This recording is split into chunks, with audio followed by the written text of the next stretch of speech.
Hello everyone, and peace of Christ to all of you. Please invite your friends. The topic today is about the peace agreement between Emirat and Israel. Now, we spoke about this peace agreement, and I mentioned, if you remember the previous video, that there's many countries will join this.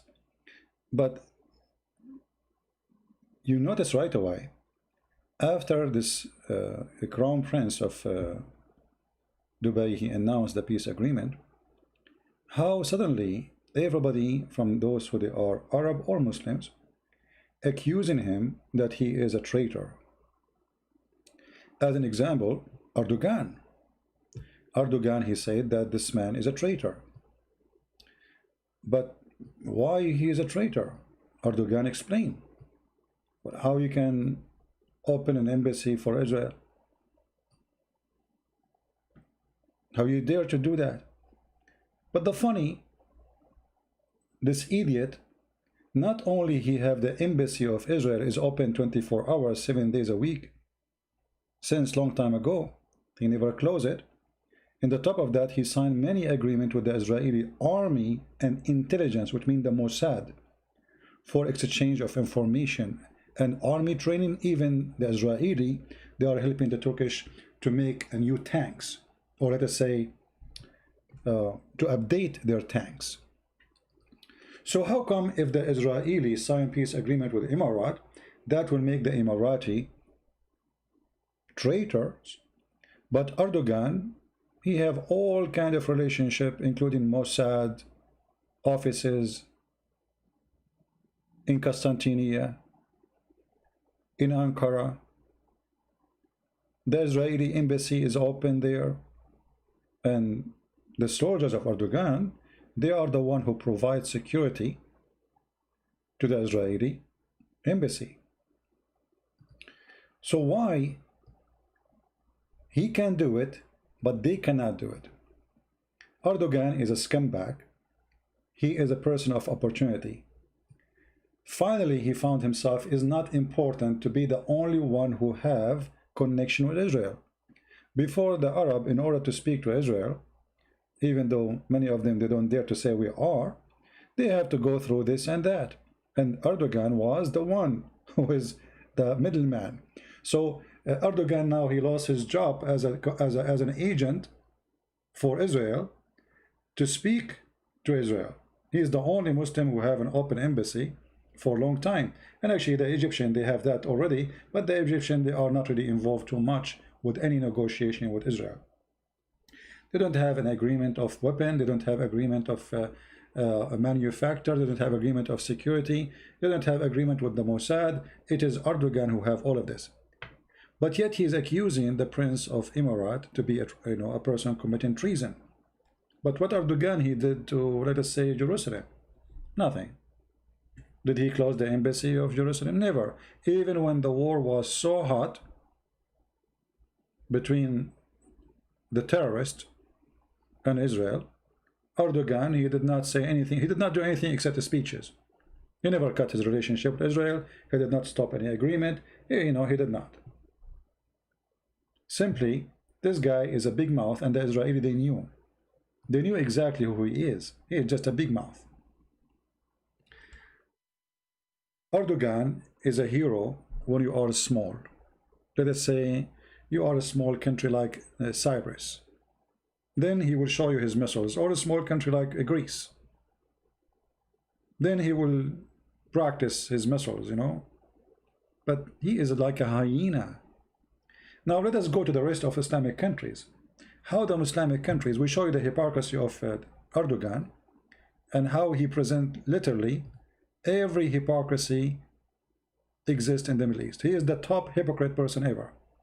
He read the Quran, he recite the Quran, he speak about freeing Jerusalem, but he have the embassy of Israel open there. I mean, if you cannot free what you call Jerusalem, at least close the embassy.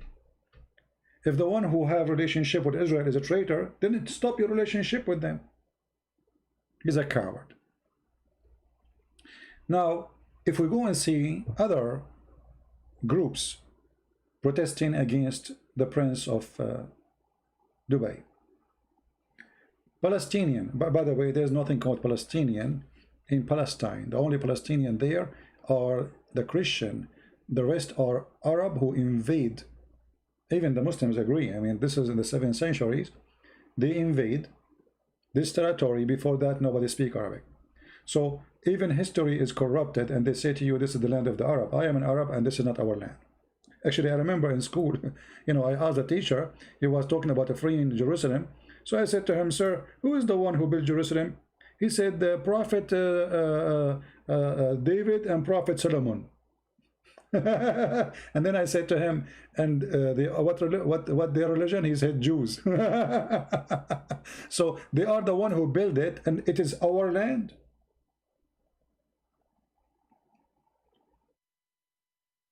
Who is the one who built it? Prophet David and prophet Solomon. So how that make it our land? So when they speak about a free in Jerusalem, the same way they speak about a free in Spain, the Muslims now they speak about. If you see the map of the Islamic State, ISIS, it includes Spain, include even the Vatican, include Rome, include even the White House. For them, everything is to be taken, and yet they claim it is their land. So what happened now? They are burning his pictures. In Pakistan, a huge, tens of thousands of Pakistani went in the street against the Crown Prince, burning his pictures, calling him a traitor. I mean, in Pakistan, what the Pakistani have to do with this? Oh yeah, no. You see, in Islamic world, this is why Saudi Arabia and Emirat and Bahrain and Kuwait, all the Gulf countries, they have to limit the number of Muslims enter their country. They trust only non-Muslims. If you go and check in Emirat, in Kuwait, in Bahrain, in Saudi Arabia, there is no limit of numbers of how many Christians, Hindus come in those countries. But they have to limit the numbers of Muslims. Why? Because Muslims, they think they have mentality that Saudi Arabia belong to them. Israel belong to them. Emirat belong to them. Kuwait belong to them. You know, this is the mentality. So when the Prince of Emirat is making decision for his own country, the Muslim, they don't believe this is his country. They own the land too. He have no right to speak to his country. The guy, he don't want to go in war with Israel. Actually, the guy, he have no border with Israel. The Israeli, they never hurt one of his citizens. He never have a fight with Israel. Why he want to go to war with them? He is already in peace with them. What do you want from him exactly? Just 2 days ago, a few days ago, Erdogan, he was a threatening Emirat. Israel never threat Emirat. Erdogan, he threat Israel. He threat Emirat. He never dare to threat to destroy Israel.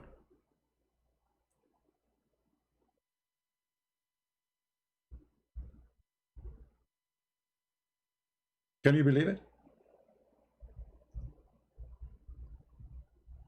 He don't dare.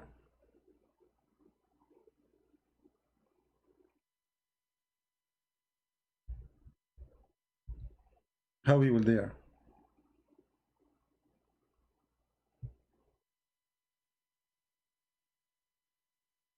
He told him, watch your size, you are so small.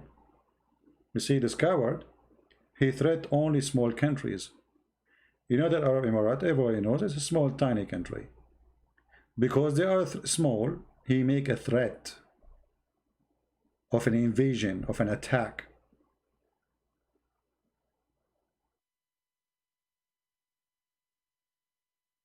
Do he dare to threat Russia? Do he dare to threat Trump? Do he dare to threat a country with big population, a strong army? Do he dare even to threat the small Israel? When Erdogan is going to do jihad and launch a war to free Jerusalem? If you remember, many years ago, Erdogan himself, he came to Israel and he wear the hat of the Jews. And he talked about the friendship Actually, let me let me show you the pictures. Hold on, let me find them. Let me find you to show you the hypocrisy of the Islamic world. Not only Erdogan, by the way, this hypocrisy is a lifestyle there. It is a lifestyle.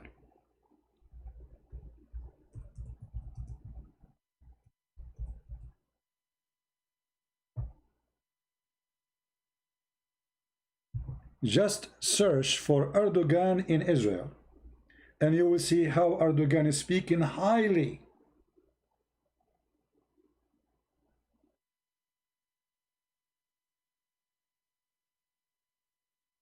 about Israel. This is the same guy, because at that time he was not strong yet. He wanted to support the Israel so he can be staying for long. Taqiyya. He is shaking hand with every Israeli president, and he went by his own feet to Israel. Shaking hand with Ariel Sharon. And who is Ariel Sharon? The one who the Muslim, they say he attacked, he made war, he did, you know, he caused the death of many of the Mujahideen, the terrorists. But as you see Erdogan, he smile, he praise Israel, he speak good about Israel when he go there. So those people, they have two faces. When they speak in Israel, they are the dove, they are the chicken. When they go out in front of their people, oh, we are against Israel, Allahu Akbar, Takbir, etc. But in reality, the story is different. The rest is the same. When the last time any Islamic country, from those who they are condemning the Prince of Emirat, as an example, the Prince of Qatar. The Prince of Qatar, he visited Israel tons of time, and now he is calling the Prince of Emirat a traitor. Why? Because they hate each other.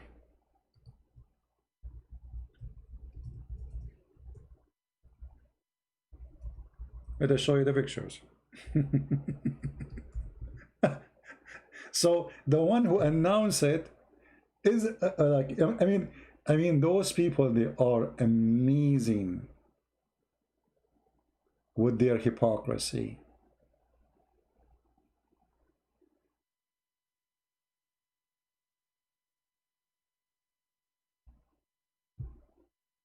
It's hard to believe the level of hypocrisy.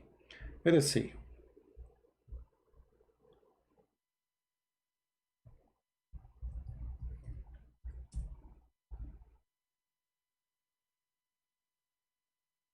I'm just trying to find you the pictures from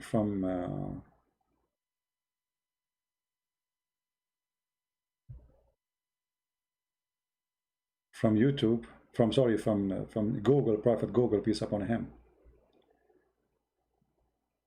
Let us see here. Nothing coming yet, but you know, for sure this is sure news. And actually he was drinking wine with them.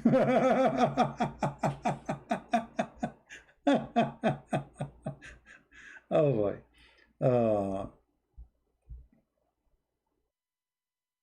Just 2 days ago, hold on, let me. I just remember 2 days ago, the head of the Mossad was visiting Qatar, asking Qatar to pay Hamas.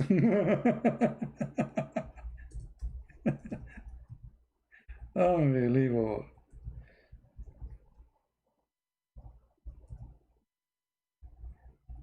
Let me search for this one.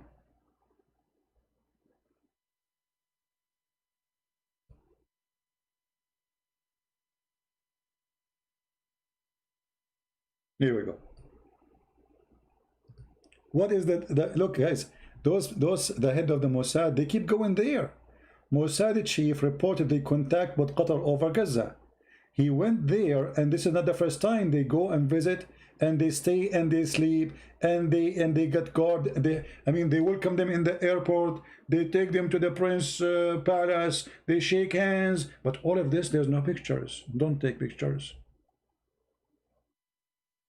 Mossad head visit Qatar. How come he is not a traitor? Do you see how Islamic world function?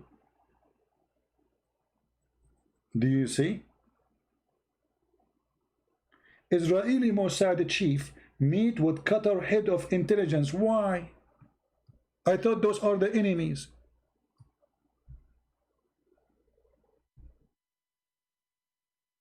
The same in Turkey, the same in Egypt, the same in Saudi Arabia. I mean, all of them. What always happens in the Middle East, they present for me a whore. She slept with everybody in the town, and yet she claimed to be the virgin of the city. This is how they are. In the bedroom, they are doing something. Outside, they are virgins. Now, let us think about the decision.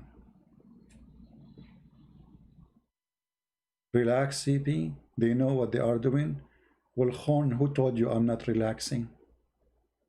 I mean, sometimes I find some comments are, are hilarious. Relax, CP. They knew what they are doing.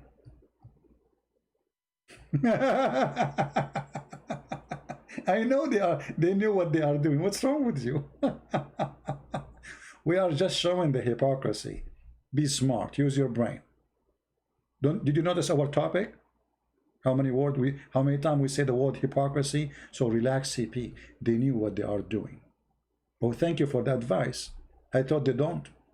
I mean, obviously, the head of the intelligence of the Mossad, he don't know what he's doing, and the head of the intelligence of Qatar, he don't know what he's doing. Yeah. A comment in YouTube is amazing. Like the guy who posed for us to believe in the flat earth just 2 days ago. Anyway, flat earth people. We knew they knew what they are doing. We are talking about the hypocrisy. Why all of them, they are desperate to have relationship with Israel in the bedroom, but in the balcony, they are shouting against Israel. This is the question. How come Israel is the enemy? In the same time, all of them, they are in the bed with this enemy. That will take us to understand the Arab mentality. As you know, I am a Middle Eastern, I am an Arab. I'm not proud about it, but I was born there, what I can do. This is how we think. Curse him as long he have no power over you. What does that mean? When Saddam Hussein was in charge, he was God. They make poetry for him. They bow down for him. Saddam Hussein, even they saw his picture in the moon. Saddam Hussein, he go. The second the American came, they start beating his statues with their shoes. Same for Hosni Mubarak. He is their dictator for 30 years in Egypt. The second the guy collapsed, everybody say the bad word for him and they want to beat him up, etc. Blah, blah, blah, and they put him in jail.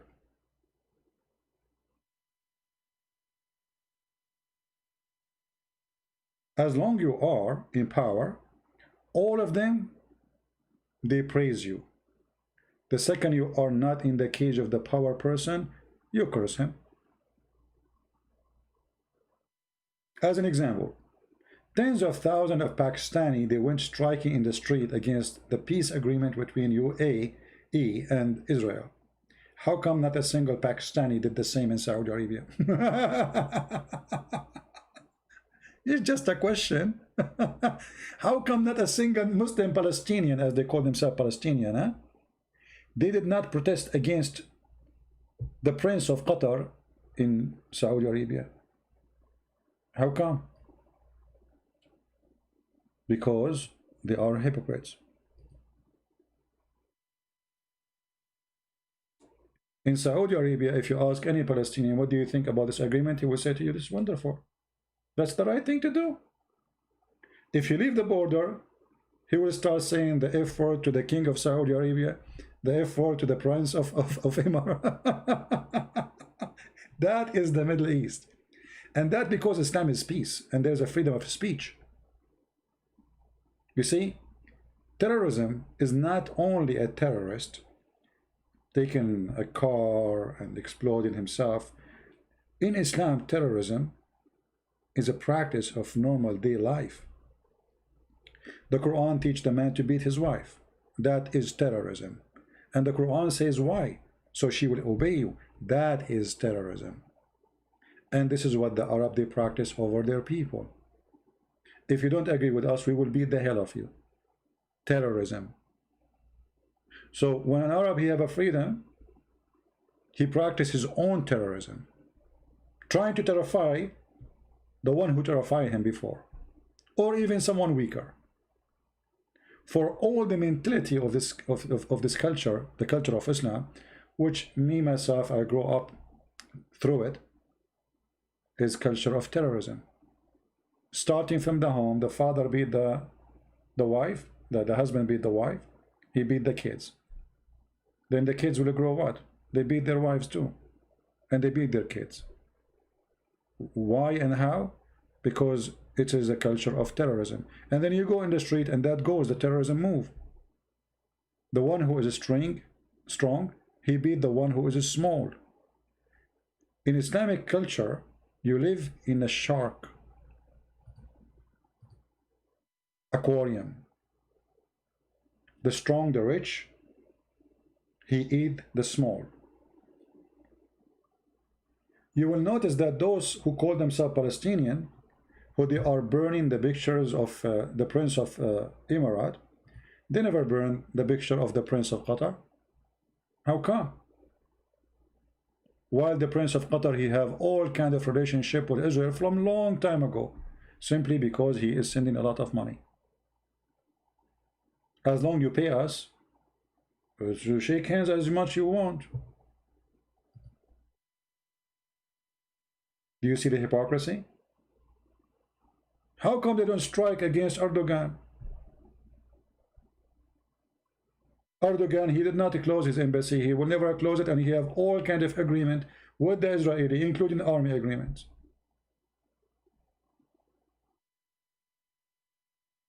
Somebody saying, did you hear about what Mimi was saying about Apostle, Prophet, and David? My friend, those are street boys. Those are street boys. They try to bully people. They are bully. This is what Islam is about. And now, by the way, the long we are talking about bully. Right now, they are bullying this guy. Islam is a bully cult. If you don't agree with them, I mean, suddenly this guy, he became a traitor. He deserved death. They want to kill him. They want to burn him. Oh, okay, what happened? All those years you work, you ask him for money, you beg for money, he send you money, and suddenly now he's a traitor? For Islam is a bully cult. And count my words, all those who they are burning his pictures, tomorrow they will kiss his shoes asking for forgiveness. Because now this prince, he will start kicking them out of his country. Okay, you want to burn my picture? Go home.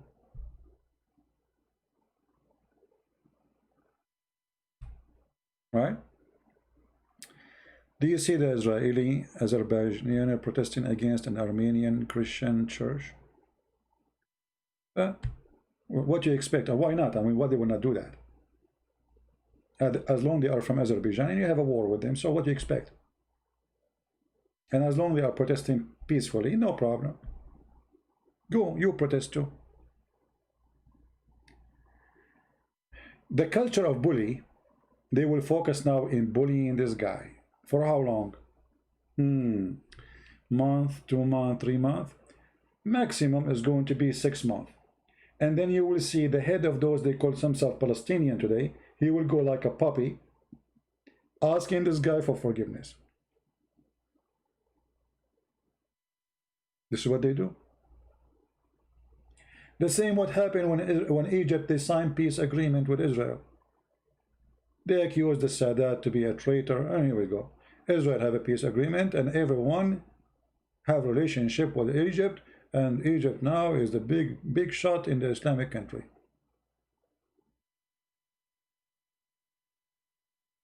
Hypocrisy is their lifestyle.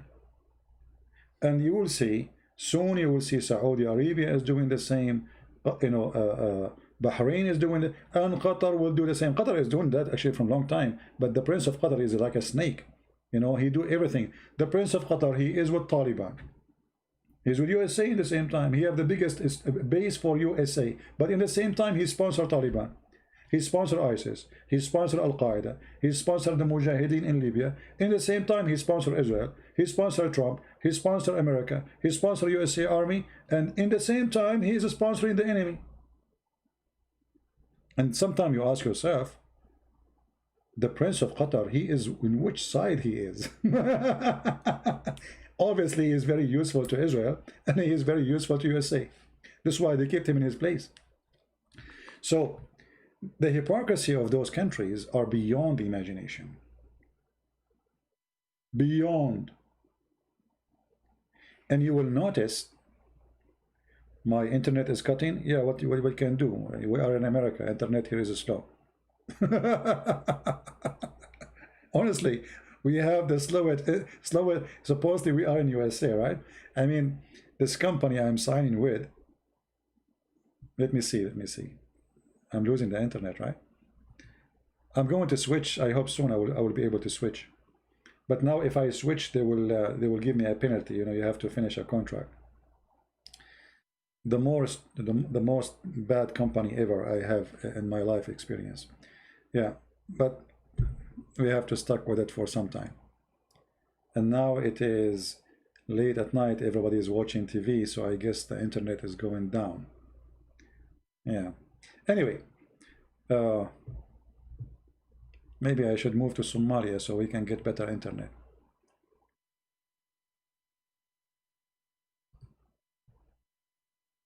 Count my words, and you will see how many Islamic countries soon they will praise the Prince of Emirate.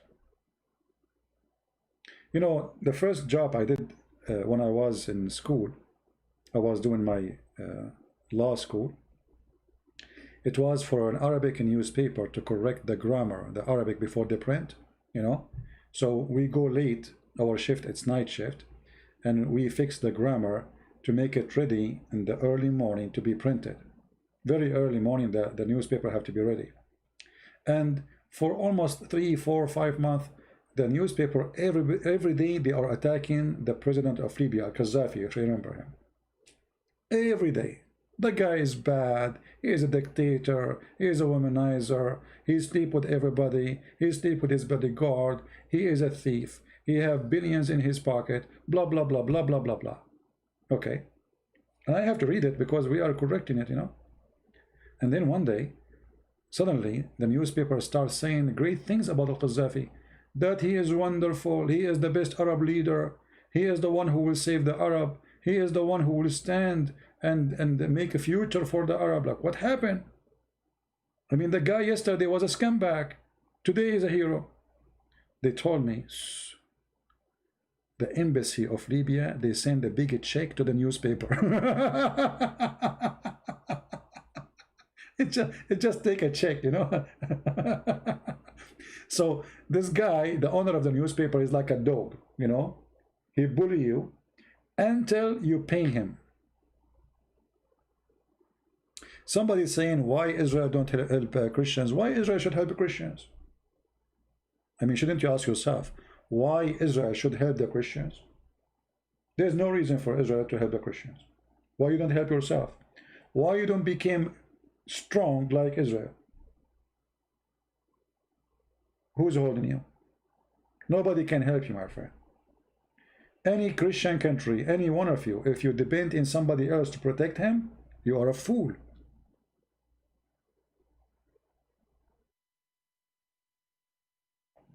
What about somebody attacking your house and you are waiting for somebody to come and help you?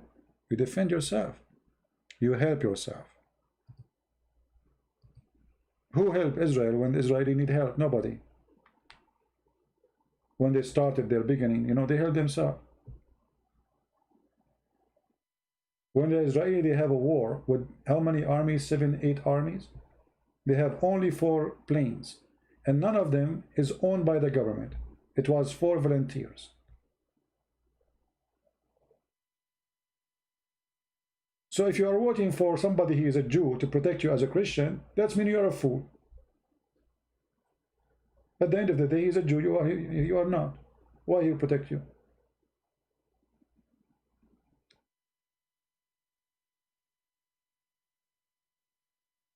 Israel are protected outside. Not true. You see, during the time of Obama, Obama make it clear that he is the enemy of Israel. The Israeli and the Jews, they understand that very well, that anytime all those Western countries, they flip on them. Actually, already they are flipping on them. United, European Union, they boycott Israel. They stop buying the product. They are putting sanctions in Israel. Obama, he did the same, like now Trump, he is siding with Israel, yeah. But all the last 10 years, it was, and until now in Europe, they hate Israel. So who is protecting Israel? Israel. Israel do not need America to be protected. That's not true. They have nukes which nobody have. Right? Is there any relationship with China that help Turkey to bully Greece? My friend, Greece, let me tell you about, I mean, this is the problem with us as a Christians. They take the wrong side. They take the wrong side. Okay, Greece have a good relationship now with the Trump. But is it Trump is going to protect them from Turkey? No. So why you are doing that? Why you don't take a side with somebody can give you help and support?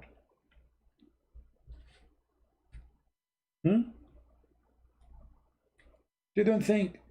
Greece just a few months ago, they were going to make an agreement to buy weapons from Turkey. I mean, can you believe it? How corrupt the government in Greece? They are buying from the enemy. And yet they are, I mean, if you are buying weapon from the enemy, how you can fight that enemy? That's mean you are so weak to the point, even their weapon, which is, when an army selling a weapon to a country, they don't sell the real one. They sell the one which is nothing. Like when USA sell anything abroad, it's not the same USA airplanes. So when the Greek people themselves, they are buying from Turkey weapon, how stupid is that?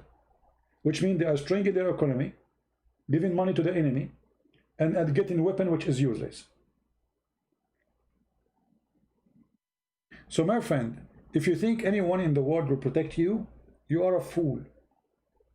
The Greek people, they should stand for themselves, establish their own power, open, manufacture to build their weapon, and stop depending on others to protect you. And instead of focusing about how to make a Greek coffee, what about how we focus to make a Greek airplane? I mean, those are the Greek. They are smart people. They are genius. What happened? How a small country like Israel, they can be the most powerful when it's come to science, and a Greek, who they have the history of genius, they are focusing in making hummus.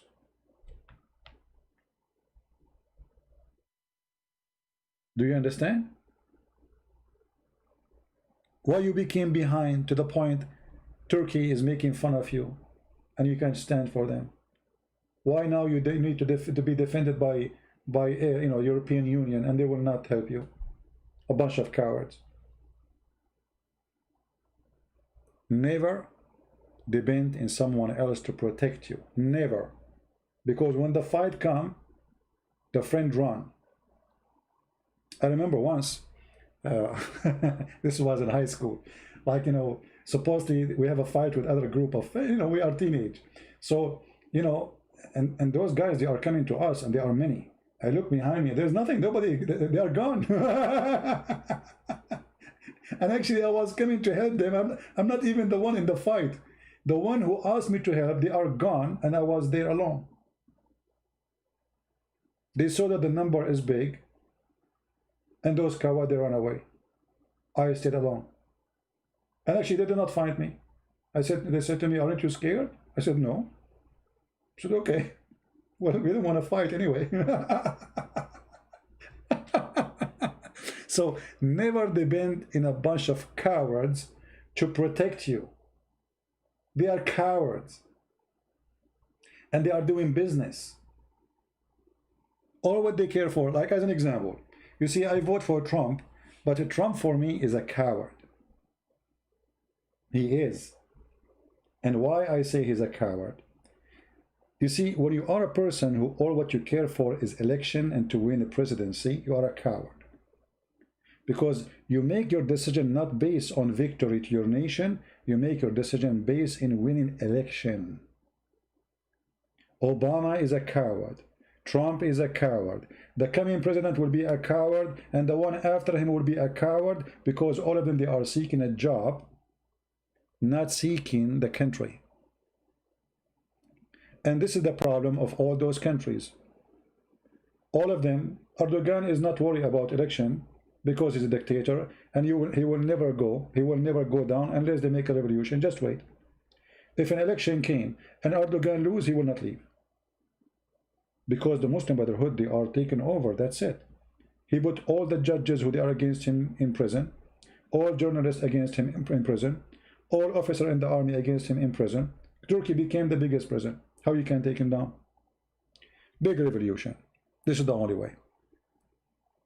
All right? So, if you are waiting for the cowards to protect you, that is a foolish mistake. If I am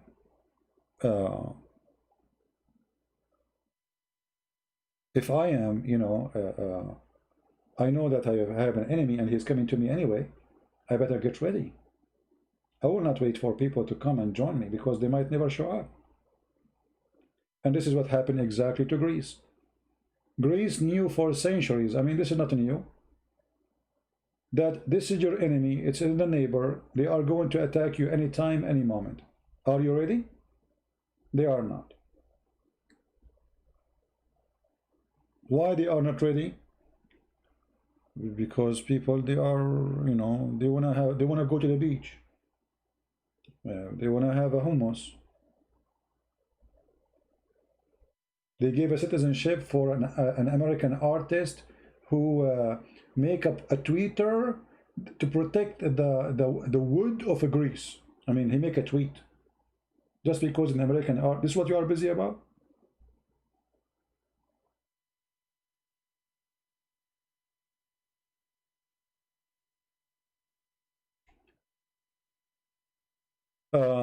Somebody's saying, how come the Christians in the whole Middle East did not fight against Muslim occupation?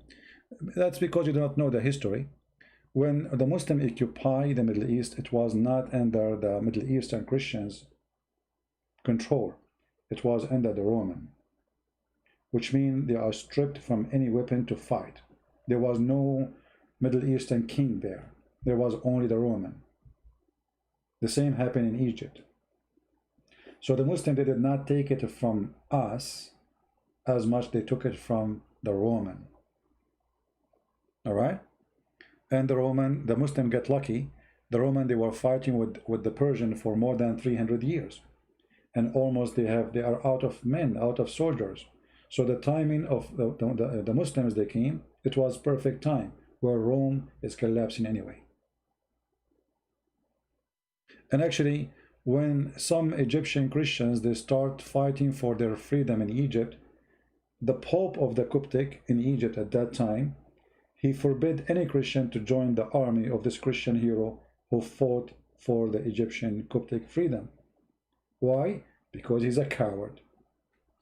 And this is why you should not obey any priest, any pope who is a coward, who don't speak something makes sense. The excuse is we are Christians. But who said if you are a Christian you cannot defend your home? Who said if you are a Christian you cannot join an army? Who said if you are a Christian you cannot defend your wife and your kids and your land? Who said that?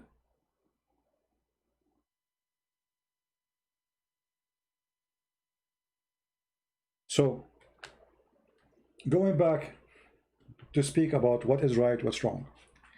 The Prince of Emirat, he understands very well that his country is so small, so tiny. Erdogan is a threat in his country. Iran threatened his country. Who is his friends? This guy, he learned that Arab, they have no friends. And I tell you, me as an Arab, I have no friends from the Arab. I don't trust them. I will never believe that they are friends, for this is their culture. They betray each other. You just heard a few days ago about, or a few weeks ago, about a Muslim. He sent an email to a Muslim. What the other Muslim he did, he leaked the email to everybody. This is exactly the nature of those people. They betray each other.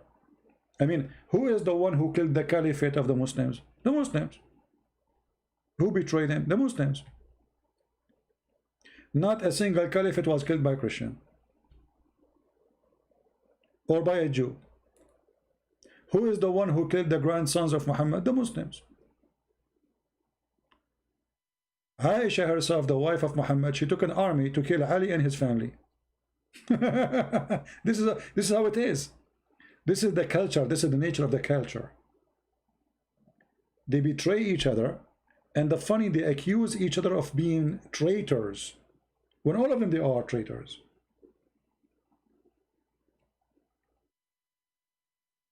But if you pay money, you are a hero. So I'm expecting that the Crown Prince of Dubai, soon he will be called the most wonderful person in the Middle East, because money will start coming to the pockets of TV stations, newspapers, you name it. And then everybody will speak about how wonderful he is, how amazing he is. Actually, the decision he made is the perfect decision. And by the way, I agree with him. This guy is smart. You have to find a way to protect yourself from all the enemies. And the most aggressive enemy a Muslim he fear is a Muslim. You see, Egypt is not fearing the attack of Israel. They knew they would not invade them. Nobody really, all of them, they don't fear the Jews attacking them.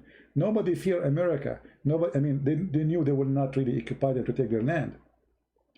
But the Prince of Emirat, he knew that it's a wish for Erdogan to take that land and take all the oil. Erdogan already took more than 30% of Syria just for the sake of the oil.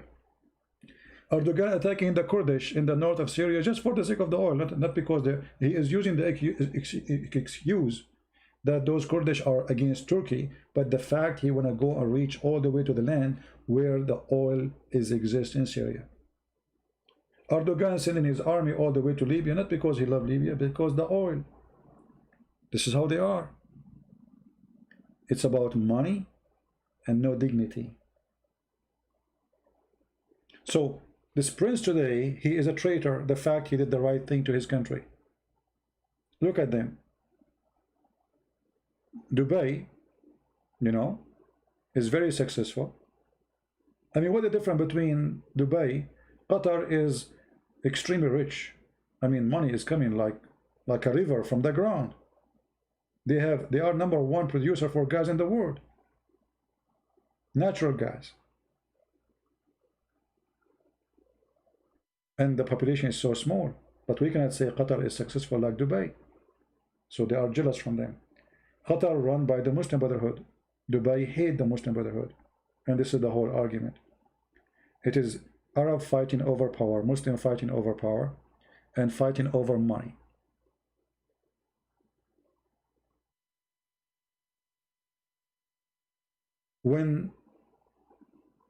If the Crown Prince of Saudi Arabia, he announced tomorrow that he will go for peace with Israel, who dare to say to him, you are a traitor? For sure not in Saudi Arabia. Erdogan, he will say that. And after that, he will kiss his shoes as soon as he shakes his hand with him. And trust me, soon you will say Saudi Arabia, you will see it happening. The Saudi, they join, Sudan will join, Qatar will join, Oman will join. Already Jordan, they signed peace agreement. I mean, all of them. What's wrong with those people? You know what I mean? Already all of them, they have relationship with Israel. The only difference is some they say we do and the rest they don't. Does the media have a hand in this? The media is the one who, you see, the media is like a different army front. As an example, if we go right now and we search for Sky News from England, do you know who runs Sky News? The one who owns it? This guy. You think that you are watching Sky News in England? I mean, come on, right? Sky News is owned by this guy. The BBC is owned by who? By the Saudi. You think you are watching this with BBC? Like, come on. You know? The BBC. This is the BBC. I mean, how in the world this will be, you know? So if you go to Sky News, you will see Sky News, they promote anything for this guy to make him the hero, the amazing, the brave, the smart. Why? Because simply he owned the stations and they cannot say anything negative about him. Let us show you. What is the opinion of Sky News about the peace agreement?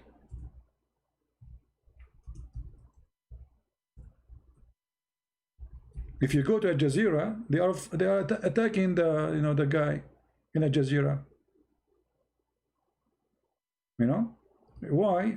Because Al Jazeera owned by the Prince of Qatar. Now we cannot play here. There's a commercial. Hold on.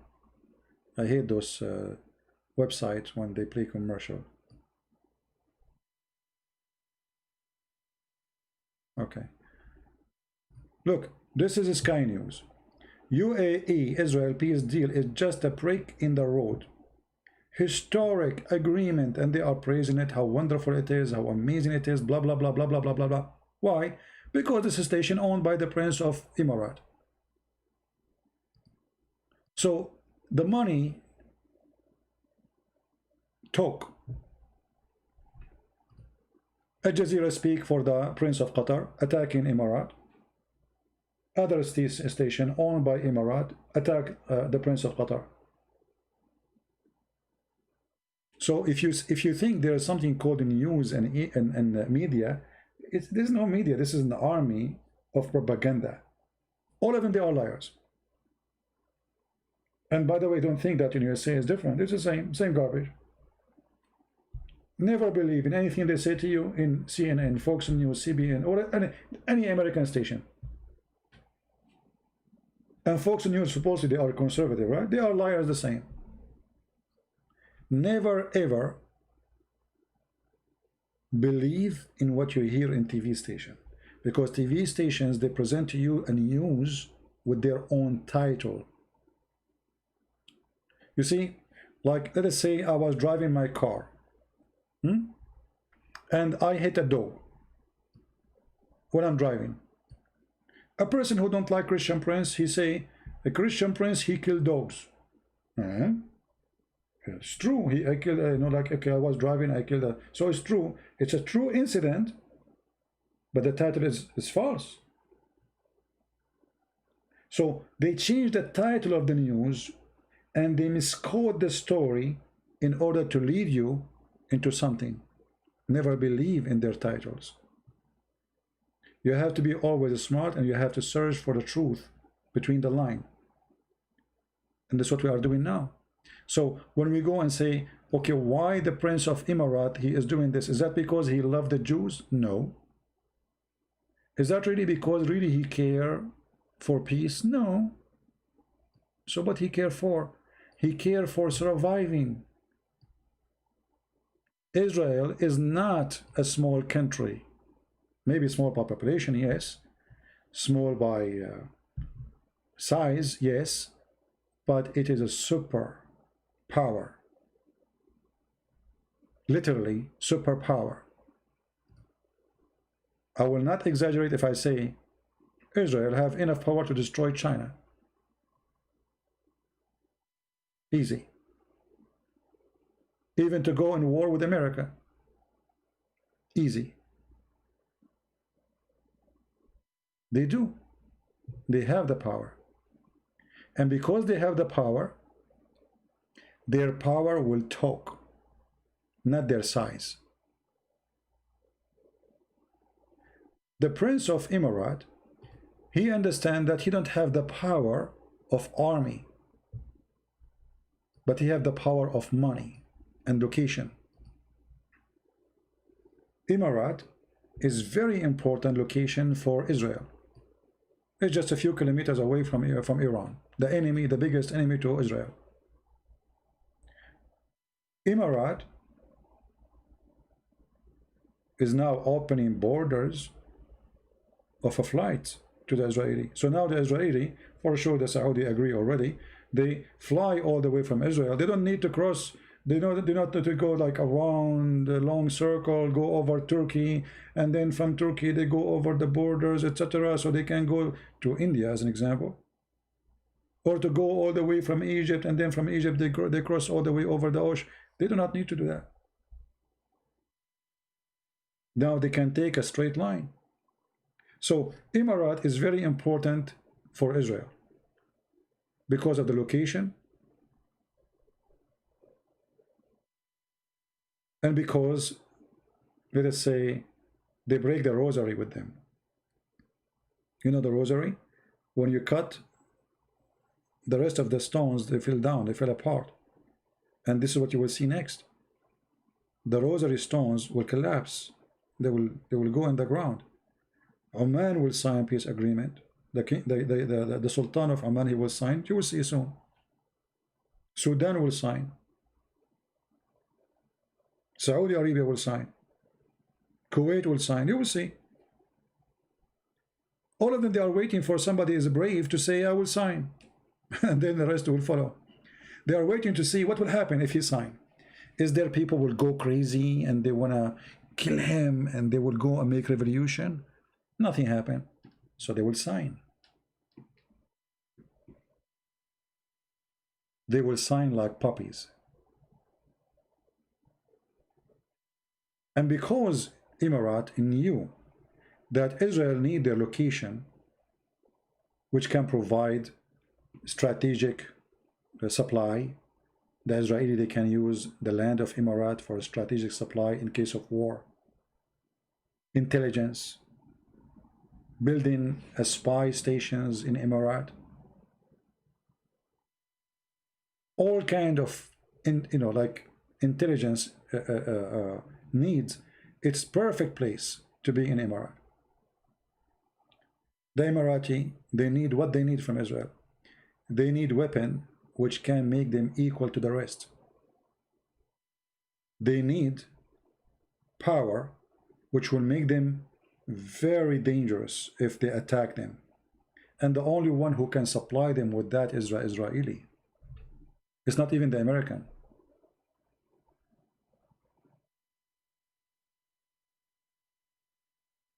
Because the American, you cannot trust the American. The American today you have a Trump, tomorrow you have someone else. And when you have something else, he switch upside down on you. You know, America is led by like a bunch of drunk people. You know, like you have a drunk person. He woke up in the morning, he say, oh, this is the direction of Trump. We don't like the direction of Trump, so we will go in the opposite direction. So 4 years for Trump going in the right, and then 4 years for liberals, they go left, and then we end with zero, you know? We move nowhere. So never trust the American to protect you. Because they will not. Anyone remember what happened to Georgia? Who remember Georgia? Anyone remember? Let us show you some maps to refresh your memory.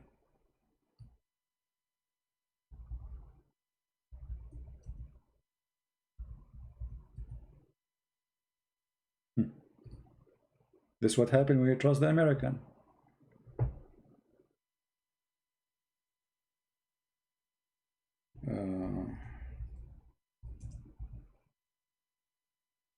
All right.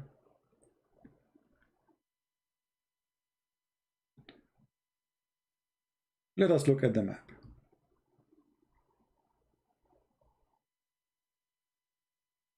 Small, tiny country, living in peace. The CIA, they start playing their dirty game. They told them you do not need Russia. You can go against Russia. You can kick the Russian. The Russian, they aren't occupying the country, but they have a strong relationship with them. Anyway, so the president of Georgia, he is so stupid, so fool. He believed the CIA. He believed Obama. He did what the Muslims did do when they go, Allahu Akbar, Takbir, Allahu Akbar. You want to go what? In Russia against, in war against who? Russia. This is what happened to you when you trust the American. They told the guy, if you go in war, we stand with you. When the Russian, they start going in, the American disappear. Bye-bye. Bye-bye. We don't know you. Do you see what happened when you have a fool? He trusts the American government.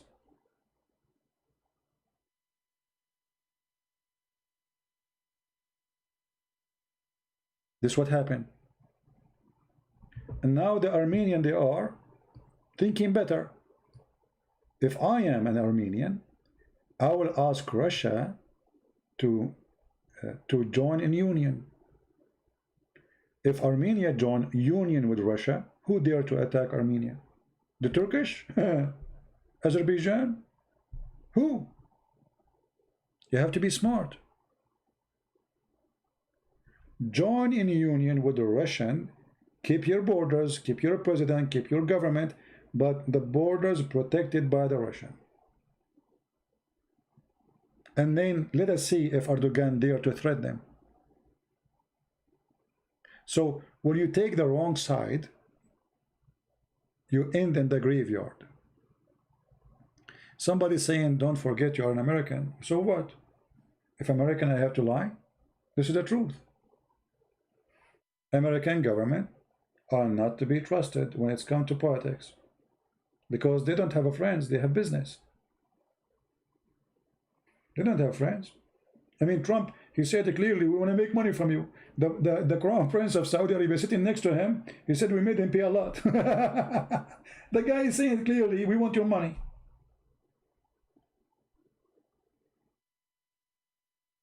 So if I am an American, doesn't mean that will make me lie in order to make what we have here look better. That will be not me. I even joined USA Army. Does that mean if I speak negative about the government of USA, I hate America? Absolutely not. I love this country. That's why I joined the USA Army, to defend this country. But doesn't mean I don't understand very well the game, that those are in charge, they are not trustworthy and they have no friends. They are always take the wrong side. All those countries, Greece take the wrong side, Armenia take the wrong side, all of them, they take always the wrong side. This is what happened with Ukraine. I mean, do you remember what happened to Ukraine? Again, the same garbage. They told the Ukrainian, don't worry, be happy, we are in your back. If the Russian attack you, we will side you, we will arm you, and we will make you join European Union. Do you remember? And what happened? They made the Ukrainian go crazy against Russia. Suddenly, I mean, for no reason actually. Suddenly the Russian, they became the most hateful enemy. I mean, what's wrong with you? You have the same church. Both of you are Orthodox. You are from the same nation. What happened? You have the same roots. You have the same language. You have the same culture. What happened? Suddenly the Ukrainian, they want to be American. They believe them. They believe that they will live the American dream. So tomorrow we will drive Chevrolet. Tomorrow I will be, I have a big refrigerator in my house full of food, and I will have 5 dogs like the American. So they made them hate the Russian and go in war. And what happened when the war started? All of us, we knew. The Russian, they took inside as if they are cutting yogurt. And where was the American? Where was the army of USA? Where was Obama? So are you listening to me?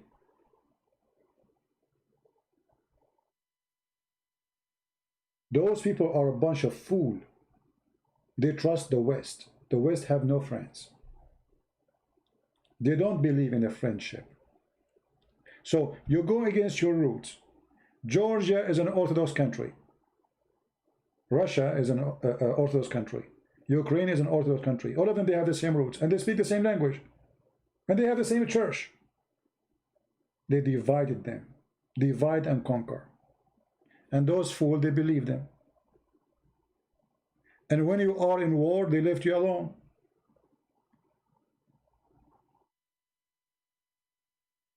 Somebody saying Poland and friend, they are friends. You made me laugh, my friend.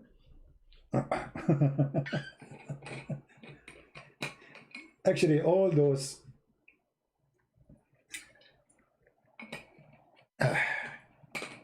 my throat went dry, sorry. All those who they are opening their borders for American army, they are making a biggest mistake. Because in case war happened for real, and it might happen, you will be the first to be burned. When I was in Romania, I saw with my own eyes how two NATO airplane accompany a Russian airplane who mistakenly, supposedly, got into Romania coast. I was in the coast of Romania, which is the Black Sea. So Romania joined European Union. Bulgaria joined European Union. Poland joined European Union. Those are the first to be hit if a war erupts. Which means they are, what European Union want from you, the poor countries, is to be burned first and to take the first hit.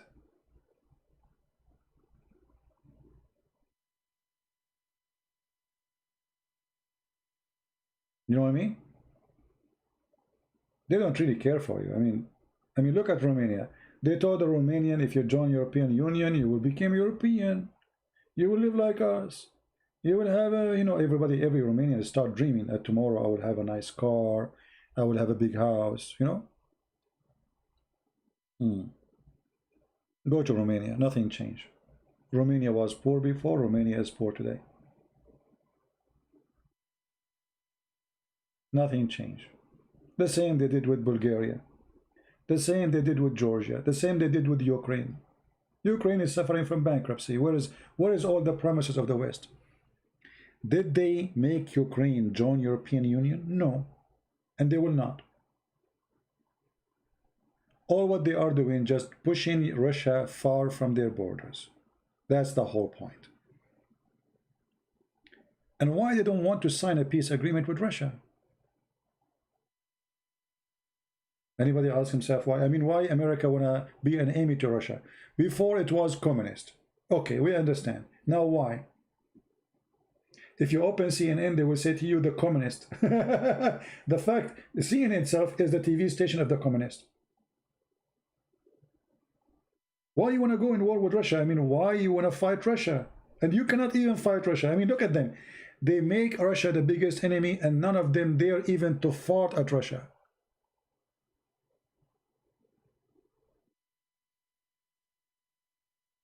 You know what I mean? They make those little ones, the stupid ones, to go in war with Russia so they can just make you like the bugs who they are keeping Russia busy. That's all. We want to bother Russia. But they cannot fight Russia. Who dare to fight Russia? Give me a name. Who dare to go in war with Russia? Actually, if we go in war with Russia, this is the end of the earth. That's it. This is the end of the earth. Not only the end of America and the end of Russia. This is the end of the whole universe. The whole world we know. Those people, they have enough weapon to burn the whole earth. So what do you want?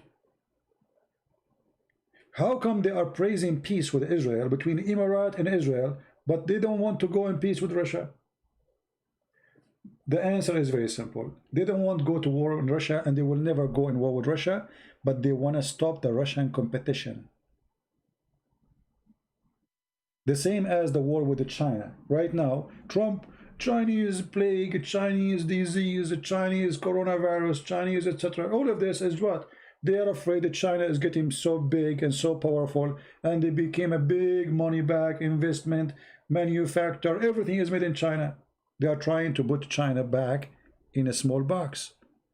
The same they are trying to do with Russia. Russia became one of the biggest supply of weapon in the world. That will not help America. I mean, we want everybody to buy our weapon, not the Russian weapon. And their weapon is very powerful. This is why when Turkey, they bought the 400 missiles, the American, they went crazy. Why?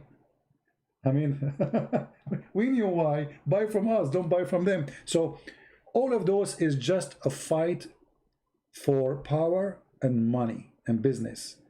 And it's not a war, and will never happen, this war. For nobody there to go in war with Russia. They are just trying to limit the competition of Russia in the world. The European, as an example, they need gas.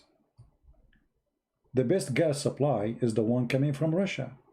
Very simple, very fast, very easy. They don't want it. Why? Not the European don't want it. USA don't want it, because USA became the biggest supply of gas in the world. So if the Russians are selling their gas to the European, who is going to buy our gas? So Trump, he started putting sanctions even in European countries who they are allowing the line of Russia to go through Europe.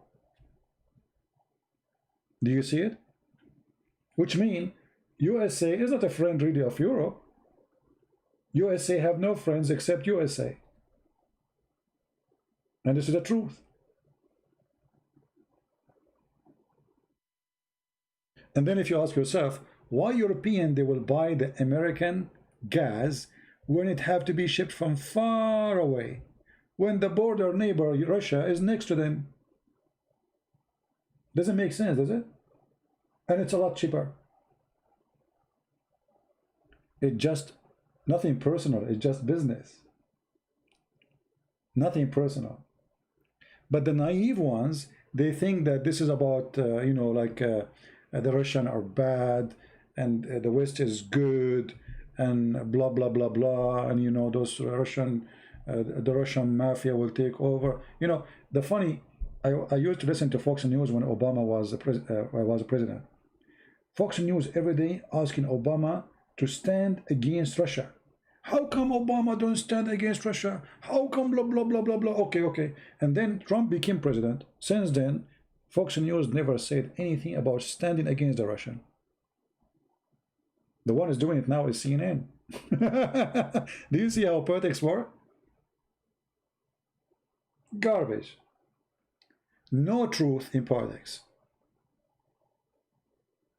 And no friends. For us as a Christians, we think about it in a moral way, right? We don't think about it. I mean, we should think about it in a moral way, but reality have nothing to do with morality in those politics. Are you getting my point? So now, when Greece is suffering in front of Turkey, who cares for Greece? I mean, European Union, I mean, okay. But imagine if Turkey is threatening Germany, the money bag. All of Europe will be standing in one leg, because this is the money. This is the safe of the money. This is where the gold and the silver. Everybody will stand to defend Germany. It's the same what happened when Saddam Hussein took over Kuwait, if you remember. More than 60 countries, they send army to Kuwait. I mean, 60 armies, yes. Why? Because it's a bag of money, a lot of money. But even you cannot see Kuwait in the map. I mean, where is Kuwait in the map? Do you see it? Look how small it is. America came, Egypt sent an army, Europe sent an army, Australia sent an army, Canada sent an army, everybody sent an army to free Kuwait. But nobody want to send an army to free Cyprus.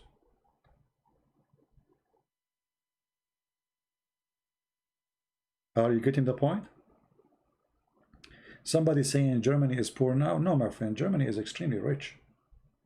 You see, you are talking about, like, you know, German people, right? Normal German, but Germany is extremely very rich.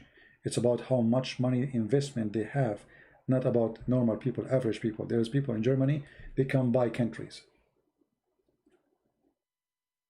So what decide your place is your power as economy, as army,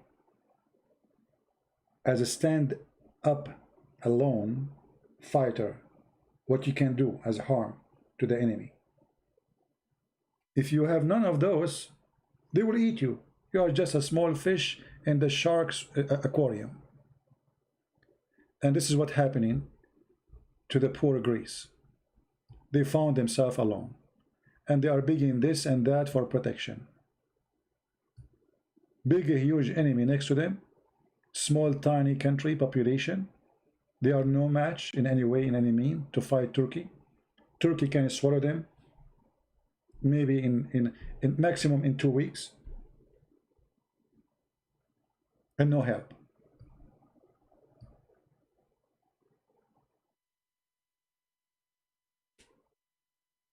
If I am the Greece president or prime minister, I will say to European Union, how come until now we don't have European army?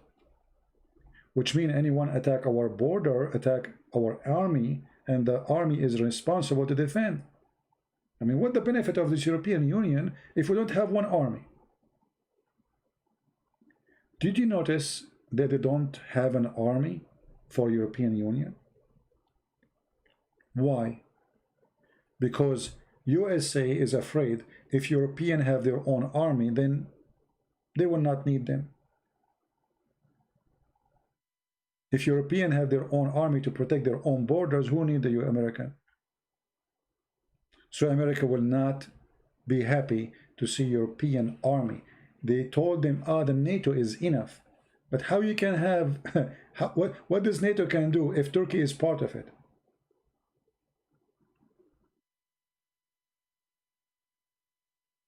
Why they can take Greece in 2 weeks? Because it's a small population, small army, small population. They have no real weapon. They are no match.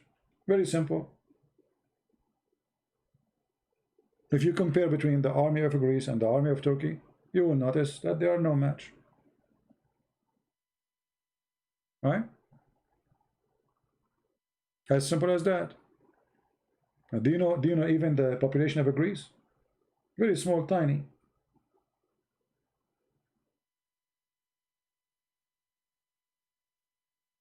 This is why when the Turkish, they occupy half of Cyprus. Why they occupy half of Cyprus? What if Cyprus was part of Russia? Do the Turkish dare to attack it? No. Do they? You see, Erdogan, the filthy Erdogan, when the Russian, they took a Crimea in Ukraine, which is part of Ukraine. Okay. What Erdogan stand from this? Maybe many of you do not know that this land used to be before belonged to the Tatar, the Mongolian. In other way, the people of Erdogan. Did Erdogan say, Allahu Akbar, we will go for war, they took the land which belonged to the... No. He's against it by talking, but in reality, he don't dare to say anything, to do anything.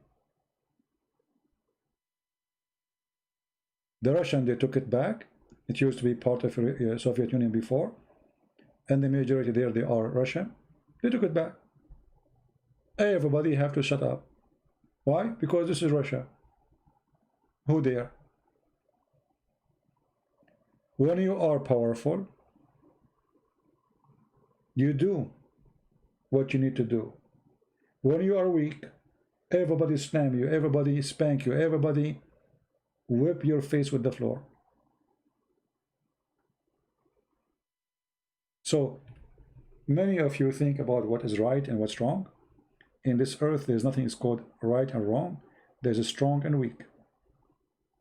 We as a Christian, we think about it in a moral way, but in the ground, those people, they don't practice morality. They practice power. The one who have power is the winner. The one who is weak, they will eat him alive. It's like an ocean. A fish, big fish eat the small fish, and nothing changed. And just wait until the coming war erupt, and I believe it's going to happen. You see, the world is going like in a certain point where resource will be limited, and countries will be fighting over even market, which means war will not happen for the reason of occupying a land. Is going to be for a market, like now what we see in China, between China and USA. They are fighting over a market. They are not fighting really. There's no war. They will never have a war with China. They are fighting how we can stop a China market from growing. You heard Trump saying they have 2 weeks to sell TikTok to American company. I mean, if TikTok is bad, why you want to buy it? They say to you, because of security problem. But don't you know that all American companies, they run their business from overseas? Which means my name, my phone, my address, my social security is exist in computer, exist in the Philippines or in India. Do you understand what I'm saying? So what happened with this TikTok? TikTok simply is very simple. If TikTok keep growing, that means Facebook is dead. Twitter is dead. YouTube is dead. We cannot let that happen. So what we will do, we are powerful. We will say to the Chinese, listen, this company have this problem and this problem and this problem, and this is a national threat to our security. So you have to say it for us. It's like, you know, going to somebody, saying to him, what you have is a rat, but you have to, I want to buy it from you. But it's a rat. I want to buy it. And I will force you to sell it for me. But I don't want to sell it. No, you have. You have to. So, you know, the excuse is security. But the reality is how we can stop China from taking over the internet. Because China now, not only, you see, China is not only TikTok, they have Alibaba, they have search engines. So soon Google will disappear. Soon YouTube will not be really important. Chinese will make your own YouTube. Actually, they have. So if they are able to grow so fast in such a way in TikTok, they can use TikTok as a platform to jump to the second stage, and they will become the giant, not only in making everything, but the giant in internet and virtual technology. If you notice that Trump, he put sanctions in Huawei company, right? I mean, Huawei is a threat. They are spying at us, blah, blah, blah, blah, blah, blah, blah. The problem is not that. The problem is this company became so huge, so powerful, and it is a threat to the business in USA. As simple as that. So he put sanctions on them. All of this will lead to one thing. Trump, he will be easy on China if the Chinese force their neighbor, North Korea, to drop their weapon.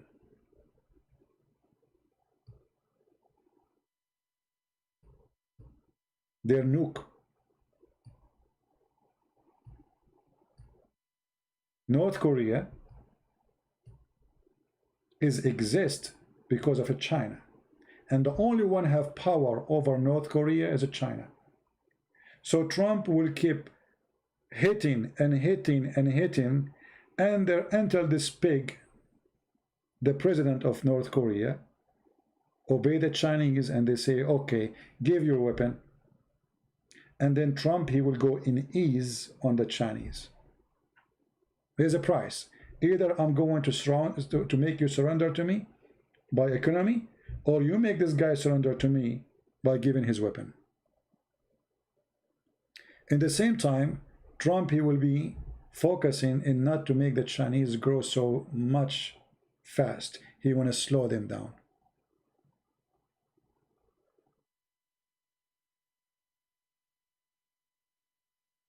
If you speak against Chinese government, they ban you. Well, they ban me here in YouTube. It's the same garbage, my friend.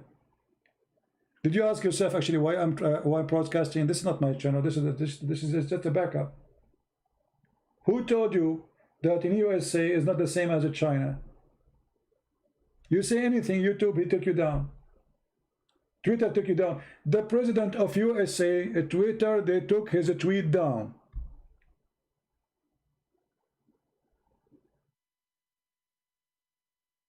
Didn't they? I mean, this is the president.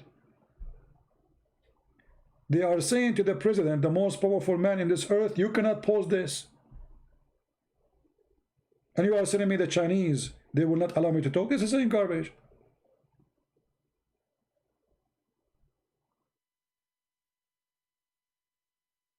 Somebody saying CCP is the devil. Okay, China is the devil. You know, we don't like Iran now, you know.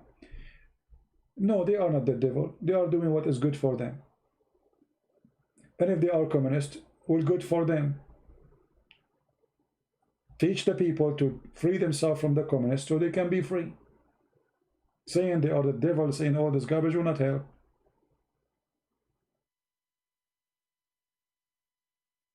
But you have communists in the White House for 8 years. His name is Obama. And the American almost, they have a president, her name is Hillary Clinton. All of those are communists. All of them. And the funny, all the communists, they are millionaires. I went to China, you know. I post videos about me in China, you remember? So in China, you see Rolls-Royce, you see BMW, you see Mercedes-Benz, you see Ferrari, you see Porsche, you see all the fancy cars. I mean, this is China. Guys, if you go to China, you will not believe that this communist country. You will not believe what you will see. You know, for me, when I went to China, I was expecting to see a bunch of dirt in the street, to see garbage everywhere. I mean, there's cities in China. You know where is the virus coming from? You know where the virus came from? From a city, if you see it, you will wish to live there. We don't have a city in USA like their cities. We don't. Go in the bus in USA. You feel like you are in the Philippines.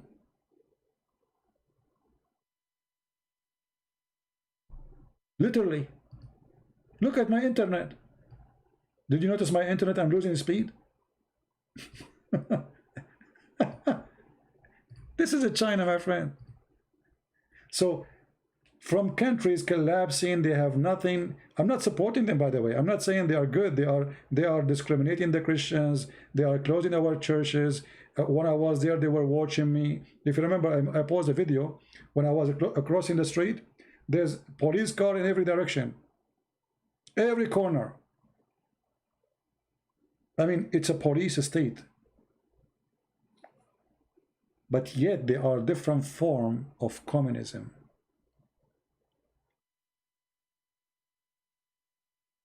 You like them, you don't. Your keyboard is made in China. Your mouse is made in China. Your computer made in China. Your microphone made in China. Your phone is made in China.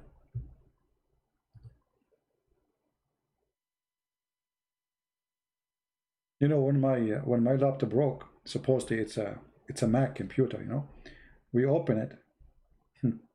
The battery made in China. The board is made in China. The bombs is made in China. Everything is made in China, but it's Apple. When you buy an iPhone, you think you are buying an American product. It's not. It's Chinese. Samsung is Chinese. I mean, anything you buy is a Chinese.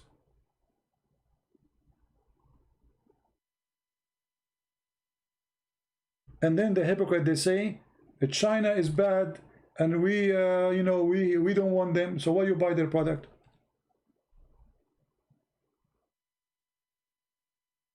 My friend, I'm not saying they are good. You see, if you see the comments, it's really funny. The Chinese is the most deadly party ever. So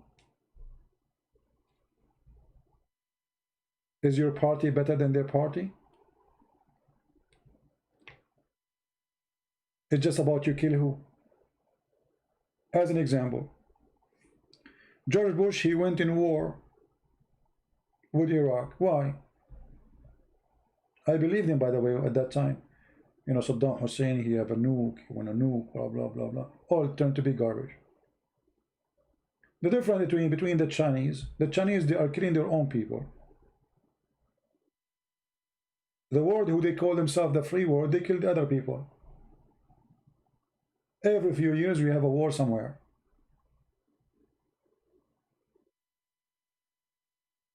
We bombed the Serbian, we bombed the Christians, we bombed the Lebanese, we bombed the Iraqi, we bomb everybody.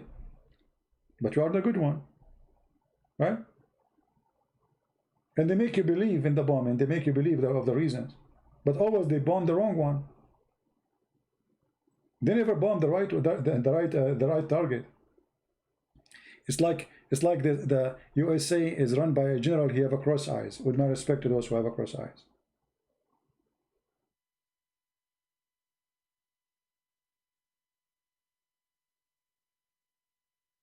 We have a lot of dangerous people here, my friend.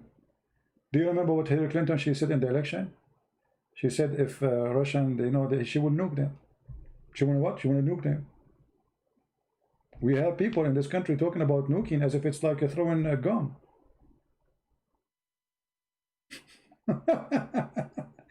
She will nuke the Russian. I mean, thank God she did not become a president. This woman, she's mentally ill. So whatever you want to say about the Russian, the Chinese government, yes, they are bad, they are communists, they discriminate, they kill, they put people in jail, blah, blah, blah, blah, blah, blah, blah, blah, blah. But yet, after all of this, you buy their product.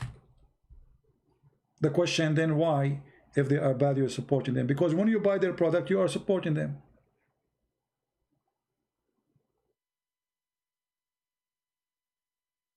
You know what I mean? It's like, you know, it's like the Mohammedan. They hate America, but they buy the Chevrolet. Death to America, death to America. And then the guy who is screaming is driving an American car. Like what this guy, his name, Dawa guy, he was talking about the cows. He said the kuffar are the same as those cows, but the car behind him was Mercedes-Benz. He said, what the benefit of those kuffar? They are like the cows. His phone is made by the kuffar, his car made by the kuffar. So don't be the same as those people, my friend. Be truthful. And see the word in reality, not in fantasy. When Trump or anyone he speak against the Chinese, is that really Trump? He suddenly he is defending the Muslim in China. How come Trump he did not say anything about the Christian in China? All the Western leaders, they speak about the Uyghur in China. Not a single one of them he says what they are doing to the Christians. And they fabricate lies about the Chinese doing to the Muslims. There's more than 1 million Muslims in jail. I mean, who in the world gonna believe in such a lie? Have you ever heard of a jail can fit for 1 million or 2 million? I mean, the lie is so big, it's bigger than the lies of Allah and Muhammad together. But because they promote a propaganda against the Chinese government, I agree they are bad, I agree they are dictators, I agree they kill, but their lies is so big too. Extremely big.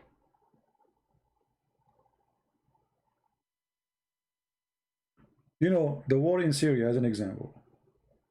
The Assad, you know, we should bomb the Assad, we should, okay, the Assad, he allowed women to go in the army. Women, they can dress as they wish. Women are in the police. Christians, they can go to the church. Muslim, they go to their mosque. Everybody do whatever he wants. You can drink alcohol. You can swim with your bikini in the beach. The only thing you cannot do, don't talk about the president. He's dictator. So why you want to bomb him? If you bomb every dictator, why you don't bomb the king of Saudi Arabia? What about the king of Jordan? What about the president of Egypt? What about the prince of Qatar? All of them, they are dictators. How come the Assad? Because the Assad is not our friend. If he is our friend, he can do whatever he wants. When Saddam Hussein was our friend, fighting Iran, we give him weapons. Saddam Hussein was a good... Osama bin Laden himself was our friend one day. Do you believe it? Why? Because he was fighting the enemy. But the guy is a terrorist. How he was our friend? You can search right now how Washington Post and New York Times, they are making articles about Osama bin Laden, how amazing he is.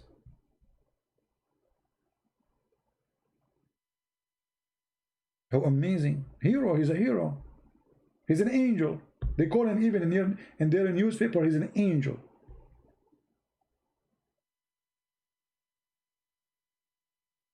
But when they want, they friend you even if you are a terrorist. And they call you an angel, they give you a name. When they want, they make you the devil. The same guy, Saddam Hussein, was an angel one day. Second day, he's the devil. Right? So don't be naive and think that those people, they speak for morality. They don't. They don't. As an example, in America, morality happens only when it's about protecting American. But if you are a foreigner, no. I will give you an example. Trump, he put sanctions on Russia in Syria. I mean, those people, they have corona. They have 12 years of war. There's no work. There's no business. There's no income. I mean, you put sanctions on them, why?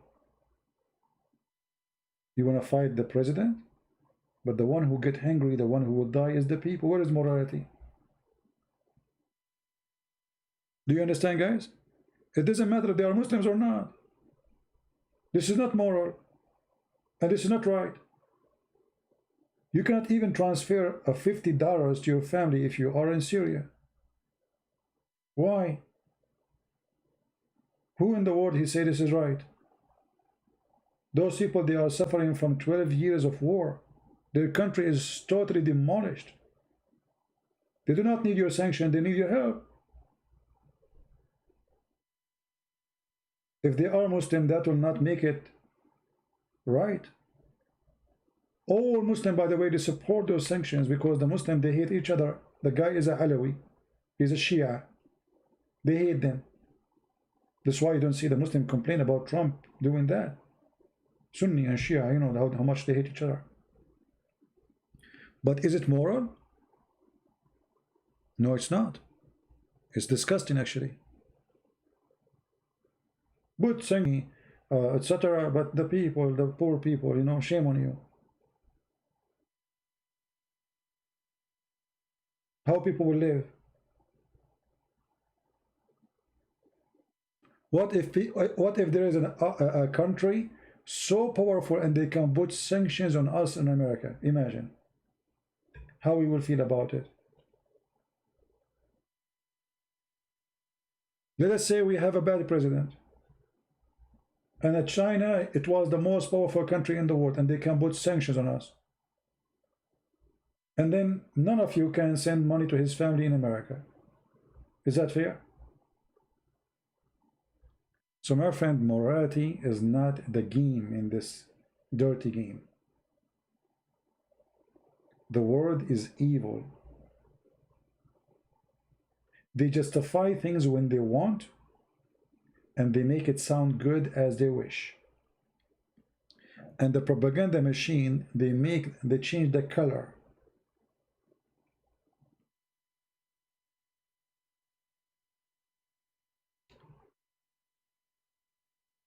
What if a Muslim don't like what? Dates? What does that mean? What dates?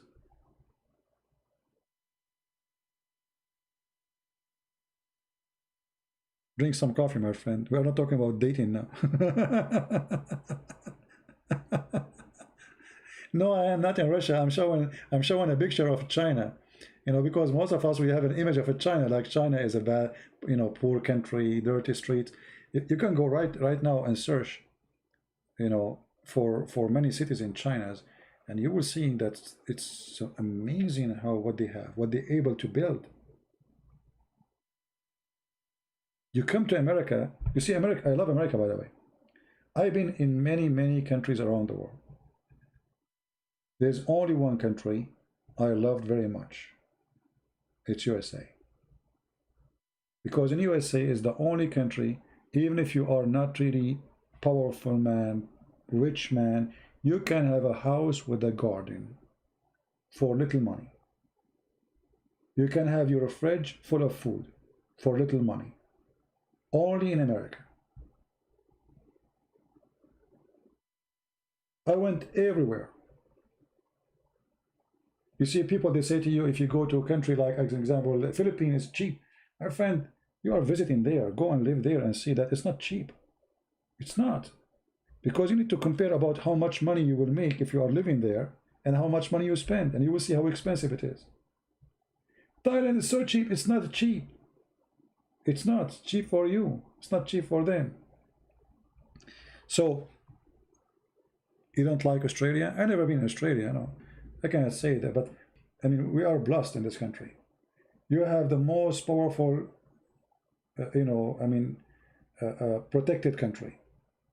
Same time, you have the desert, you have the snow, you have the beaches, you have, it's amazing.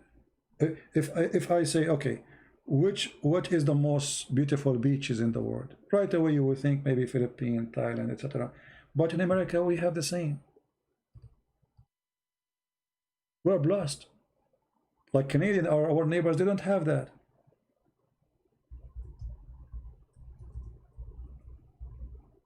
They don't. Canada is a very rich country, but they don't have what we have. We have everything. We have all kind of weather. We have the resource. America can close its border the same as the Russian. They can close their borders on themselves and do not need anyone food. They do not need anyone to feed them. So we have the desert, we have Alaska, a treasure. We have land all the way to the borders of Japan.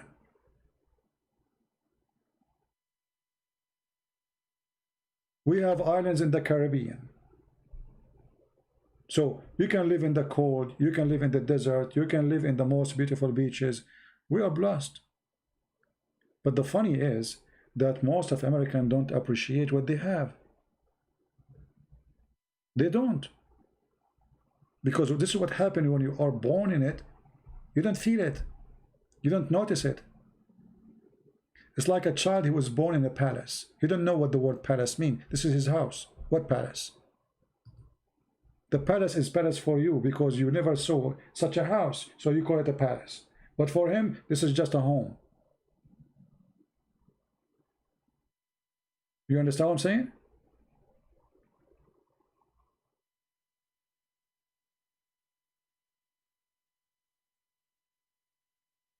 So I really love USA, and when I share my opinion about USA politics, some people, they might think, oh, this guy, he hate America. I would never hate America. And I told you many times, I joined USA Army when I believe that I have to defend my country. I love America. And I believe I'm so lucky to be in this country.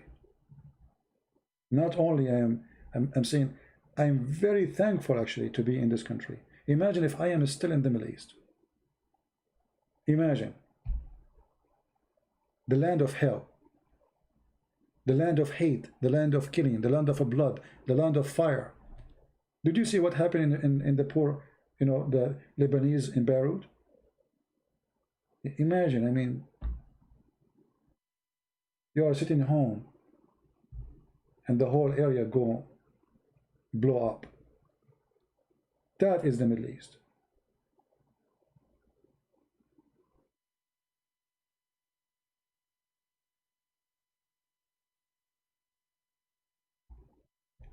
There, they feed you speeches. Here, you eat food. Speeches is just for entertainment. You see, if I watch Trump or not, still I will have my food. This country is really blessed. You see those people who they are homeless? I mean, I sometimes ask myself, how in the world you can be homeless and you are in USA? It's impossible. I mean, how a foreigner who's coming from India, he became the top like person in Google, and a person who's born in America is not. There's people who they are lazy. There's people they destroy their opportunity. USA is the land of, it's blessed. If you are born in India, and it doesn't matter how genius you are, what you will make, how much you will make.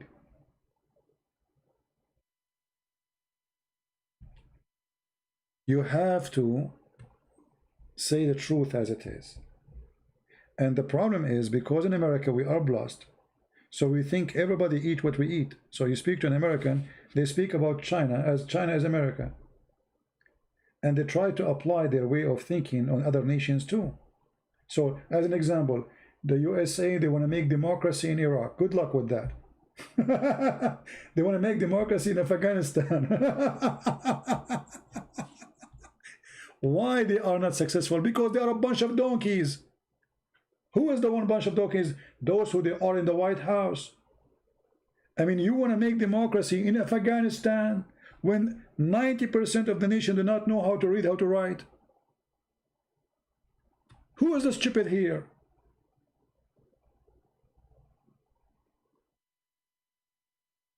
They think that Afghanistan is Germany. They want to make democracy in Afghanistan. They want to make democracy in Iraq. I mean, how stupid is that? They want to make democracy in Syria, we got ISIS. They want to make democracy in Libya, we got the Muslim Brotherhood and ISIS and all the groups, Al-Qaeda. This is how the Western they think, and they end with their garbage. I am against Trump? No, I am not. I vote for Trump, and I want Trump to win again. Why people get upset when I say the truth? Guys, why people they are upset when I say, so I vote for Trump and I will vote for him again. But not because Trump is the perfect guy, but because he is better than all the other donkeys. So in America, we have election, we have two donkeys. One, he will hit you, excuse my language, in your balls, and the other one, he will hit you in your face. Choose one.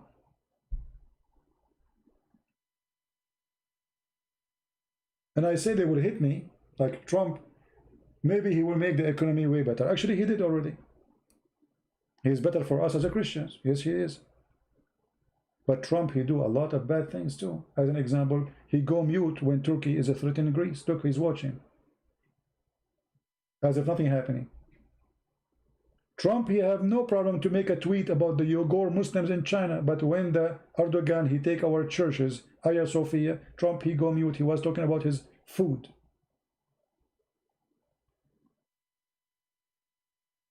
Coward. All what he want is just to win the election.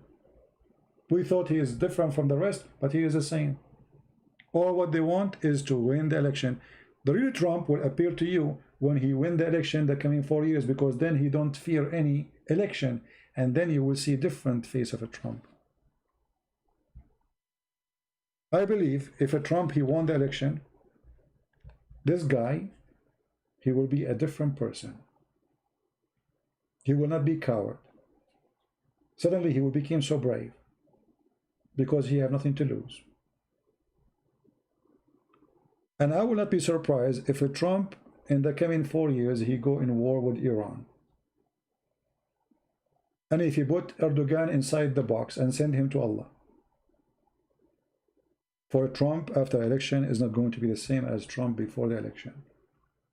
Right now he don't want any problem. Already he have coronavirus, the Democrat going all over him, you know. So he don't want more problems, so he go mute. After 3 months from now, Trump will be a different person if you want.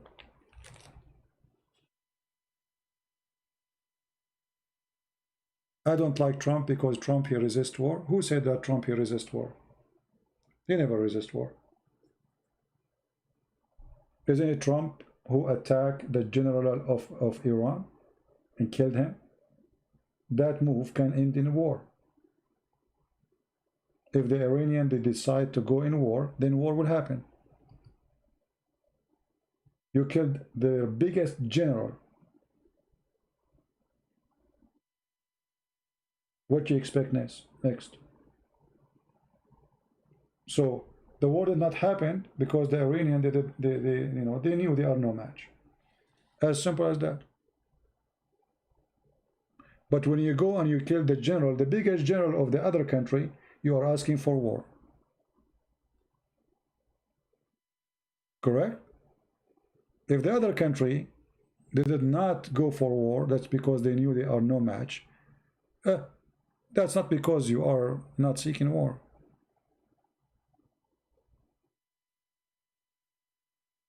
So we will see who is a Trump in the coming 4 years, and I believe he will be a different person from Trump in the first 4 years. Trump, he will not hesitate to go for war if the war is for the benefit of USA, as usual. But because he have election, and always war is not for the benefit of election, unless the war happening during the election. You know what I mean?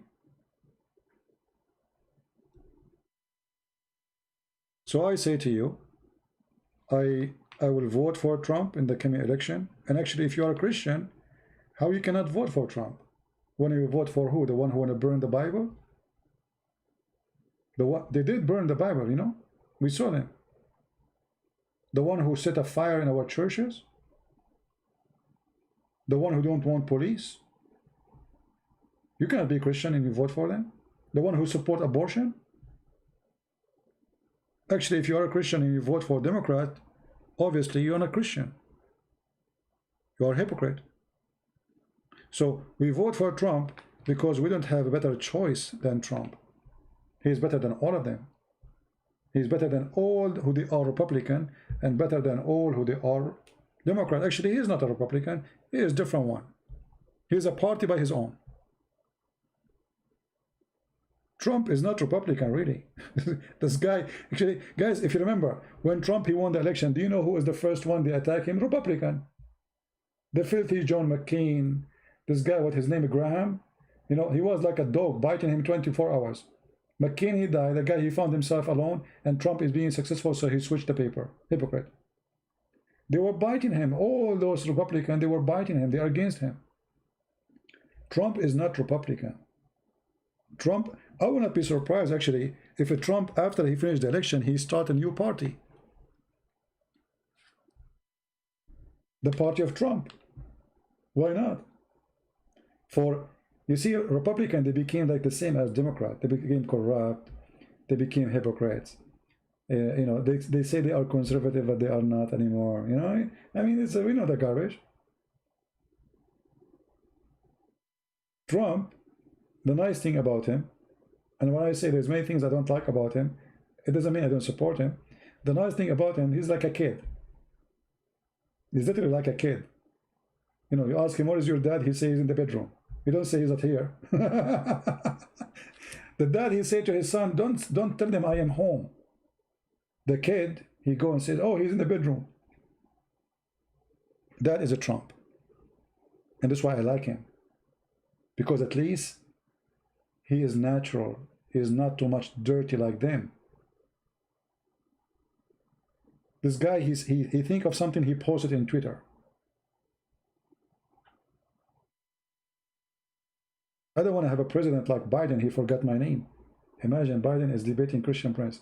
What he will call me? First, he will call me Christian. Second will call me Muhammad. Yeah, but I mean, imagine how stupid the left is to the point to vote for someone like Biden. I mean, this guy, he don't remember his name. He don't remember the guy he's talking to with his name. Stupid, arrogant, crazy, hypocrite. are racist. You know, they made many video clip about Biden, Bite Me. I call him Joe Bite Me, and all of them, they are hilarious about him saying and doing things.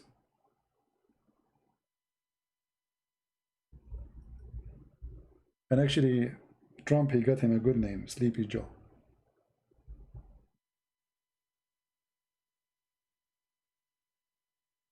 Sleepy Joe.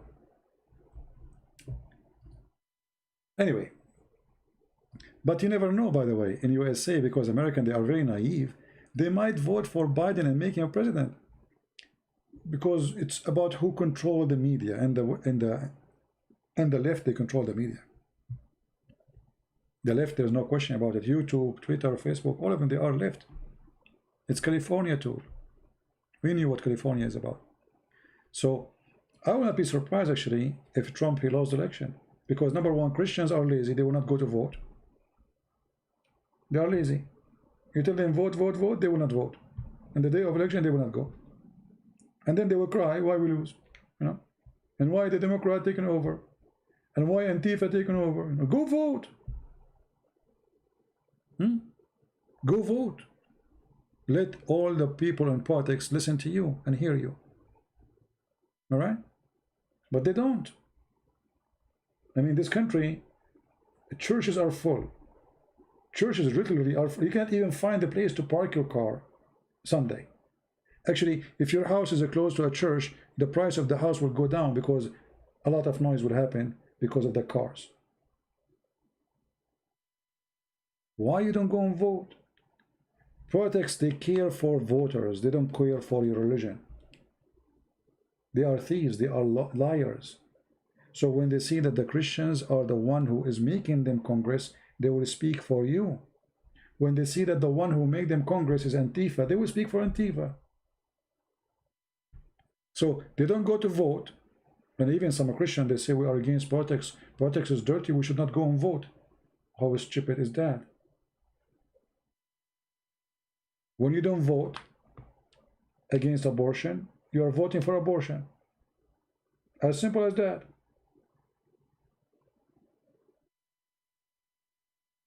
Correct?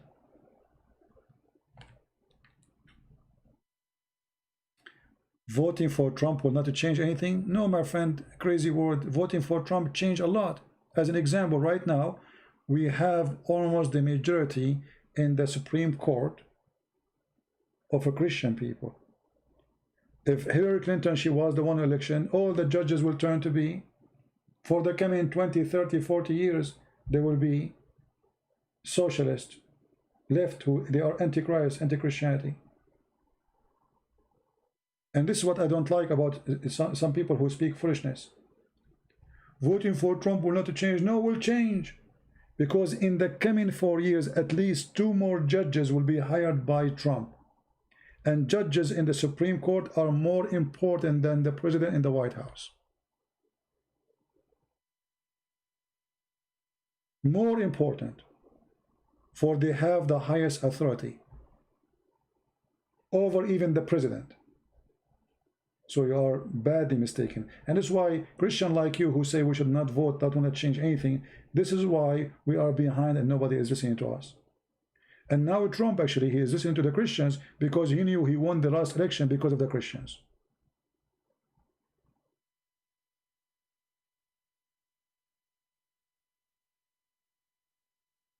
The one who vote is the only winner.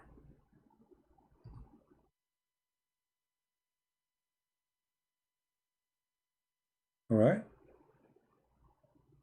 That is the truth.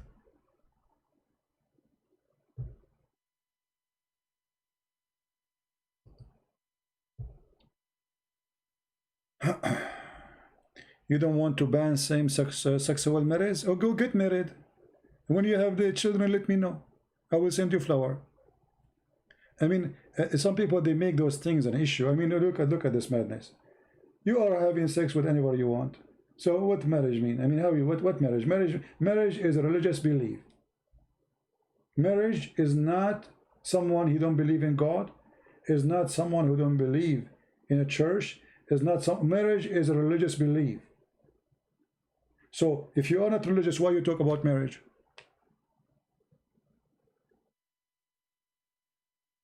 Hypocrisy. Either you are religious and you believe in what's written in books about marriage, or you don't believe in marriage.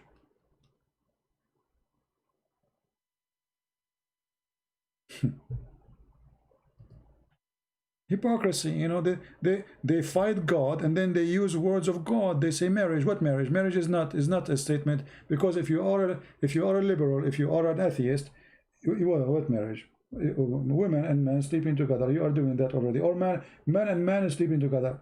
What marriage? Marriage is only a religious belief.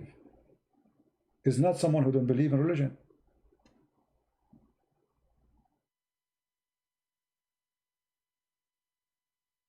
So do you believe in marriage?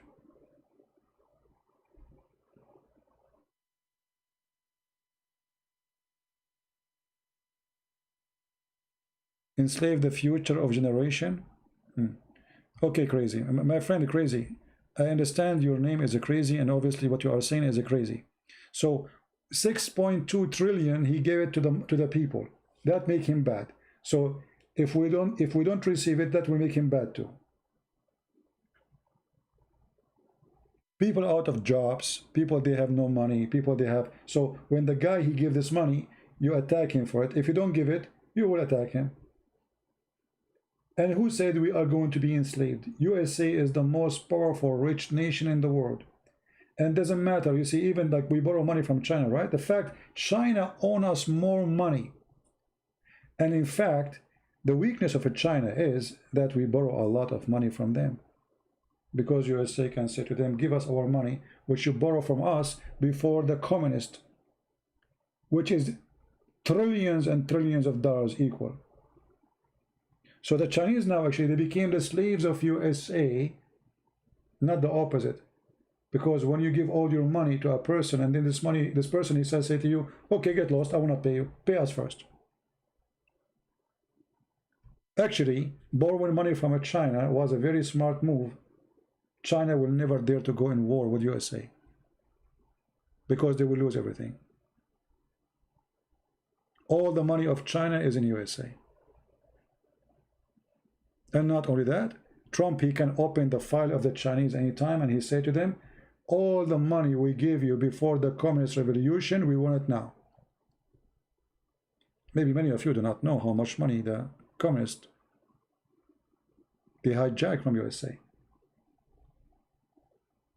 A lot of money. Changing government will not make you away from paying the money. And I don't know why Trump until now is not forcing it.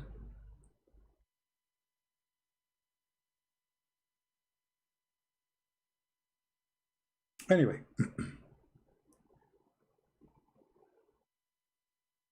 they paid only 300 million. You know, crazy word. I have to let you go, my friend. I have to let you go. Let me show you how stupid you are. I received myself $1,200 from Trump. So if everyone is receiving $1,200, how in the world they pay us only 300 million?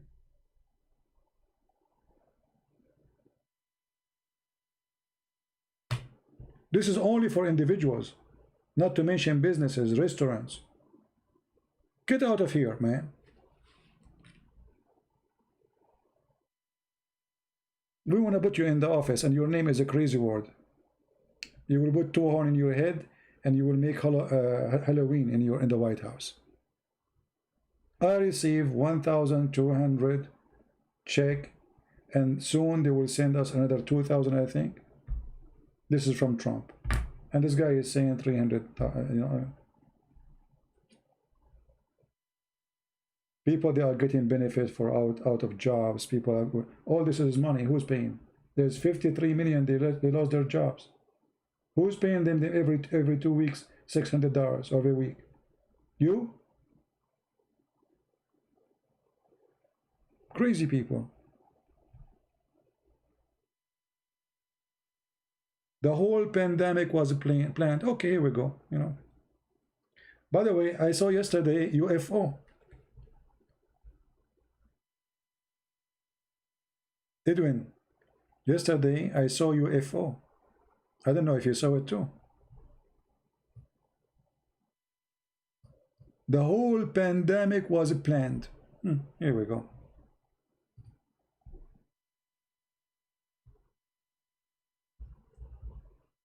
I looked yesterday from my yard and I saw a UFO and I believe it was planned.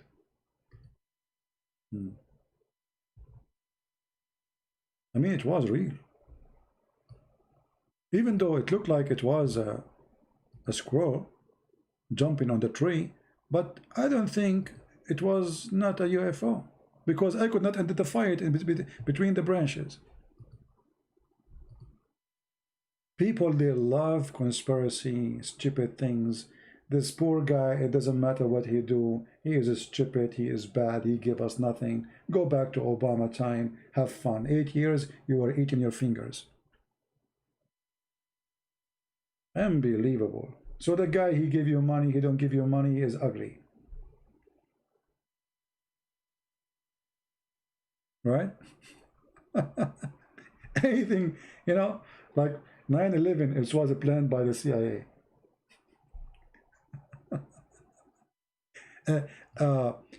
Any conspiracy, by the way, if I open right now a channel of conspiracy, you will not believe it how many people will subscribe.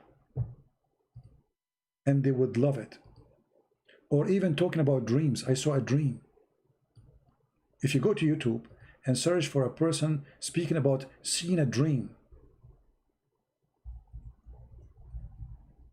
you will see that his video will hit skyrocketing, man. A dream. I saw a dream. Just say I saw a dream. Oh boy. Oh, or you can search for trying a bikini.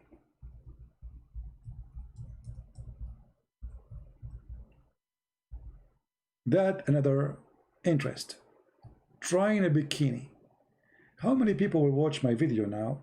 And how many people will watch trying a bikini? Let me look at this.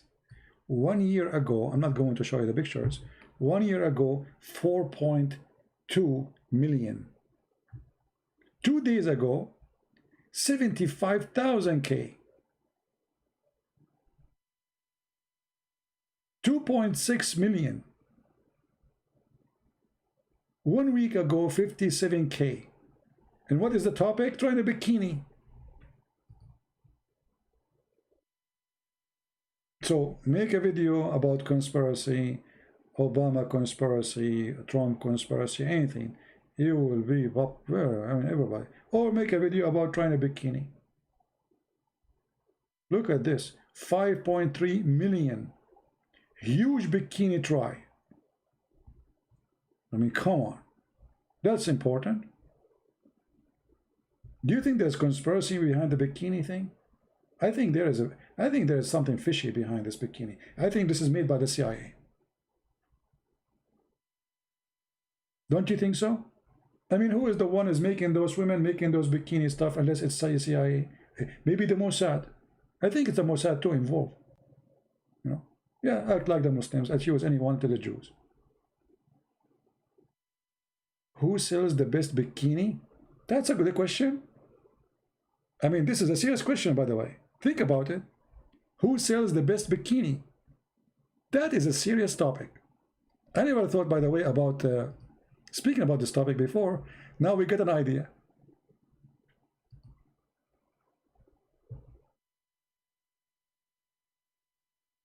Six days ago, boyfriend react to my lingerie. 417,000 views in 6 days. That's a good topic. I mean, why in the world people will listen to me? Look at me. I have 700, 600 people listening. That's a program, man. That's So beautiful.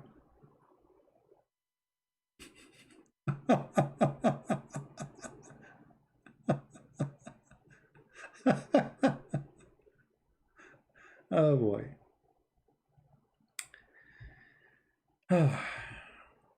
Just use your brain. If there is conspiracy in the world, yes, there is. If there is some of it is true, yes. But don't be a fool and believe whatever the garbage thrown at you. There are some people, they love to make anything. I think even if their wife, she got a BreadNet, they will claim there's conspiracy behind it. Who is the one behind this? Maybe the neighbor.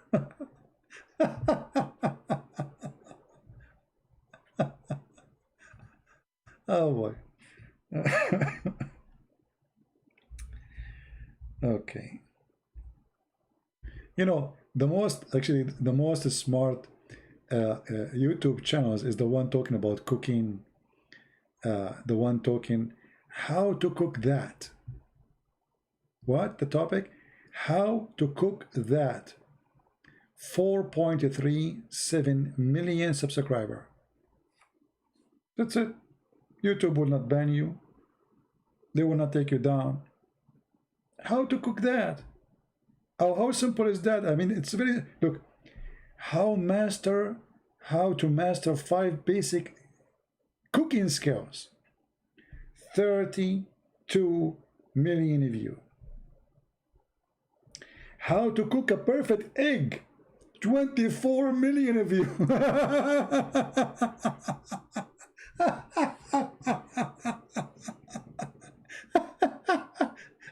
Did you see it? 24 million views for how to cook an egg. I mean, this is serious.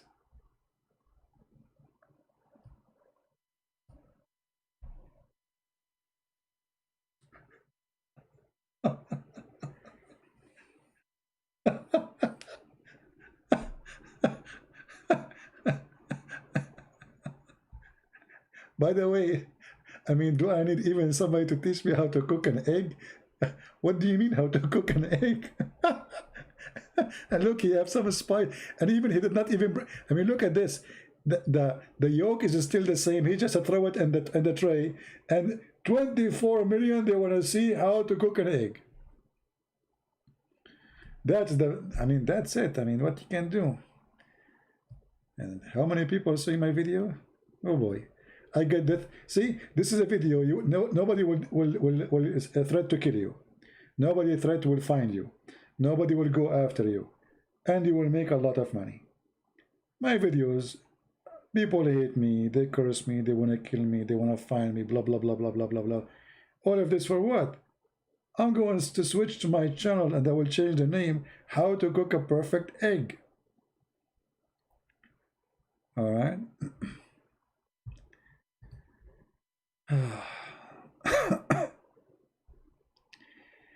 Don't love CP. My friend had a friend who tried to wash the rice before cooking. He was washing it with dish liquid. That's a good one. No, my friend, I mean, come on. I mean, even egg, you don't know how to do it. Come on. Oh boy. Yeah, actually, I'm going to make a channel. Why not? I will make a channel. At least YouTube cannot chase us. But do you think YouTube will find a reason to take my video down? They will find that when I speak about eggs, I am offending the eggs. I think YouTube will do that. Let us say I say this egg is big. They will say, you cannot say big. This is racist. This egg is small. They say, you cannot say that. You are describing the, you are insulting them. Let us say I say this meat is fat. They say they cannot say fat. Did you say fat? This is rude. This is against our guideline of speech. They will find a reason to take my video down because I'm a Christian prince. How to cook the best ribeye steak? I don't know what ribeye steak is. I don't buy them anyway. For easy meals to start cooking, 2.57 million. 9 million how to make pan seared, butter, basted steak. I don't even know how to read the title. Forget it. 9 millions. How to cook a steak perfectly every time. 4.3. Okay. Oh boy.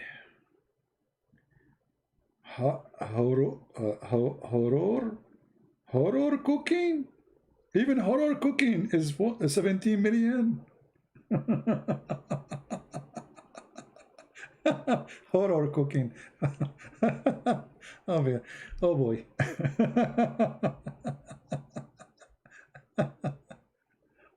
Oh no, no mercy. So my friend, like, the word is funny and the interest of people is funnier, you know. And by the way, I'm not against watching those videos. I mean, if you want to learn how to cook, if they are useful to help you something, no problem. But here you see the interest of a human being. See what the Bible says, that the heart of the man is where his treasure is. Where is your treasure? So if a person is so much his treasure is about food, his stomach, then this is where he focus. Everyone he focus in where his treasure is. And a human being these days, as we see, there nothing changed. Bikini, the reaction of her boyfriend for the bikini or the lingerie. So how to cook, food, bikini, this is the interest. Something serious is too much headache, risky, and there's a lot of, let us say, responsibility behind it.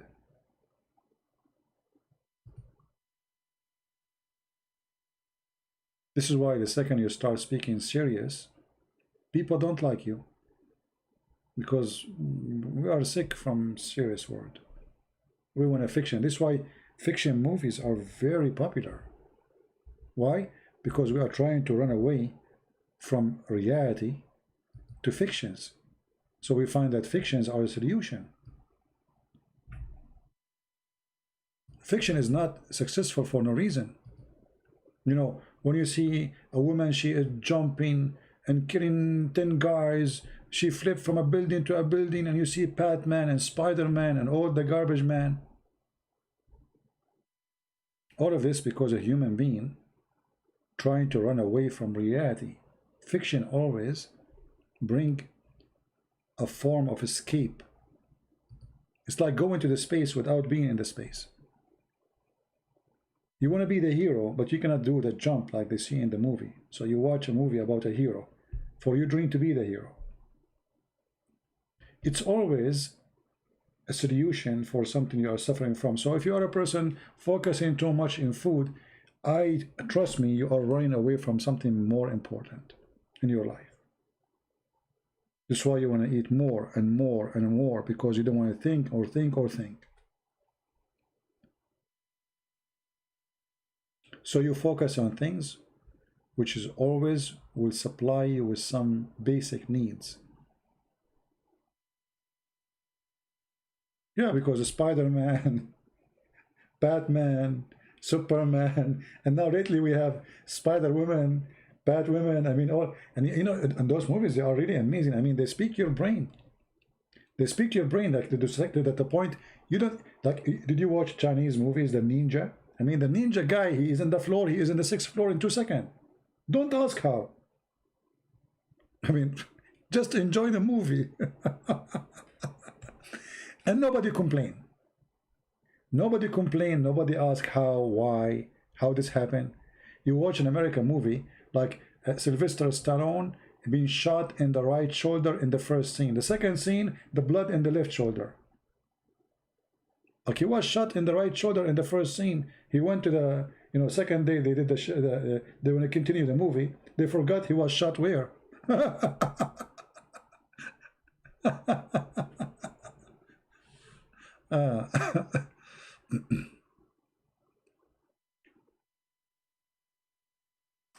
They want to separate Qatar from the mainland. I don't know about that. Maybe. But with mainland anyway, the only land they have is Saudi Arabia anyway. They don't have any land, and they have no access to it anyway. Anyway, you know, always think about things you do in your life and why you do it. Why your interests go to a certain place and why your interest is not in the other way. Why you like something and you don't like something. You know, as an example, you see a lot of men who they are married. They are doing too much activities outdoor. I wonder why. I mean, when he was single, he was not too much in outdoor. After he got married, he want to do outdoor videos and open a channel, and suddenly he became so much in outdoor and bushcraft. What happened? So they try to escape from certain situation they have in their life, and now they are spending too much time in outdoor trying to escape something, staying away from the wife or responsibility. Human being always he do something for a reason. Always. So when you do anything, ask yourself, what is really the reason? As an example, you know, you remember I made a video in Quality of Life about why you should not buy expensive stuff. YouTube took my donation down because this is not what I'm supposed to do. I suppose to make you buy stuff, not the opposite. They don't want you to think why you buy things, why you do things, why you go somewhere. They want you just to do it. And if you want to understand yourself as a human being, question always your action, not the action of somebody else. Because if you can't understand yourself, how you can question someone else? Question yourself why you do things, what is the reason, the real reason. Because always there's a real reason and there's a fake reason.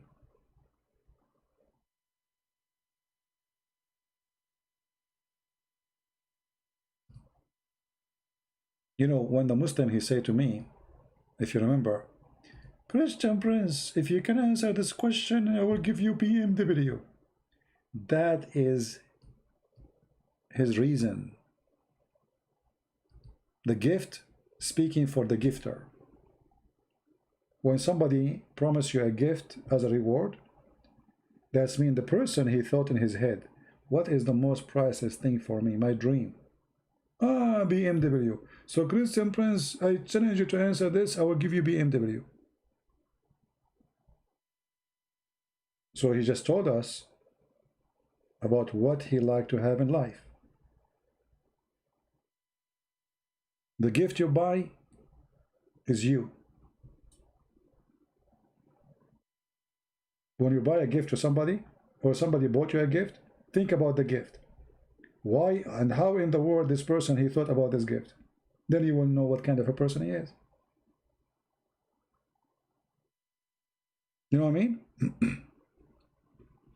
So we don't want to make it complicated, that will give you too much headache, but always think about reasoning. If you read the Bible, you will see that the Lord always he speak to us with reason. Which one is easier, to say your sin is forgiven or carry your bed and walk? The reason for the Jews was, what kind of a person, who is this person who is saying your sin is forgiven? But Christ's reason is not worry about what the Jews, he's helping this man, giving him a blessing and saying to him your sin is forgiven. So look at the target and look at the intention. One is giving blessing,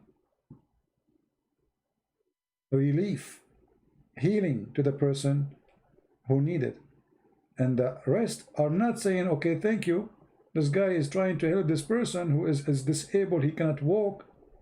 No, they are questioning, how dare you to say what you say. Everyone have his own reasoning. The evil one, they think about an evil reason. The good one, they think about good reason. You know what I mean? Even though it's the same topic. I don't know if my English is helping me to make you understand what I'm saying.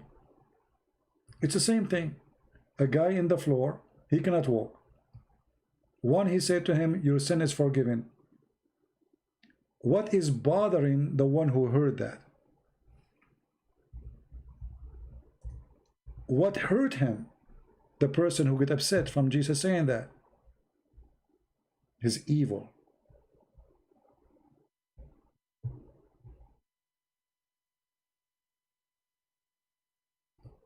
He could not hide his evil. So instead of thinking in a positive way, he started questioning the good act. Like when Jesus was helping somebody is injured. How you do help an injured person? It is Saturday. The evil. They're even questioning the good you do, for they have their own reasoning. This is why always we have to question the reason. And many of us, we fabricate reasons to make our behavior acceptable. It's like a drugs, you know, you give yourself a drug, you say, oh, you know, I need this. So you convince yourself, even it's a lie. Why are you treating your wife? Well, my wife, she don't care for herself. She don't put makeup, you know. You make reasons. Yeah? You will create 1 million reasons. Right? Reasoning is the way to know who you are. Find the real reason of things you do. Then you will understand yourself, and then you will be able to solve your problem. And this is what we are trying to do when we speak about politics. We spoke about reasons why Trump, he is upset from the Russians selling the gas to the European. I mean, what the problem? The Russian fuel is cheaper, closer, make more sense. No, the reason is not. The reason of the European is different from the reason of the American. The American, they want to sell their gas. European, they want to buy cheaper gas. Russian, they want to sell their own product. So every one of them, he have his own reason. All of them, they claim that their reason is valid. But it cannot be true. You know what I mean? It cannot be true that all of them, their reason is true, is good.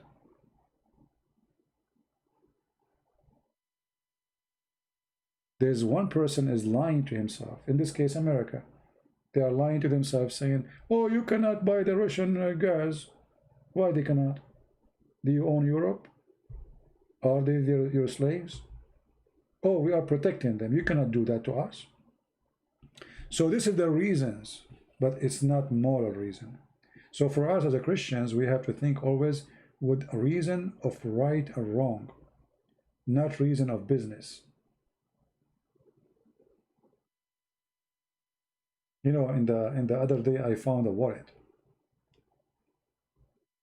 I can create a reason for myself to take all the money in the wallet. I can. I mean, okay, I don't know who is the person. Nobody saw me. I can take it. Nobody saw me at all. There is a single chance of anyone to know that I have the wallet. I can create a reason to say I need this money. Or I can say, okay, I'm going to give this money back. Go and look for the owner. You know, there's an ID there. There's an ID. You can go to the police, show it to them. So either you create your own reason, justify your act, convince yourself that this is legitimate, or do what is right and find the real reason. The real reason is, this is not my money. I should not have it. I have no right to have it. Always reason will tell you who you are.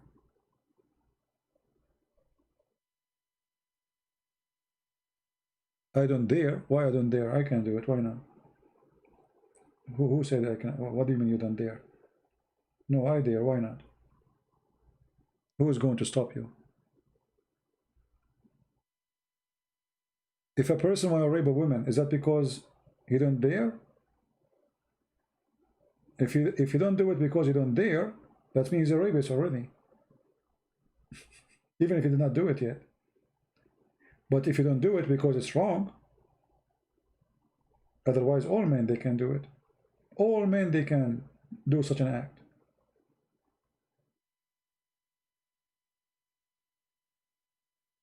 This is why if you want to have a right society, good society, it's not about because you scare them about what is right and what's wrong. How dare you? But by make them understand and believe that this is right and this is wrong. If we have all society, let us say we have a town, have 10,000 people, and nobody believes that theft is right, then we do not need to put money in the bank, because nobody will steal. The belief, my friend, you are your belief. So it's not about you dare or not, it's about what you believe, because those who don't dare, they are thieves. If the reason is stopping you from stealing, that's mean you are a thief already. If the reason is stopping you is because you don't dare, the police will catch you, right? So you're a thief. You are just waiting for opportunity, like what we see in USA in those Antifa, the protest. They start breaking windows, stealing iPhones, watches, etc. They are thieves. They were just waiting for opportunity. When the opportunity comes, the truth about them show up. And they are saying, don't trust the bank. So what, you trust the pillow? And they are, if you don't put your money in the bank, what do? You put it under the pillow?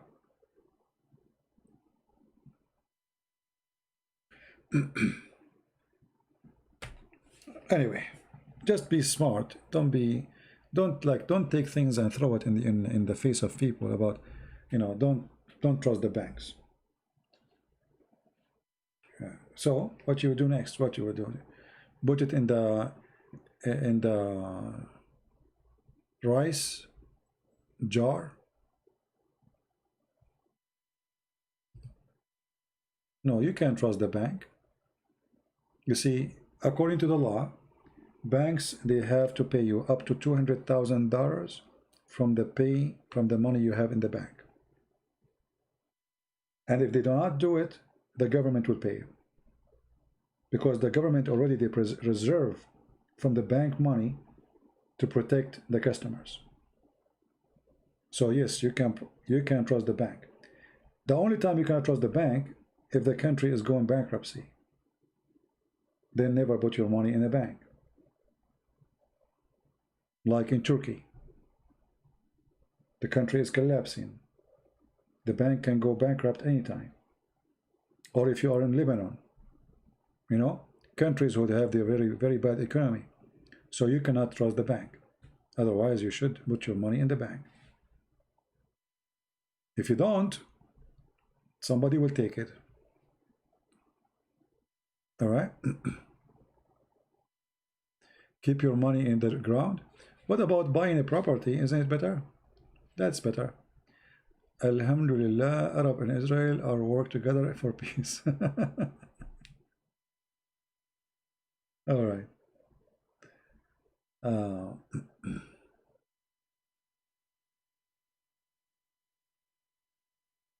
What about Sharia bank? Actually, those Sharia bank are fake, because this is other way of deception. Like, they knew that the Muslims, many of them, let us say, they want to follow certain rules. So they create rules to make them believe that this is halal. And you will not be surprised if the bank owned by a Jew. You know what I mean? Many of those banks, so they are called Islamic banks, is owned by Jewish companies. It's true. So they knew the customer is a fool. So we put what? We put halal sticker. I saw with my own eyes in Saudi Arabia, a shoe have a sticker that says halal. It's a shoe. It's a shoe. Are you going to eat the shoe? But those in other countries, they understand that those people will not buy anything unless you put halal. So put halal in the shoes. They put halal in the shoes, they put halal in the t-shirt, they put halal in the sardine, even sardine halal.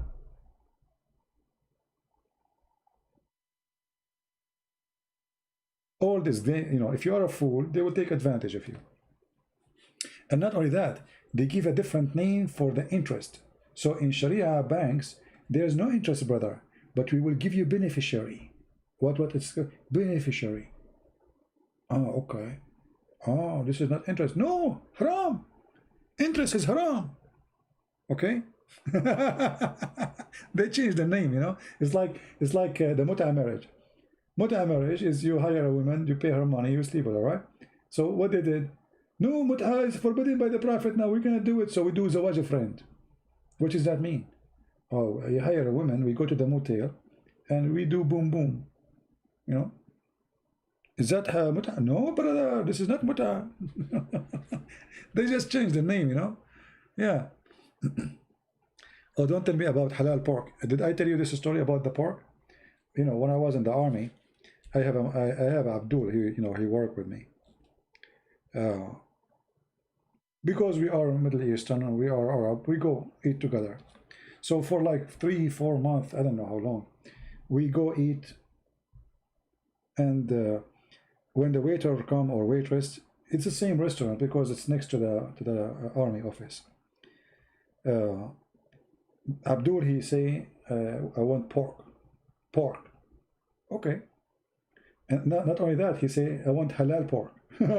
So first time I heard him, I thought he's joking, halal pork. And I laugh, I said, okay. So always he go there and he say halal pork, halal pork, halal pork. And then one day he asked me, what do you have in front of you? I said, in Arabic, I said, khanzir, which means pork. He said, what? You are eating khanzir? I said, what, you idiot? What are you doing? What is this face you are giving me? He said, how you eat this khanzir? I said, you stupid donkey. You are eating khanzir for the last 6 months. He said, how, me? I said, yeah, you just ordered it. You yourself, you are eating khanzir too. Aren't you the one who keeps saying, give me halal pork? So the stupid, he thought that halal pork is like a way to cook it, it's like a kind of food, meat. It's a dish. So he go to the restaurant, he say halal pork, he don't speak good English, So he want halal pork. So I told him, you idiot, you are eating khanzir for the last 6 months. He said, what are you talking about? He said, yeah, and today now you are eating khanzir too. Look in front. Didn't you today told the waitress to bring you halal pork? He said, yes. I said, pork me khanzir, you donkey. So he was eating all this time halal pork.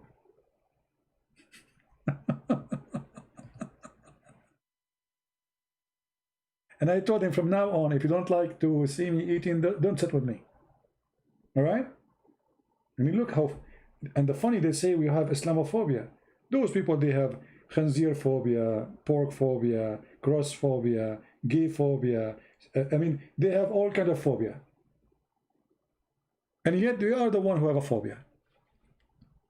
I don't mind to sit next to a Muslim and wherever you're eating, so what?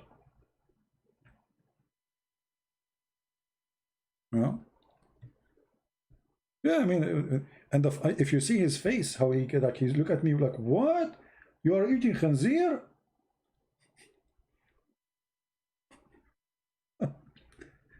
Yeah.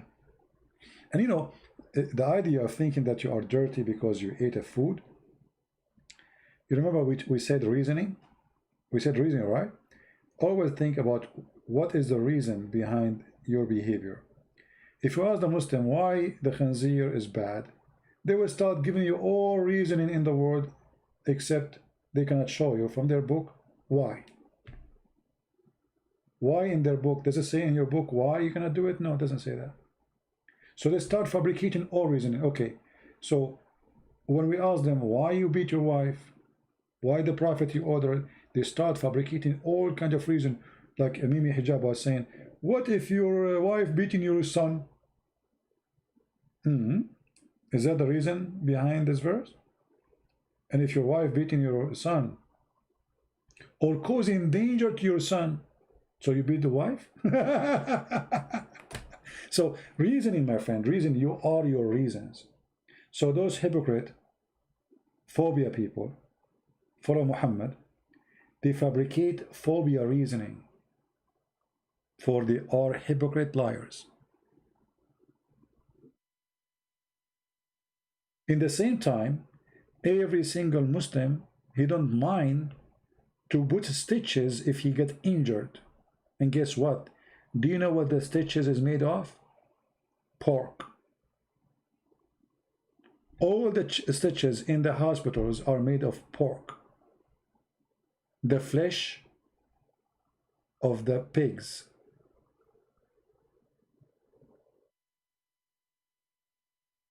Do you know how much insulin is made from the pork? Do you know how many people pork? How many human being, the pig, he saved their life? Between stitches and insulin? Do you know that your wife, she used lipstick, she is using pork? And makeup? So hypocrite, I mean, their reasoning is dead. They fabricate reasoning. Islam is a religion of conspiracy. The pig, he have a conspiracy against Allah. The mice have conspiracy against Allah. The dog have conspiracy against Allah, and he is the devil if he is a black. You know what I mean? It is a religion of conspiracy. Now, how many of you did subscribe to this new channel? It's not new really, but I mean, we are not using it always. Don't forget, please, to subscribe. And if you want really to be updated about, our videos, always you can go to Patreon page and you can subscribe there.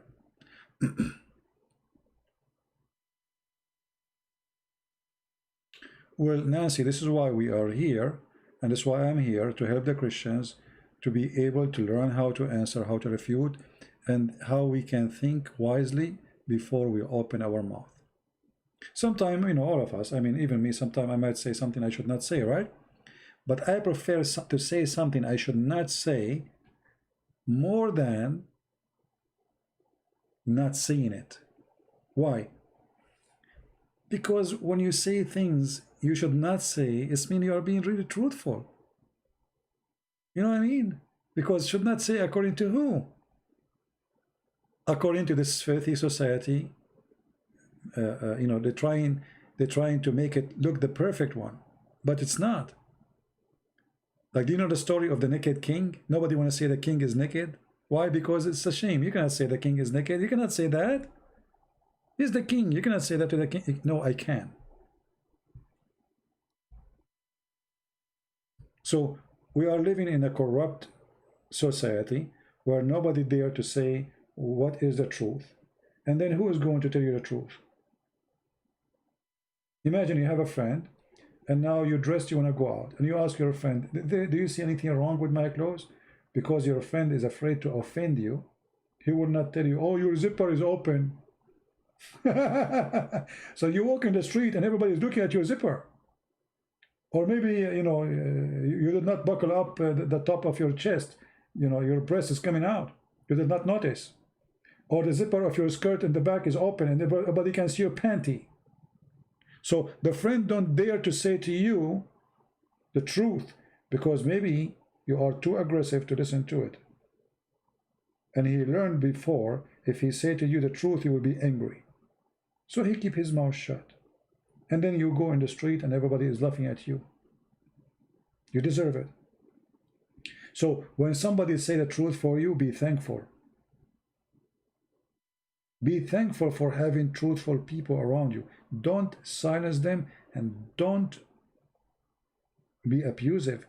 Be thankful. Give them reward, actually, for they are helping you to see the truth. If somebody says to you, you are a liar, and you are a liar, you should respect that person.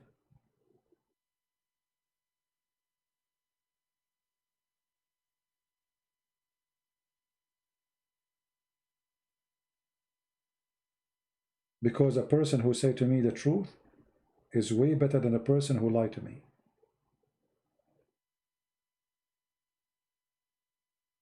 Actually, those who lie to you, they are trying to hurt you.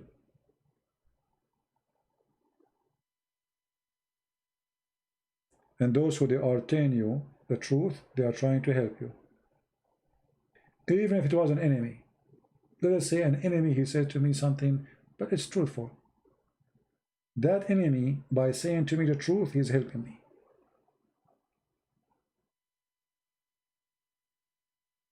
So if you are speaking to your wife, be truthful. If you are speaking to your husband, be truthful. If you are engaged with a woman, be truthful. For your divorce is going to be the coming step if you are not basing everything in being truthful. Truth can save you. Lying will destroy you. You know, if you have something in your life and you try to hide it from, let us say you want to get married, and the woman you are going to marry her, you're afraid if you share the truth with her, she will leave you. Sooner or later, she will find out and she will leave you. If this is the reason to leave you. So better to leave you now from later. After having kids, divorce, disaster. Why you want to do that? Tell her the truth. If she love you, she accept you, she stay with you, she forgive you, whatever it is. If she don't, bye-bye. The same for the women. The one who built in the rock, his house will stand. The one who built in the sand, the water will take it, any water, even if it's not a flood. And this goes for everything around us in our life. You create a lie to cover something, and then you find yourself you need to create many lies to cover the first lie. Never do that. And always, if there is something you are ashamed of, mostly it's wrong. Not necessarily, by the way, but mostly it is wrong. Like there's many things we do in our private life, you know, okay, I'm ashamed of it, so I cannot talk about it. So I hide it. But not necessarily always things we ashamed of it, we hide it because it's wrong. No, but because society around us consider it shame. So like now, if I say Islam is etc., according to YouTube, this is not right to say certain things about Islam. This is their shame value, you know. So not necessarily what you think is a shame. If they convince you it's a shame, that it means it is a shame. It might be the opposite.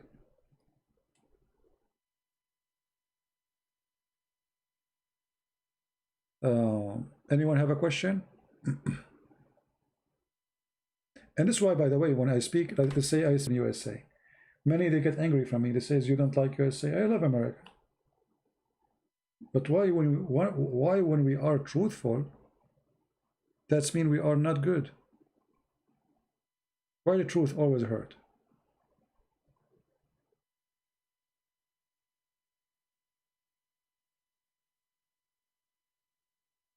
Like, you know, we saw that some Hindus, they always support me as long as I'm talking about Islam. The second I spoke about Sadhguru, suddenly all the Hindus, they are, you know, very angry. That's hypocrisy. You know, I'm a Christian. And I believe your belief and their belief is the same. At least they are both our cult.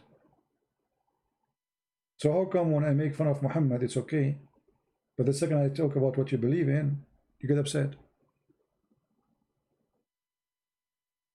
Right?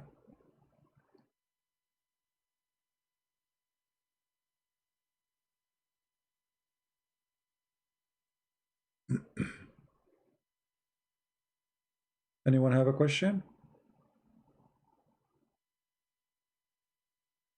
Yeah, adoption is forbidden in Islam. Yeah, this is Quranic verses and hadith.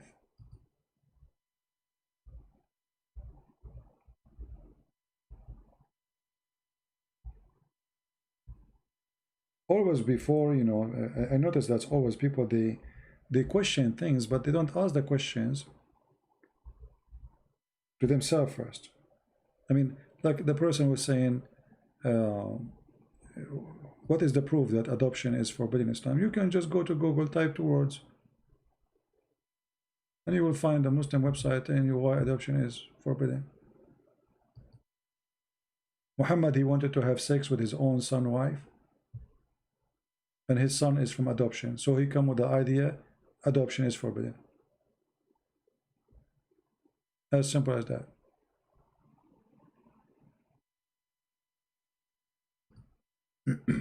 So for the sake of his own private part, see, reasoning always, you want to find the quality of the person, find his reasoning. So the same when Muhammad, he forbid adoption in the chapter of Al-Ahzab, chapter 33, verse number 5. He did that for his reasoning. He want to sleep with the women.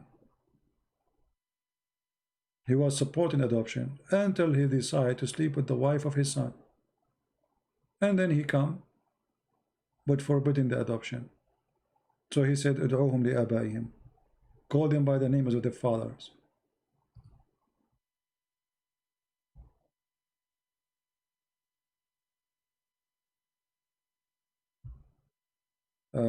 Can be traced back to Muhammad superstition and his lost.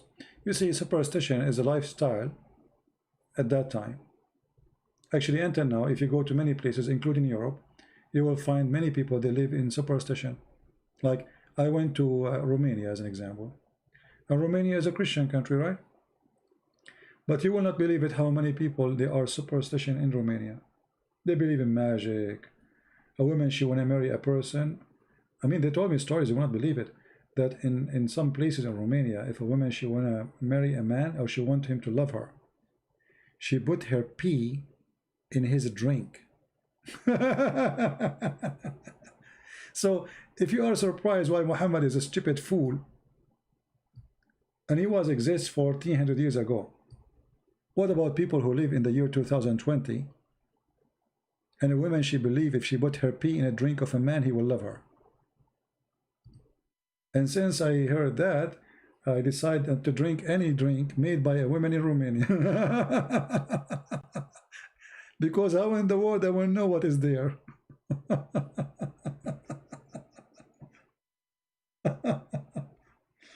Yeah, I mean, see, superstition is a stupid thing, and a human being is a stupid idiot.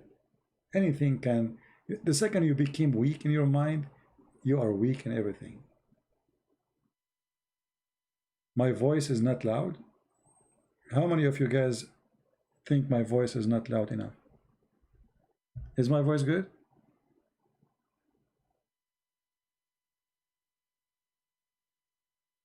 How is my voice? Is it good or not? Somebody say my voice is not good. Maybe it is his speaker. Let me know, please, if my voice is low.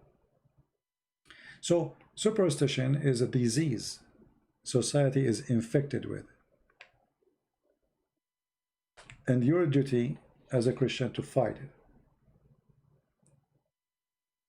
Fight it with no question. And don't be coward to say this is stupid. Because you need to help the people to know that this is stupid. So when I was there, I said this is stupid. They look at me, I mean, how offending. I said this is stupid.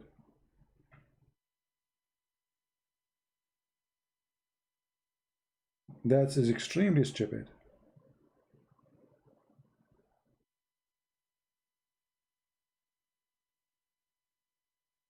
You know, the second we are people who believe in those things, we lost our freedom. You are free when your brain is free. Not necessarily when you are not in the chain. They can put you in the chain, still you can be free. But the second your brain is controlled by stupid ideas, you are not free no more.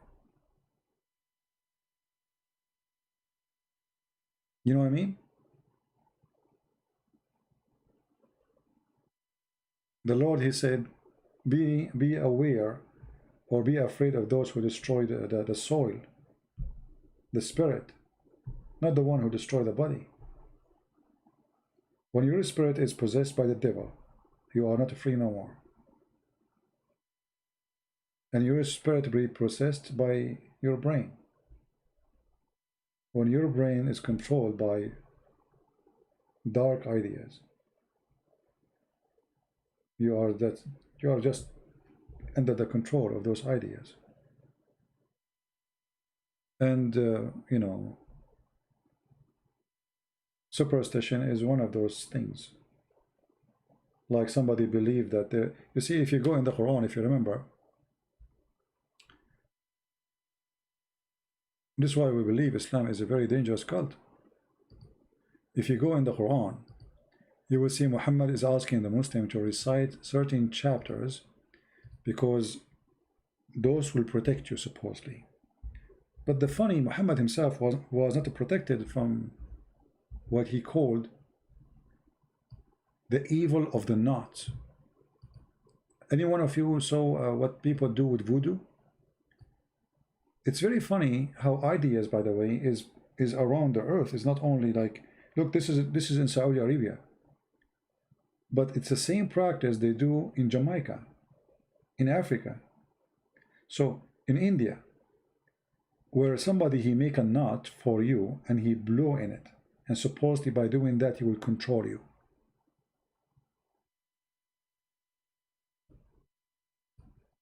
So Muhammad, he come with a solution. Say this: I say, seek refuge with Allah, the Lord of the dawn, from the mischievement of what he created, from the mischief of the darkness. By the way, here this translation is not right. This word here, waqab, is about the penis. If you have my book, Sex and Allah, you will see with the evidence from the Islamic books. It says here, from Shari Ghasiqin idha waqab. It was about the penis of Muhammad when Aisha, she asked him to sleep with her, claiming, because he cannot have sex, claiming that this is her evil. And then Muhammad, he claimed that because his penis is not functioning, he say, the mischievement of those who practice by blowing in the knot. Here the translation is not really correct. It says the practice secret art. What is that? Change the translator, you will see how everything changed.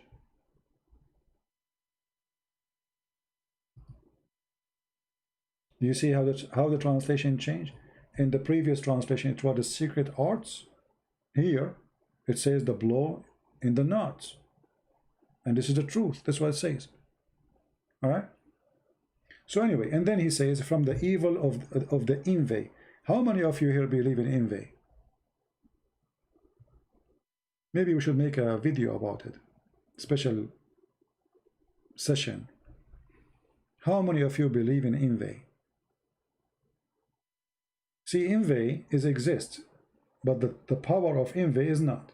Which means, I see someone have something, I wish to have it or take it from him. I can say this is envy. But Muhammad is not speaking about that. Speaking about somebody, he wished to have something and he hurt you, or he destroy you, or even he kill you by the power of envy. It's a special magical power.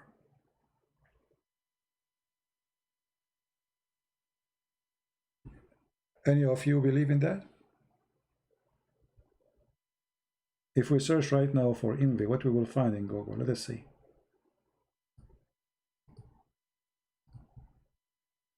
Let us see what Google will show us.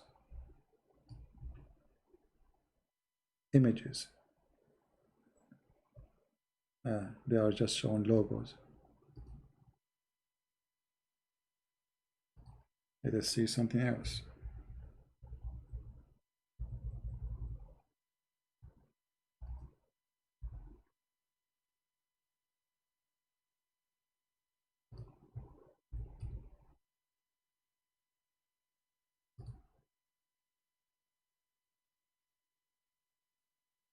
You know those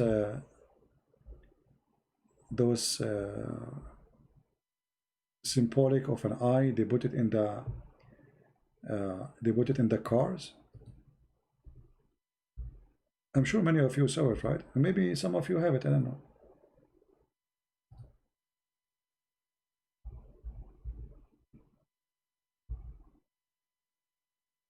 Let us see if we can find the pictures for them. I don't know what they call them. What they call them? What they call them, those things? Evil eye?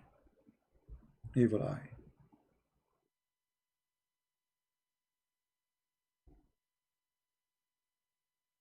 I don't know really what they call them, so I can search for them. But in Arabic, let us see. I can search in Arabic actually.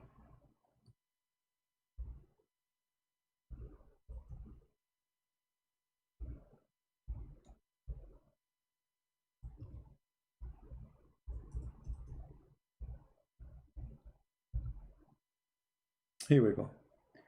If you go in the Islamic countries, you will find all over those things. So you will see the Arab and the Muslim, they hang those things like a hand, have an eye in it, an eye, a blue plastic with eye, you know, as you see here, like this one here. Let us put it on the screen so you can see. This is why the Middle East stayed in the cave time for a long time. And still.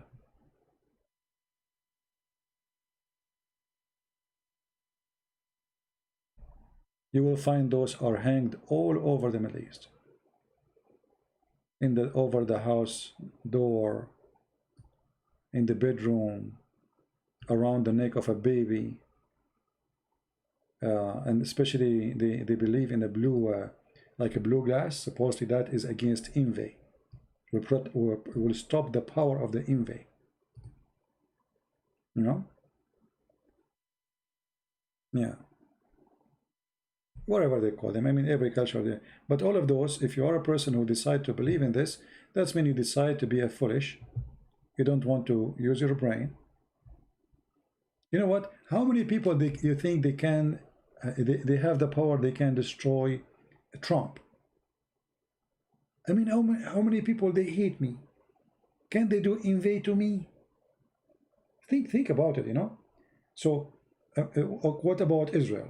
There is 1 point whatever billion. They wish Israel disappear. What about they do invade to Israel? And then Israel will go. Israel second, they will have accident. You know what I mean? Why even when I need an army? We just do invade to somebody and he go. That's it. We destroy him. Actually, I'm thinking to do invade to Corona. And then Corona will die. Let us do invade together, yeah. Let us do invade. All of us, let us focus in Corona, okay? And do invade to Corona. Corona now is feeling pain. Corona now, she have a pain in the stomach. Corona is upset. Corona, she have diarrhea. Corona is dead. Why? Because we have invade. Oh boy. See how easy it is?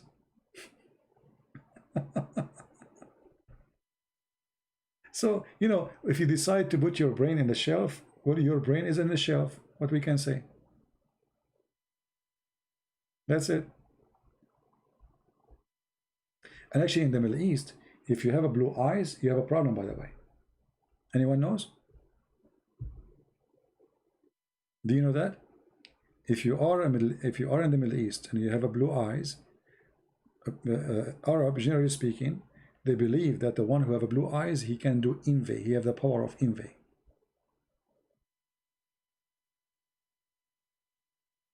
Why don't the Christian walking over the speaker corner to talk to sick man like Adnan? Why you don't do it, Appy, yourself? Instead of saying why they don't, why you don't? Why you want them to do it, you don't do it.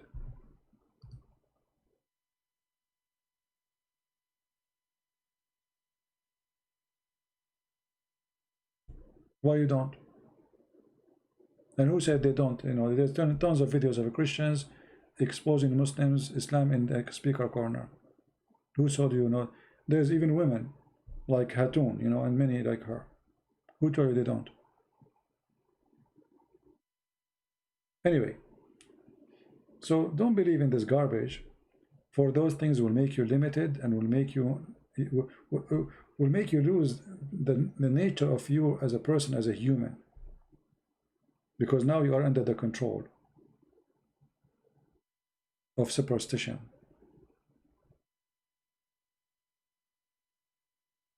As simple as that.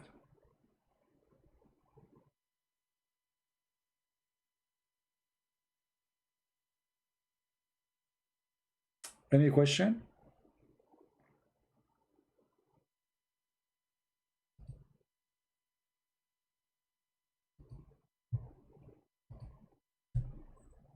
Anyone have a question?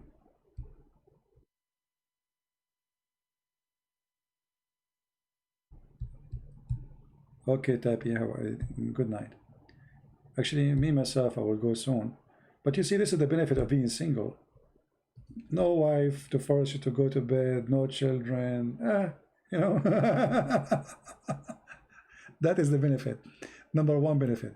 Do you know about Bereshit on Genesis, which is a kind of pearl, the twisted Islam version about what Messiah do second coming is break of the cross? I'm not sure what do you mean, you know. Excuse my English, sometimes I have difficulty to understand what people are saying. But I know what but still what you are saying is not clear for me.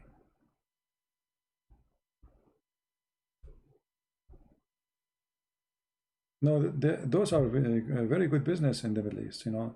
Actually, most of them, they are made in China. The funny, the Chinese, who they are communist, they sell that to us in the Middle East. I mean, do you see how business work? Chinese, who they are communist, they are selling those things to the Arab. That's why we say, like, how the fool make the idiot rich. You know what I mean? So the fool, he buy, I mean, they call them kuffar. They are kuffar, the Chinese, brother, communist. Allahu Akbar. And then we buy from them this, because this is supposedly will protect us from the evil, which is made by who? Made by the kuffar. You know what I'm saying? So this eye is made by the Chinese. And they are kuffar. And then as a Muslim, I will buy it to protect myself from the envy of the kuffar.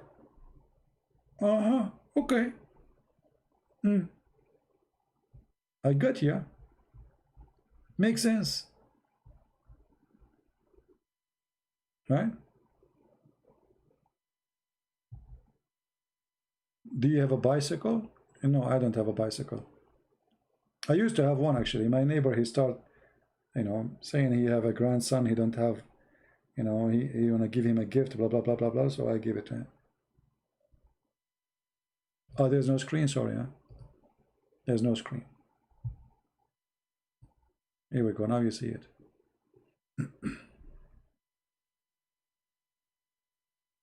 Muslim love Chinese women? I don't know about that. But I know that Muslims, they like white women. They are obsessed with white women. Who will help the Christian in the Middle East? Nobody. Nobody will help anyone. If you don't help yourself, nobody will help you. The only one in the history of the Middle East help the Christians is the Russian. Always. That's why me, myself, I have a special respect to the Russian people. Nobody ever helped the Middle Eastern Christians, except the Russian. And actually, right now, if not the Russian, the Christians in Syria will be slaughtered. While the Americans were sponsoring the terrorists, Al-Qaeda and ISIS, and all the Western supporting Turkey, sending all the fighters to Syria, the Russian was killing them. Nothing changed. History repeats itself.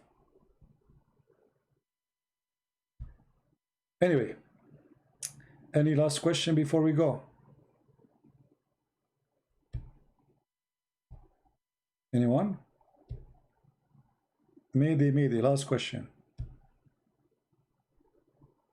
Let's change this stupid eye thing. Good morning from Germany. How are you, my friend? You know, last time I was in Germany, you see, in Western countries, you see things which is unbelievable. So I was, do you know a brother Amir? Amir from Germany, the ex-Muslim? So I was with him, and I have another brother. He was with us. And then we walk in an area in their town. There was a woman sitting in the ground, and she have a sign, and next to it there's empty container. The sign, the first sign, it says, "This is for my beer," and she put the sign in the front of a container. The second sign says, "This is for my weeds."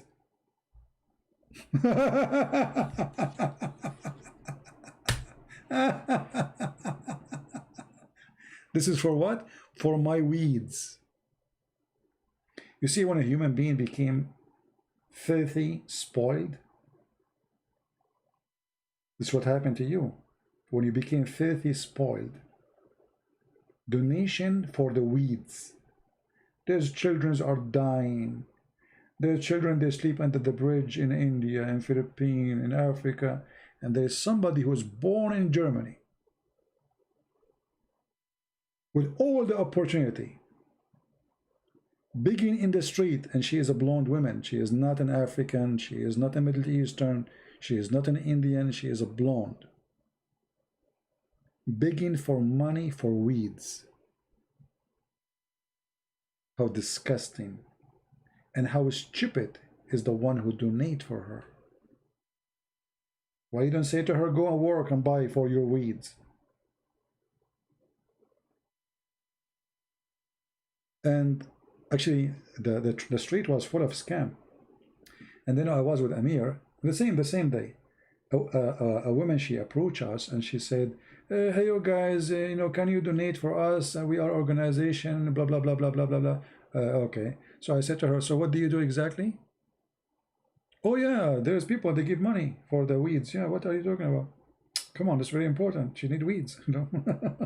So this woman, she said to us, trying to convince us to donate. I said, okay, what is the purpose of your... She started speaking German. I said, I don't speak German, English. So anyway, she started explaining that her organization, they put tigers and lions who they are old into sleep, which means they make them die. I said, oh, okay.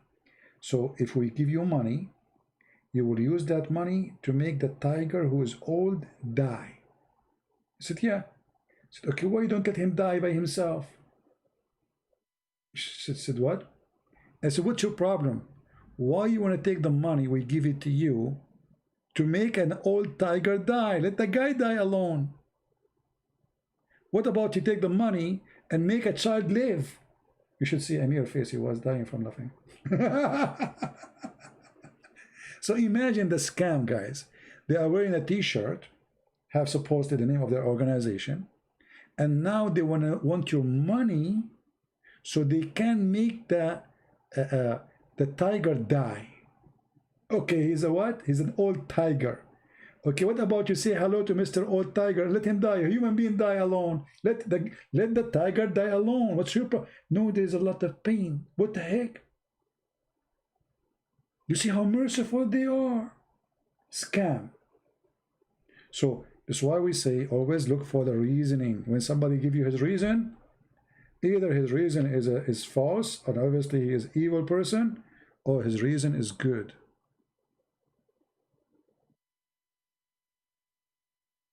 Don't be a fool, and don't let them fool you. If they fool you, it's your fault. Yeah, the tiger is going to die, and he's old. And how many tigers die a day? And what do you do exactly to make them die? It's very easy, my friend. Just watch, make them watch CNN, they will die laughing. I mean, you do not need even to give them drugs.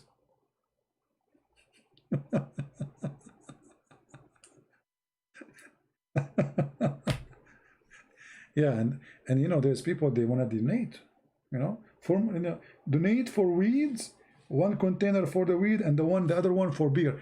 She don't even have one for the food. This woman in her menu, there's no food. There's one container for the beer and the other one for actually there's one, yeah, there's one for what? I forgot. There's one, but it's not for food. Anyway, so there's no food is needed. What is needed, important, is the weeds. and the beer. That's it. So if you are a fool, everybody will take opportunity on you. Right? I say I don't believe ex-Muslim, please. Yes, can even pretend and cheat you. Why you don't believe ex-Muslim? Why is that? Okay, let us say a person he wanna cheat. Okay, he cheat. Why you are making judgment before he cheat? So a person who listened to the Messiah and he became a follower of the Messiah. We have a 12 disciple. One of them, he was a cheater. So you are saying we should not listen to Peter because maybe he's cheating. We don't listen to Paul. We don't listen to any. Right? That is a false analogy. This guy, Emir, he fight. They threaten him. They try to kill him. Still, you don't want to trust him? It's up to you. Who cares? And who's asking you to trust anyone anyway? Correct, guys? Who is asking you to trust anyone? Why you should even trust me? There's only one name to be trusted. That is the name of the Lord. Men, women, they can be corrupted. Even the good man can be corrupted, correct? Which means you might be good today, you might be evil tomorrow. Only one person can be trusted. That is the Messiah. The one who trusts a man, he's a fool. Don't you see, even normal life, a man, he marry a woman, she marry a man. First day, I love you, you love me. Second day is honeymoon. Third day, got lost. Okay, what happened? Because a human being changed, not to be trusted. Correct? But God, no. God, he said from the beginning, for God, he loved the world. He sent his only begotten son, and he did. And what his begotten son did, he gave his life for us. He said he will do it, and he did it. He said he will come, and he will come. But if you trust me, as a man, well, maybe I speak good, but I do bad. How you know? Actually, there's many people who speak good, they are evil. And they speak good because they are evil, because simply they try to cover their evil by speaking good. So why you trust the man?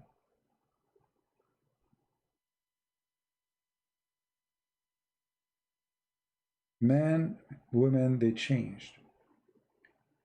And this is why we see people getting divorced, women and men fighting. The first time the man he meet a woman, he opened the car door for her. He give her a rose. He buy her a ring, a perfume. He call her honey. He carry her. Just wait 3 months after.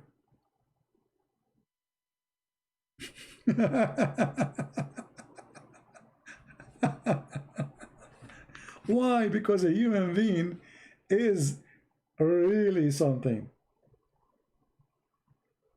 This is why before you know, like let's say talking about marriage, before you marry a person, try him once, twice, 3 times, 5 times, 6 times, 10 times. Don't go and get married right away. See how much he changed. See how good he is when life is good. See how bad he is when life is harsh.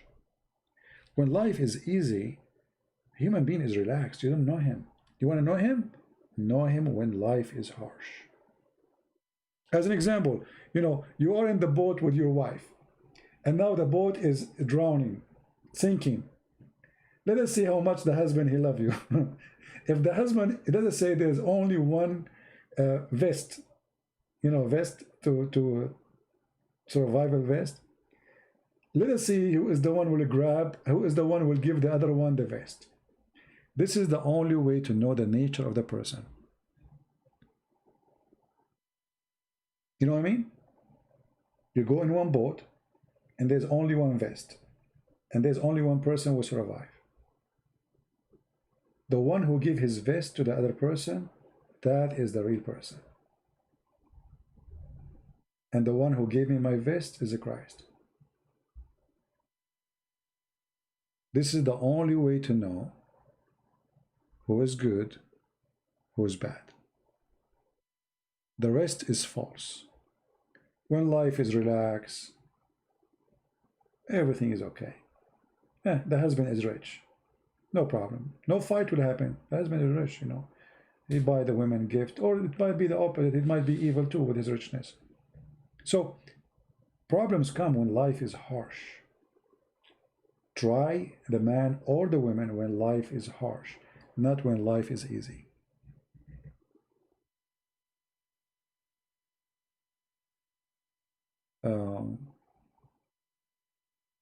Respond to my question. What is your question? No, I don't see it. Sorry. Let me go back. Sometimes I try to avoid looking at the screen because my eyes hurt from looking all day at screen. I'm not seeing your question, Noah. Can you post it again?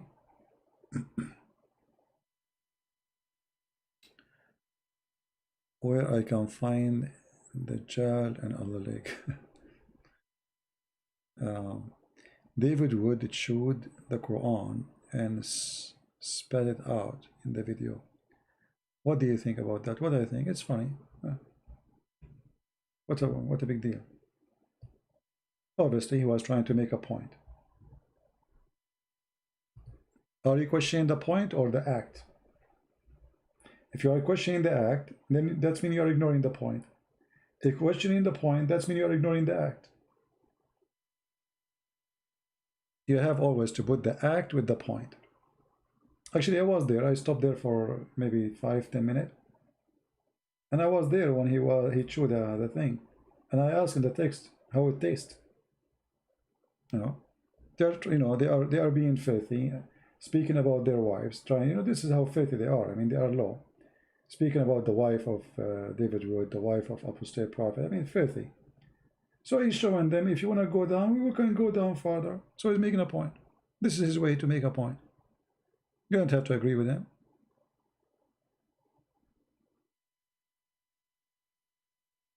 Why you don't married, Mr. Prince? Well, when I find her, I will marry her. But the problem is she's going to marry me.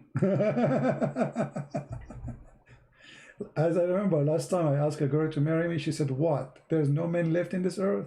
So since then, I said to myself, oh, I'm not going to do it again. Okay. Well, they will not come to me. Those people, they don't, this is why they don't debate me. Right? Thank you, True Mafia. True Mafia? That's a good name.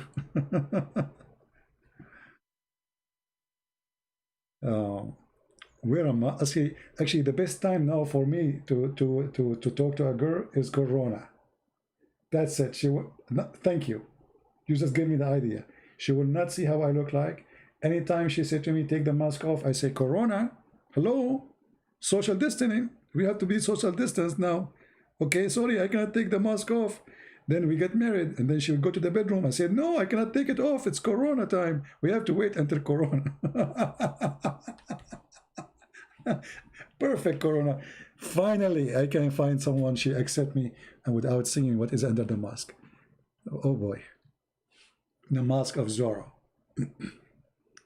When you will translate the Quran, I need to take a vacation to do that and finish. I finished a lot of work in it, actually. You know. Yeah, actually, Corona have a lot of benefit. CP weakness is feeling in love? No, actually, you see, it's my strength that I feel in love. But I have my own way of loving things. Never, you see, the Bible says, love never fail. Right? So you can love a person, but not necessarily you love him or you love her for certain benefit. You can love a person by showing that you care to help. even if there's no benefit. Actually, the real love is when there's no benefit. So if somebody want to love you, but in order to, let us say, he will not accept you to love him unless you sleep with him. That means he don't really love you. He just love your body. He want to sleep with you. A person who love you, he will not sleep with you unless you are his wife. Even he might be tempted. He like you maybe in a sexual way. You know, you are beautiful. You are, you know, pretty. He got tempted, but he should not take you to bed if he really loves you.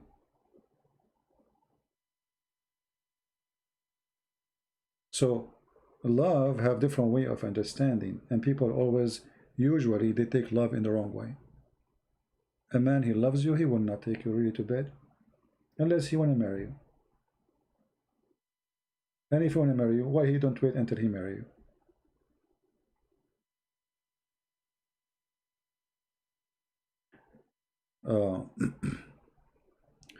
Why Muslims say our miracles is destroyed? What miracle is destroyed? What does that mean? The Quran says Jesus, he made the blind see. Even the Quran witness for the miracle of Jesus. Is the hadith that about Allah being created by the sweat of horse a Sunni or Shia? No, it is Sunni, but the Sunni, they don't accept it anyway, but it's there.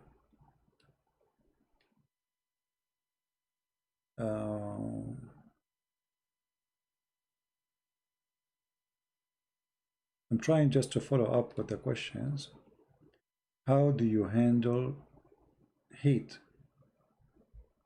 Well, depend the hate is coming from who, because sometimes there is hate coming from inside you and there is hate is coming against you, and each one of them have different way to handle it. The bad one is when hate is coming from inside you, because that will really destroy you. So hate from inside, it's mean you became a slave. You are not free, because the hate will conquer your brain and will decide how you talk, how you think, and even your feeling, your emotion is controlled by hate. So for me, I have a lot of people who threaten me. People want to kill me, people, etc. If I say to myself, I hate them, that's mean they killed me already. Because now I am a slave of the hate idea. And supposedly I'm fighting hate, so I'm fighting hate, but yet I hate them. So you have to be consistent with yourself and never believe in hate. Even if something happened to you. Let us say you were married, as when we are talking about marriage. Your wife left you, or your husband left you. Don't hate him, because that will not help you anyway. Forgive and live. That will make you have a better life. Hate is a continuous of pain. You decide to be in pain. You decide to be crying. You don't want to be happy. So hate will not be for your benefit. And as long as hate is not for my benefit, so why I want to believe in hate?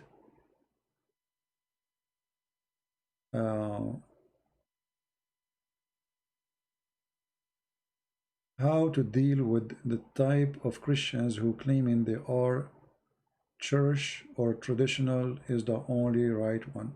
No, there is no need to deal with them. Let them believe in what they believe, no problem. But you can share with them. You can do reasoning with them. As an example, me myself, I spoke to many people about this. For me, I don't believe really in traditional church unless the church is a traditional really as Jesus was doing. As an example, church should not be a building and people sitting in chairs, and then there's a priest standing in the middle. He says something, we stand. He says something, we sit down. This is not really important. Sit down, rituals. What is important is what Jesus used to do.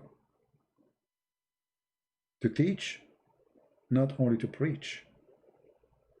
You will see all the preaching of Jesus, it was a teaching, not a preaching.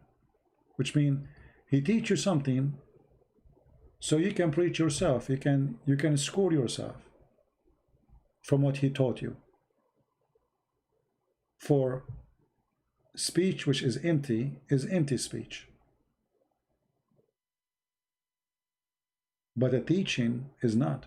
As an example, if I teach you how to do fishing, now you know how to feed yourself. But if I talk about fish, it's tasty, it's good to have it, then what is the benefit you did to me? I know the fish is good, I know God is good, I know that Jesus is good. So you come to me and you say you are a priest, and now you are going to teach me about Jesus, that he is good. I know already, I'm a Christian. Aren't we already in the church? I am in the church already because I'm a Christian, I'm a believer. So traditional church, it should not be a priest standing as they think today. It is someone is teaching us how to think, how to answer, how to refute, how to convince. What is the benefit of me if I cannot answer a question about the Bible? What is the benefit of going every Sunday to the church, and yet an atheist, he can make fun of me, or a Muslim, he say a question, I don't know what to say to him? That's mean this priest did not teach me anything. I spend the time just doing rituals, like the Muslims go around the Kaaba kissing black stone, but nobody understand why. Right? So we as a Christians, we need teachers. And if a teacher don't teach you, he's a fraud. He's getting paid for no service. You know what I mean?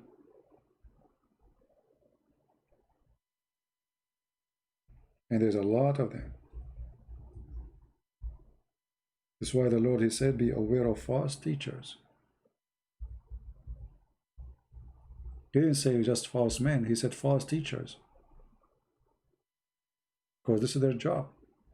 They are false teachers. They teach you nothing.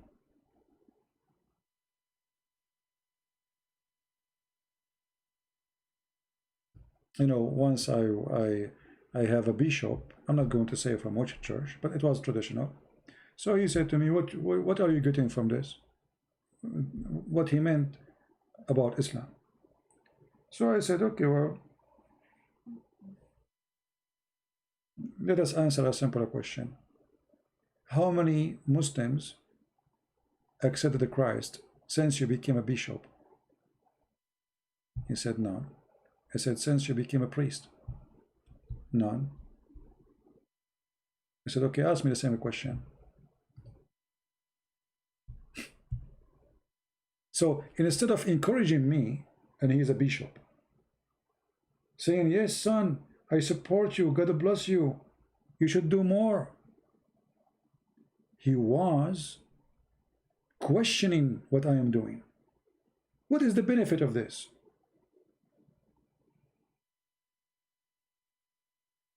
Do you see? And instead of saying, you know what, we need people like you, come to our church and teach the young ones.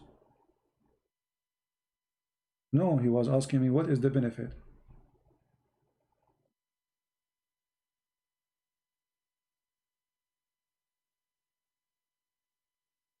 Where you can find it, the Dajjal in the Shia books, you can find them in many. The Shia, they have books like Al-Kafi, many books for them equal to Al-Bukhari, like Al-Kafi.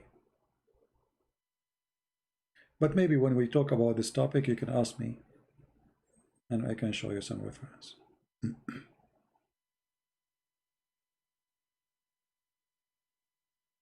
No, my friend, I am not a teacher. I'm no one. I'm like you. I'm just a person who uses a brain. You see, you know, for me, you know, I share what I believe in a very simple way. I am not a teacher. I don't want to be a teacher, actually. I want to be Christian. A Christian who share what he believes.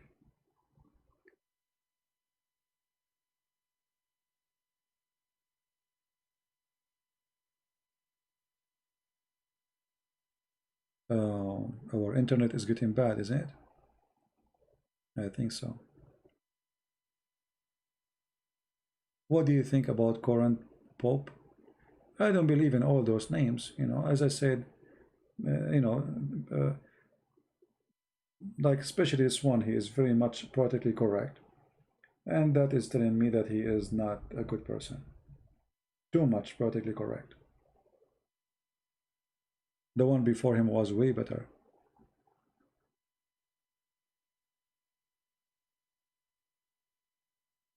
Uh, anyway, I mean, we don't care really for those names. I just said bishop. So if it's a pope or a bishop, doesn't matter. The Lord, he said, from their fruits you shall know them.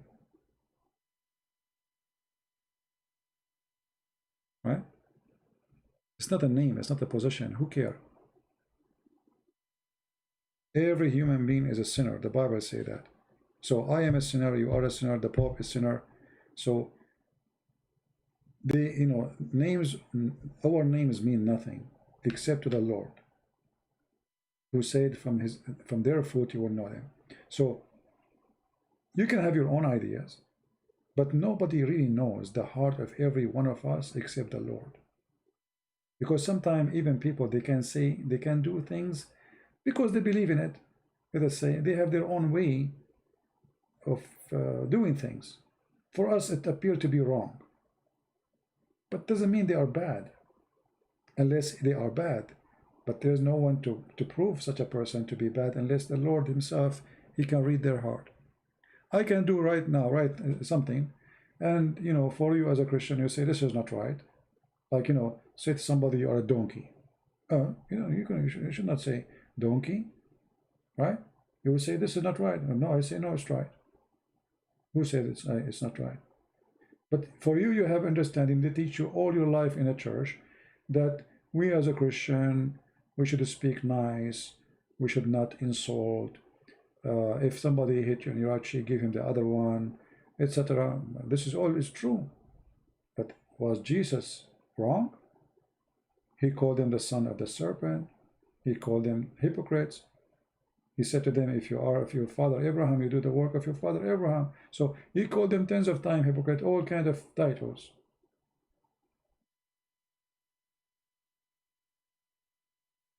So if Jesus did it, was he right or wrong?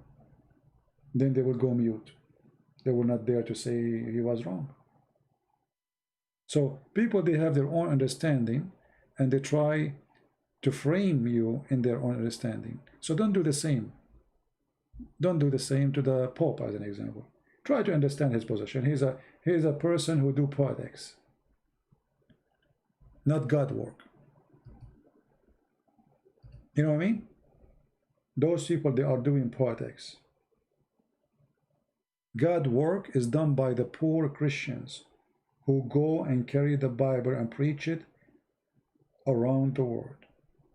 Not the one who live in a palace, not the one who have a fancy car, not the one who want people to kiss his hand. Those are the true Christians, is the one who go live between the poor, explain the Christ to them, bring them to Christianity, risk their life to reach out to the world. The rest, they are just doing business. And we have a lot of them from all churches. Don't think only Catholic Church, Catholic, Protestant, Orthodox. We have a lot of false priests like Muhammad doing business. One question. Are the Muslim descended from Ishmael? No. You see, if you know the Bible very well, you should know that Ishmael is a son of a woman, she is Egyptian. The father is Aramic. So how the son is a father of the Arab, if the Arab was exist in his time? To make it simple for you, I went to China and I will marry a Chinese, and then my son will be an Arab. Does that make sense to you? Or German? Secondly, Ishmael, he married an Egyptian woman. So look what happened now. So we have the father is Aramic, uh, and the mother is Egyptian, and the son of the Egyptian mother and the Aramic or Iraqi are not, those Iraqi are not the Arab, they are not Arab. So, and the son of that Iraqi person, he married an Egyptian. So what happened now? What his sons will be? So the father was 50% Egyptian. Now his sons will be almost, let us say, 85% Egyptian. No, not Hebrew. What Hebrew? What the Hebrew have to do with Ishmael? No. Do you know even what Hebrew mean? Hebrew is not an ethnic. Hebrew is those who cross the sea, those who they've been saved from the Pharaoh.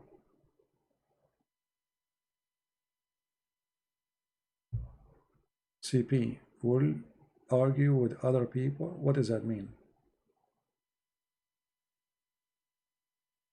Isn't this what I do all day long?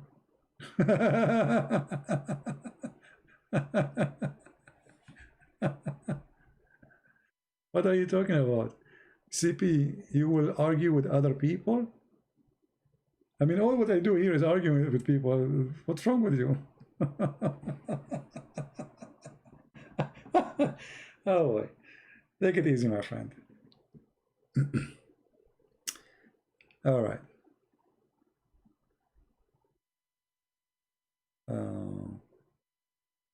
I mean, what is my channel is about? Isn't it about fighting with ideas and belief? That's what I do. So I don't know what they are asking me. Has your faith ever been tested? Oh, your faith will be tested every day. Not has been ever. Every day your faith will be tested. See, human being, because he is weak, the devil always will try to test you, test your faith. Isn't it the devil, he tried to test even the faith, or so let's say, try to test the Messiah himself? The Messiah himself. The devil came to him, tried to tempt him, right? So who am I? However, the fight is long, and victory for the one have patient.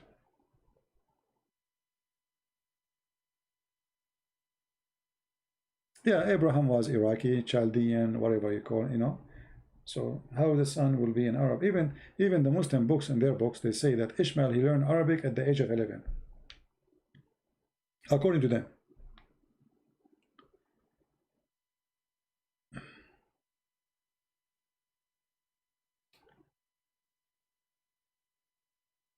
All right.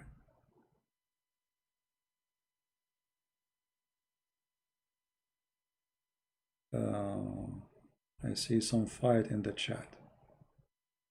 Any question? How many times I said last question? Anyway, God is good. I'm happy to have you, all of you. Don't forget, please, to subscribe to this channel. It's getting late here.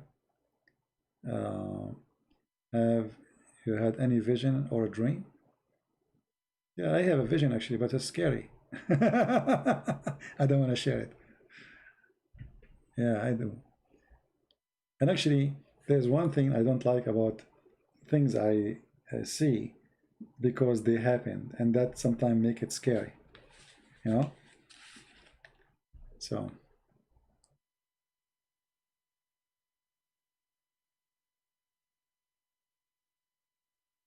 how many of you did not subscribe yet? Could you explain the difference between Aramaic, Hebrew, and Jewish? Well, you know, even the word Jewish is wrong. There's nothing is called Jewish, you know. But this is a term we use today to understand people who they are from certain faith, right? You know, the Jews, they have 12 tribes. So all of them, the 12 tribes, are those who we call them Jews. But if you go and see the origin of the word, you will find that this is a wrong word to use. Same time, when we say Aramaic, we speak about people who speak Aramaic, but not necessarily they are Aramaic as an ethnic. As an example, Chaldean or Chaldean, they speak Aramaic, but they are not really, you know, as an ethnic as an Aramaic. Aram is a name of a person, as we know from the Bible. However, the word Aram presents the one who live in a high hills, like let's say a mountain. Arab is those who live in the desert. The word Arab is a word mean desert, not an ethnic. So Aram is those who live in a highland, and those are called Aramaic. And Arab is those who live in a lowland, which is the desert. By time, those who live in the highland, they have a language, they call it Aramaic. And those who live in the lowland and the desert, they call them Arab. All right? It's not an ethnic, really. The children of Aram, they are ethnic. But those who speak Aramaic, they are not from one ethnic. Are you getting my point? Like now, you know, I speak English, I live in America, I am an American. But can I say I am really an American? No. I'm an Arab. I speak English. I live in America. I have American passport. I am an American citizen. But in reality, I'm not.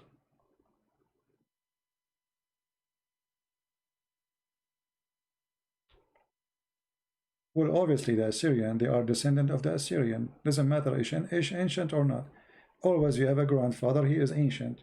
He is your grandfather. All right?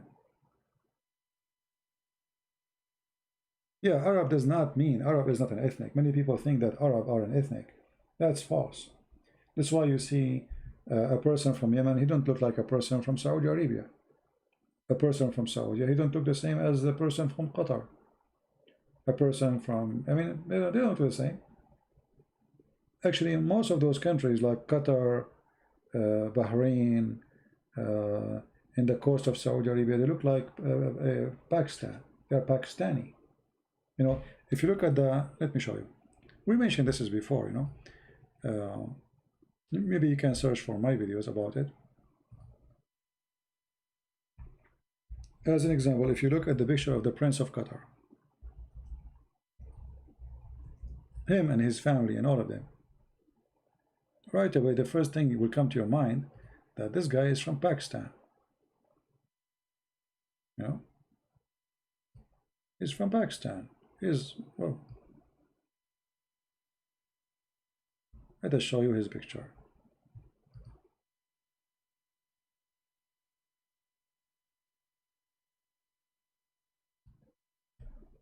Take a look. Take the Arab style from the top of him, and then you will find yourself looking to a person from Pakistan. This is his uncle. You know, so obviously those are descendants from the Indian territory. Originally they are from India.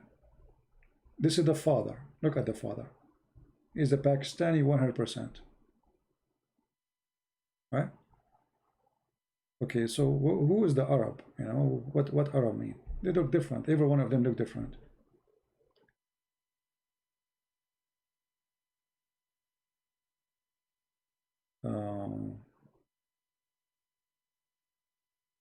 Arab today is those who speak Arabic, but you know, they are not really ethnic. Actually, even the Arabic language is not a language. Arabic language is a collection of languages. Most of it is from the Aramaic. And that's why the Quran, most likely, the first Quran was written in Aramaic, not in Arabic. Christian Prince, do not get CP attention. My question. What is your question? First of all, change your name, my friend. How I can read your name? Look how embarrassing. Now I'm going to read your name. Not to be, not Obo Tolumo. How I'm going to read your name? By the time I finish reading your name, I will go sleep. So at least make an easy name for me to read. Your name is like a train, you know. It's like an Arabian name in the school. The guy stand up and the teacher ask him, what's your name? The teacher, he go home before he finish his name. So what is your question?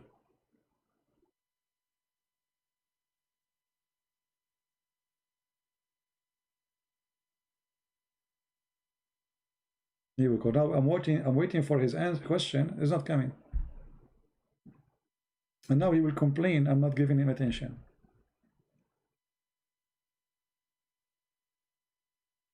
Explain how Quran is divine. Who is the one who say Quran is divine? I mean, the guy, he think that the sperm is coming from the backbone of the man, and the sperm of the coming, and the women have a sperm coming from her ribs, and that make it divine. That remind me of my divine chicken. Are you Orthodox? I am. All the names you wish. I am a follower of Christ.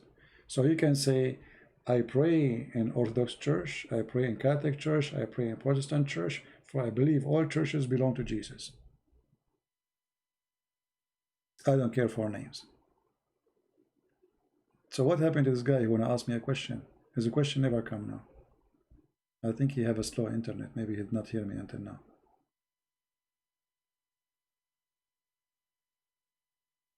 Never put a title in the top of your name beside the name of Christ. Don't say I am a Catholic, don't say I'm an Orthodox, don't say I am a Protestant. Say I am a Christian who follow Christ. Anything else is not from Christ. And never divide the Christians. Christians is those who love and believe in the Messiah who will come and save them, the one who died for them in the cross. The names are the tools of the devil to divide us. So we will not be united and will not be together worshiping the Lord. I asked Muhammad circumcision long time ago. Muhammad never been circumcised. Never.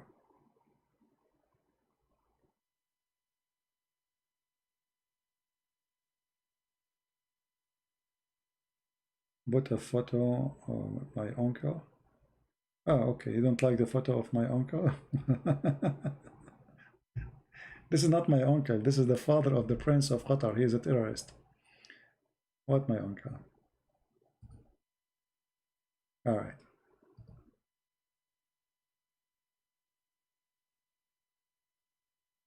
Actually, I like those churches who they are in the countryside.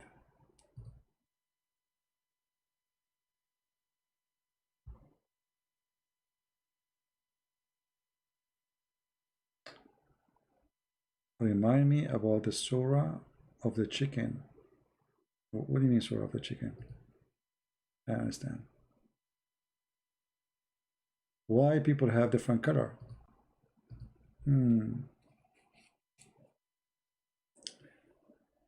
Okay, yeah, let's make it simple. Why people have different thinking? Because God make us different. Why people have different heights? Because God, he gave us opportunity to be different. Why people they have different languages? Well, God, he gave us opportunity to have different culture and different languages. Why people they have different color?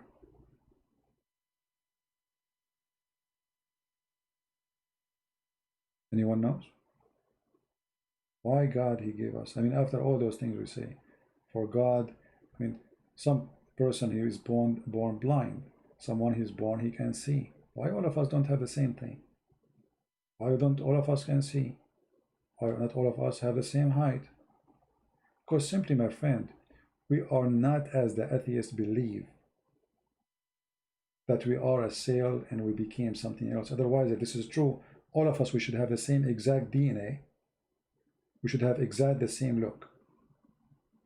But for God, he created us different. Now, somebody might say, okay, well, Adam, he married Eve. And Eve and Adam, whatever their look is, how we end with different look, you know? Those who believe in science, they try to explain it, but they explain it in a very disgusting way. As an example, Darwin, he tried to prove that monkeys are the roots of the black people. So he captured a black person, he put him in a cage to prove that this monkey was this black person. So what they call science today, I find it very stupid to understand that the reason for you to have a different color is because you are coming from different descendant. For us as a Christian, the best way to fight racism is to believe that we have one father. So a black person, he is a human being like me. He is a son of Adam, and his mother is Eve, as my mother. So he's my brother, and we are equal. Now, why he have a color I don't have? I think, you know, whatever I say, people, they might say, I don't accept that. This is not scientific. This is not proven. This is religious talk, you know. I believe that God, he wanted us to be his delicious fruit in different color, different languages, different look. For all of us, at the end of the day, we worship the same God, and we will understand that our look will not make a difference between us. It's a test for a human being, and a human being always he fail in the test. The reason of coloring, you know, maybe it's hard to explain for a person like me or like you, because yeah, why somebody is white and why somebody look Asian, why somebody look black, this is very hard to explain. But the one who made such a complicated creature is called a human being, or even a mosquito, who is very complicated creature too. Can he make us look different? Is it hard for him to make us look different? Is it impossible? So for us as people who believe in God, everything for God is possible, and everything God he do have a reason. And look, human being he feel the reason. So they start discriminating each other, using the color against each other. Many they think that always the white enslaved the black. The fact the black enslaved the white too. As an example, the African, Egyptian, they enslave all the Israeli. That's true. The one who have a power, he enslaved the one who is weak. The color is not really was a reason for slavery. It was the abuse of someone. He is not from you. Human being always he fail, for he seek power, he seek money, he seek property, he seek to own you. And today's slavery have different format. However, the color for me is nothing but God gift.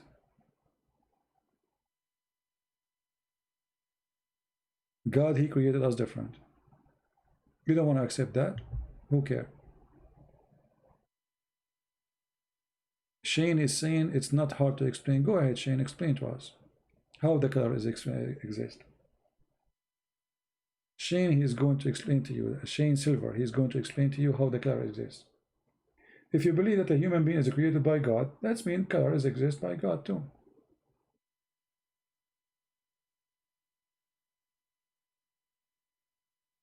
We are waiting for you, Shane, to pause for us how the colors exist.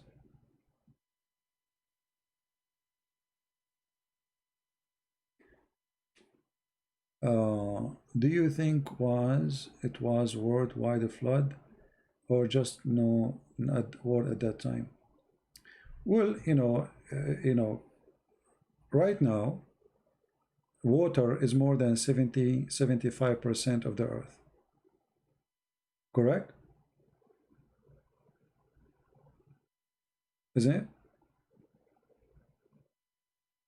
So why 75% cannot flood the whole earth? One big tsunami can flood the whole earth.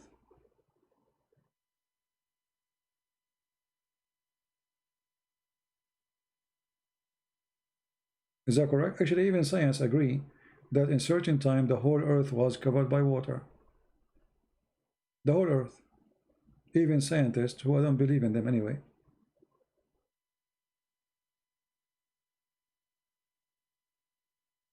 Right? What happened to this guy Shane? He want to explain to us how people have different color. I'm waiting for you. Don't worry. No, I'm worried. I want your answer. I would have searched the internet. Okay, I found that the internet says you are an idiot because you claim you have an answer, and now you are giving us an answer that says search the internet. Thank you, Shane. Guys, Shane Silver is genius. The answer is search the internet. Okay, take care, Silver. So you call me names. You said I'm saying garbage. And then when we ask you for the answer, search the internet. Okay. Well, I just showed you that Darwin, this is what he believed, your master Darwin. He brought in a black person, a human being. He put him in a cage. Accuse me of lying. Can you? So if you're an atheist, you believe in racism.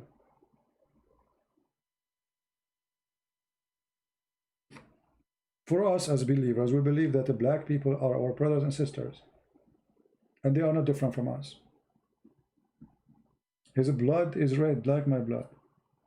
He have heart in the same place. He have eyes the same as mine. He have the same number of teeth.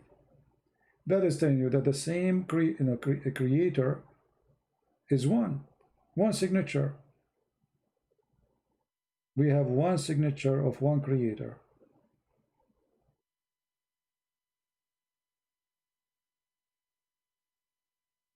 There's many things we as a human can't explain, right? Okay, you know, if you go and open the book of Genesis, the book of Genesis saying to you how God created the earth, but is it really this is how God created the earth? No, this is very simple story about the creation. Otherwise, if you are a person trying to study to be a doctor, you will find yourself you have to study like 80 books in one year. To do what? To be specialized in the eye alone. Okay, so if understanding the eye need 80 books or maybe more to understanding the eye, not to create the eye, to understand the functionality of the eye. So imagine if God want to write for us how he created the eye, how many books we should have. You know what I mean?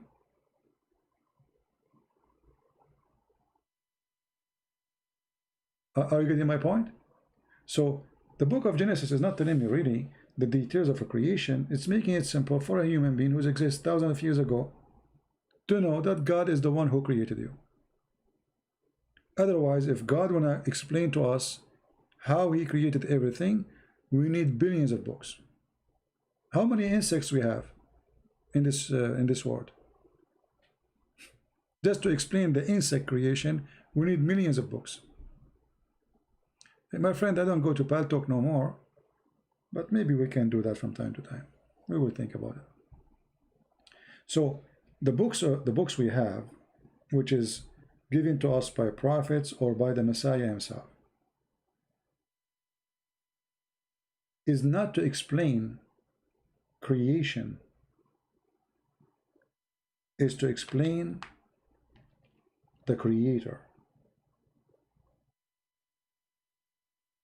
And what to explain about him? That he's almighty, he's loving, nothing is impossible for him, and why he is our only hope for tomorrow. Otherwise, the book does not exist to explain to us how God really created everything. Like, you know, when the Bible speaks about Adam and a tree and Eve, is it really about an apple? Do you think really we are out of heaven because just an apple? No. The Bible is telling us we disobey God. The apple here presents disobedience. So as a person who steals $1 or $1 million, he's a thief. It doesn't matter how big the number. You know what I mean? So the story of the apple is just to show us that a human being disobeyed God, and because he disobeyed God, he lost heaven. Otherwise, it's not about an apple. even though the story is mentioning an apple. Do you think God, he will send us to hell because of an apple?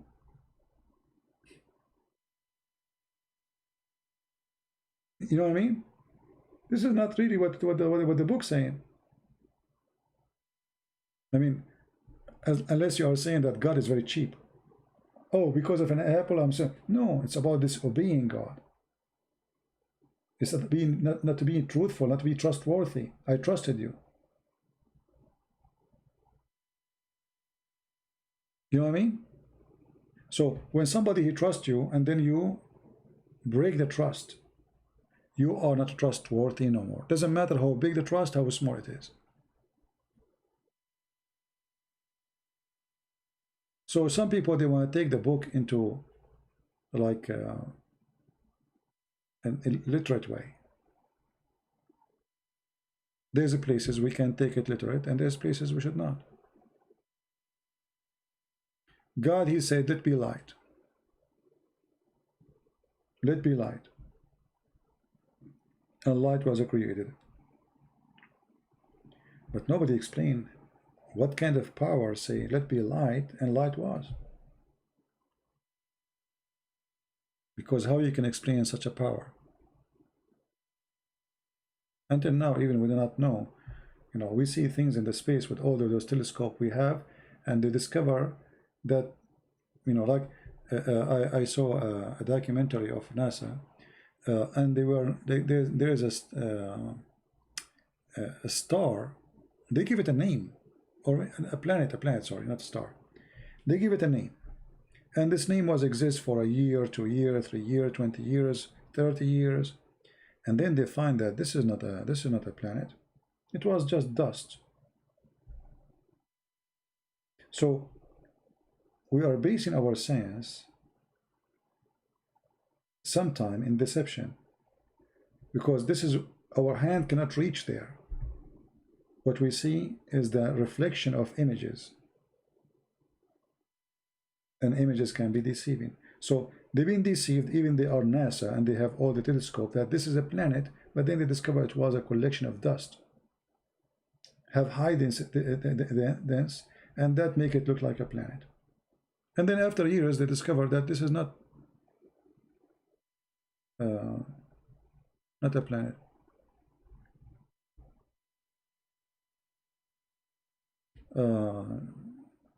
Cosmic dust. First, you know, if you are a Christian, cosmic, you should not use the word Allah, for this is a false translation. It's not exist in our Bible. This is a false translation. Secondly, God, he breathed into Adam. You are saying that Adam considered to be God because God, he breathed into him. That is a very strong, you know, I mean, statement. In philosophy, it can be true. You know, as an example, the Bible says that the sons of God, they slept with the some, they say, okay, those sons of God's who? The angels? Because they are speaking about angels too. So if you want to take it literally, you can. But the sons of God, the Bible call us, all of us, sons of God. Even the Bible says gods. You are gods. So if you take it literally, then you end with literal understanding, and that will be very shallow. I am God if I believe I am, but doesn't make me really true God. That will make me false God. So there is people who believe they are God. There's people who create their own gods, and the Bible describes them, but doesn't mean those are true gods. Same when you say that God, he breathed into Adam, and because the breath of God in Adam, that's mean Adam is God. That is not really true. For the breath of God is the power of life. Doesn't make Adam God. You see, you function in the breathing, or you say you focus on the breathing, but you did not focus in the most important thing about God. What is the most important about God? Number one, he's perfect. Correct? A human being is made to be not perfect. God made him not to be perfect.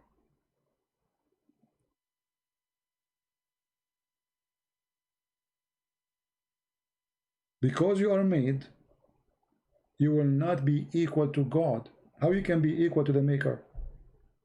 That make you imperfect. Doesn't matter how perfect you are not. You are saying the Messiah is the Son of God, so he is part of God. I mean, I don't know what you are talking about, my friend. Are you sure you're a Christian? We don't believe in part of God. We believe in God, one God. The Father, the Son, the Holy Spirit are not parts. One God.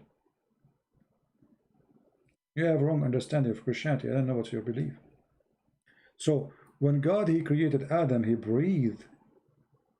That is life. That is not God inside Adam. That is the power of a creation.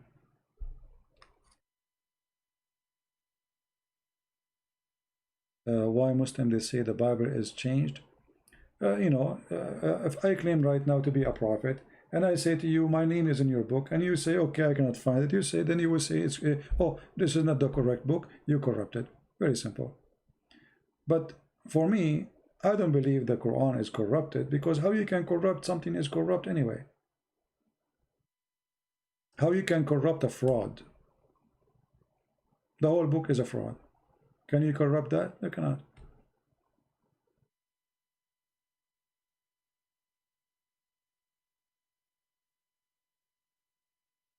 Cosmic, I just answer you.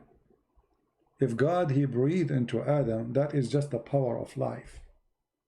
He gave him life. And this is why you see Adam and Eve, God, he gave them the power of life too. How? They can reproduce. So God created Adam, but after that he is creating nobody. Correct, guys? God, he created Adam, and then he created Eve, and that's it. So he gave him the power of life and the power of reproduce. Why? You will notice that Adam and Eve, when they were in heaven, they did not have kids. Anyone ask himself why they don't have kids? I mean, they were not having sex. I'm sure they do, right? But there's no kids. How come? Because they will live forever. God, he decided to create one man, one woman. But when they disobey God, and they will die, they will die. He says, and the Bible says, and death you will die as a penalty. So because they will die, God, he gave them the ability to reproduce. You can call it even creation. So human being race will continue. And those who want to get back to God will be given chance. Adam did wrong. Human being did the same as his father too. Still God, he loves us. And he said, okay, well, I will give you a chance. You will not die forever. I will give you the ability to reproduce. Your children, if they choose me, they will come back to me. If they choose not, they will not.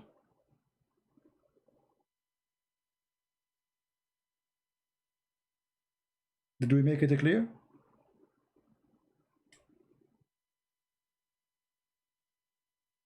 To make it simple, reproduce was another way of eternity, but temporarily.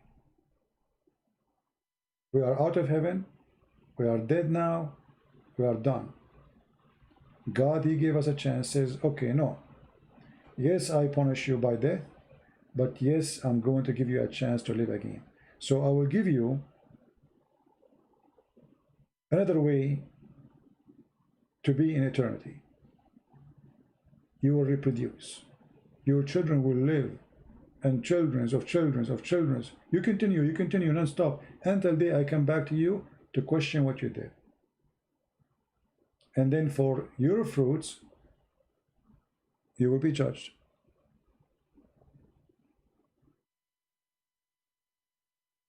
So God, because of his mercy, he gave us opportunity to be children of Adam. Otherwise, Adam, he die, Eve die, and then we should not be exist too.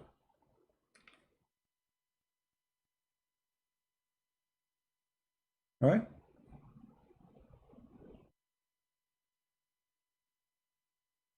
Any other question, my friend? I know most of people now, they are asleep in USA, and already for me it's almost 3 a.m. in the morning. Mean. Wake up. Wake up, huh? All right. Any other question? I feel guilty, by the way, if somebody want to ask me something and I leave.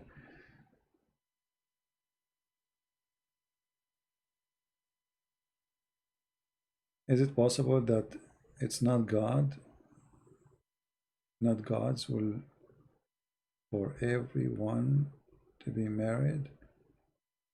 They can focus on God. Well, you know, the Bible says if a man he marry, he will focus on pleasing his wife, and the woman, she will focus on pleasing her husband. So it's not a secret that marriage will take a lot of your energy, right? But you know, for me, I think about it in a certain way. At that time, those are the disciples, and based on them, everything is established. So their mission is huge. Their life is dangerous, and all of them get killed actually, which means it's true. Their life is extremely dangerous. So because of the fear, because of the duty, because of the size of it, being single was better choice. They are not there to establish families, they are there to establish the faith, to spread the truth. So if I'm now going to go to India and I have a wife and I'm living 2,000 years ago, I mean, how I can take my wife with me, the danger, they will rape her, I mean, there's pirate, there's criminals in the way. It's not, but a man alone, he can do it. He can go, there's risk, still he himself can be killed too. But having a family with you is a different story, because then you will have worry. You are not only worried about yourself, now you are worried about a family. They might die because you are going somewhere. So I believe, and this is my opinion, you don't have to agree with me, at that time it was a necessity for the disciple to be singles, so they can, let us say, designate their time only to serve the Lord. Today you can be married and you can serve, and like now, look now, what we have the internet. I'm speaking to you from USA, and many of you are actually, most of you are not from USA, I think. That was a dream for the Christians at that time. In their time, to say 2 words can cost them their life. They used to feed them to animals, imagine. They feed them literally to animals to deny Jesus. So everything have a reason. Always think about the reason. That time have a reason. So today when a Christian says it's better to be a monk, I don't agree with that. Like, you know, one of you asked me if I don't get married, right? I'm not being a monk. If I find a woman, I love her, I will marry her. If, you know, but I'm not going to get married just to get married. If I find that there is a woman, she can be a helper for me, not, you know, will turn me away from my mission. A woman I love, she loved me, why not? But it's not the most important thing in my life. Always, your decision is about necessity, and every one of us have his own necessity.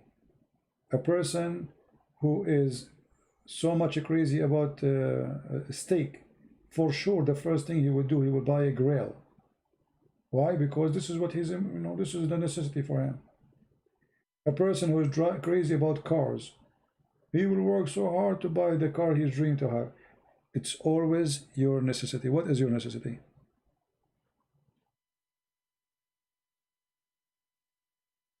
Right?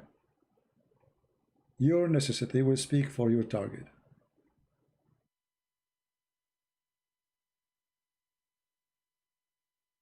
All right?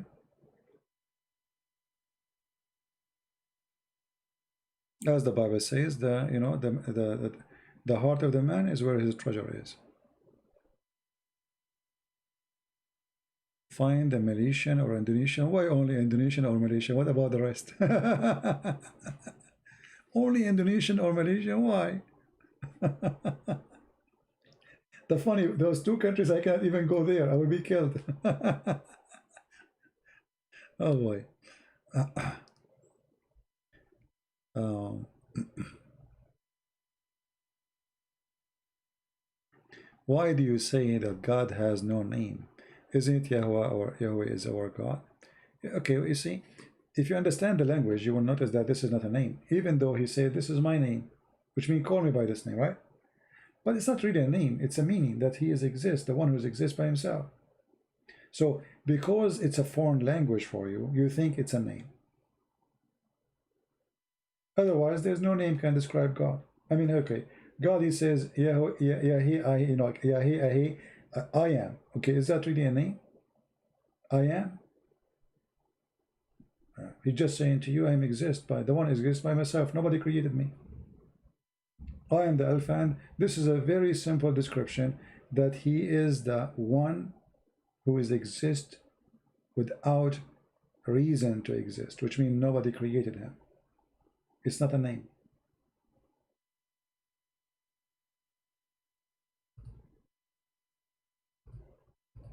It is a description.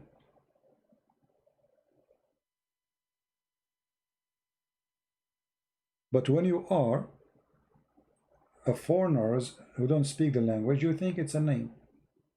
Because you think that word, it's a foreign word for you, Yahweh. Okay, that's the name. Otherwise, the Bible, you know, you see, the Jews, they call him Adonai. I mean, there's many, tons of names, you know, but none of them is really a name. You see, like, the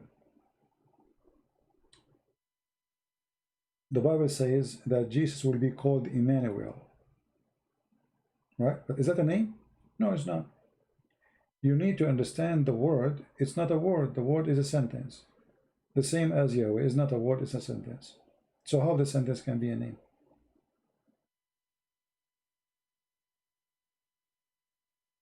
No, Cosmic, no. That's not true. Rabb Allah al-Khaliq is... Oh, okay, I got you wrong. Sorry, I thought you were saying God created Jesus. Okay.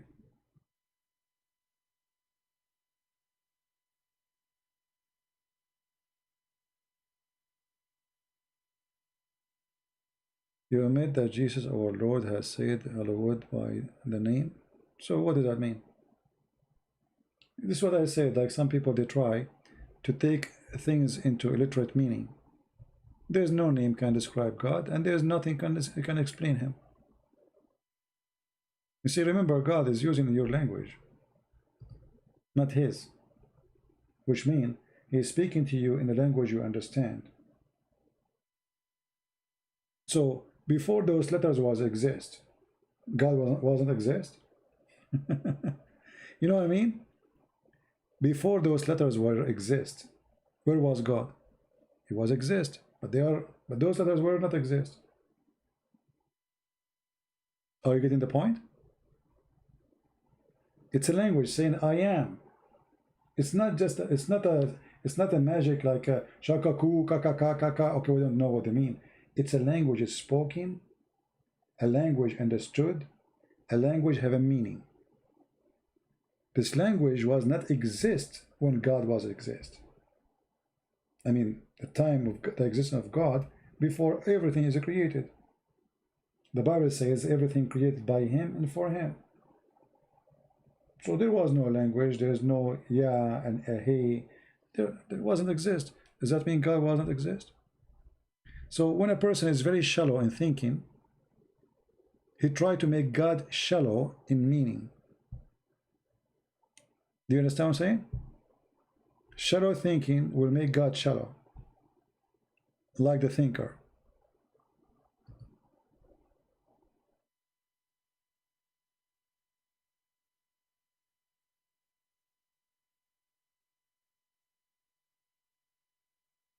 Anyone did not understand what I'm saying? You see, the problem is most of us, we are ignorant in the language, and because we are ignorant in the language, we think they are names. As an example, if we ask any of you, what is the name of Adam? I mean, this is a silly question, isn't it? What is the name of Adam? I just gave the name. What is the name of Adam? Guys, what is the name of Adam? It's Adam, right? But guess what? Adam is not a name. Eve is not a name. Israel is not a name. It's not. It's a sentence. It's a meaning. Adam is a human. God even called Eve Adam too. Even Eve is Adam. Do you believe it? Human. But for you, it's a name because you're ignorant. There's a video on YouTube I advise you to watch so you might understand what I'm saying. There's a video, it's called Secret Code in the Book of Genesis. Let me find it for you. Hold, give me a second.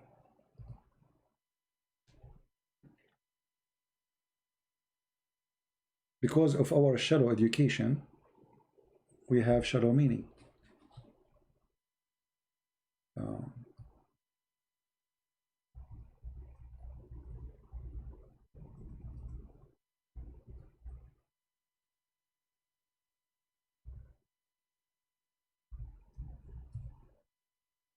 All right, I will put it for you on the screen so you might understand what I'm saying. That's within the screen. And the one who was asking the question, please focus with me carefully so you might learn that none of the names of the Bible are names. This is a very deep book. This is not a book of stories.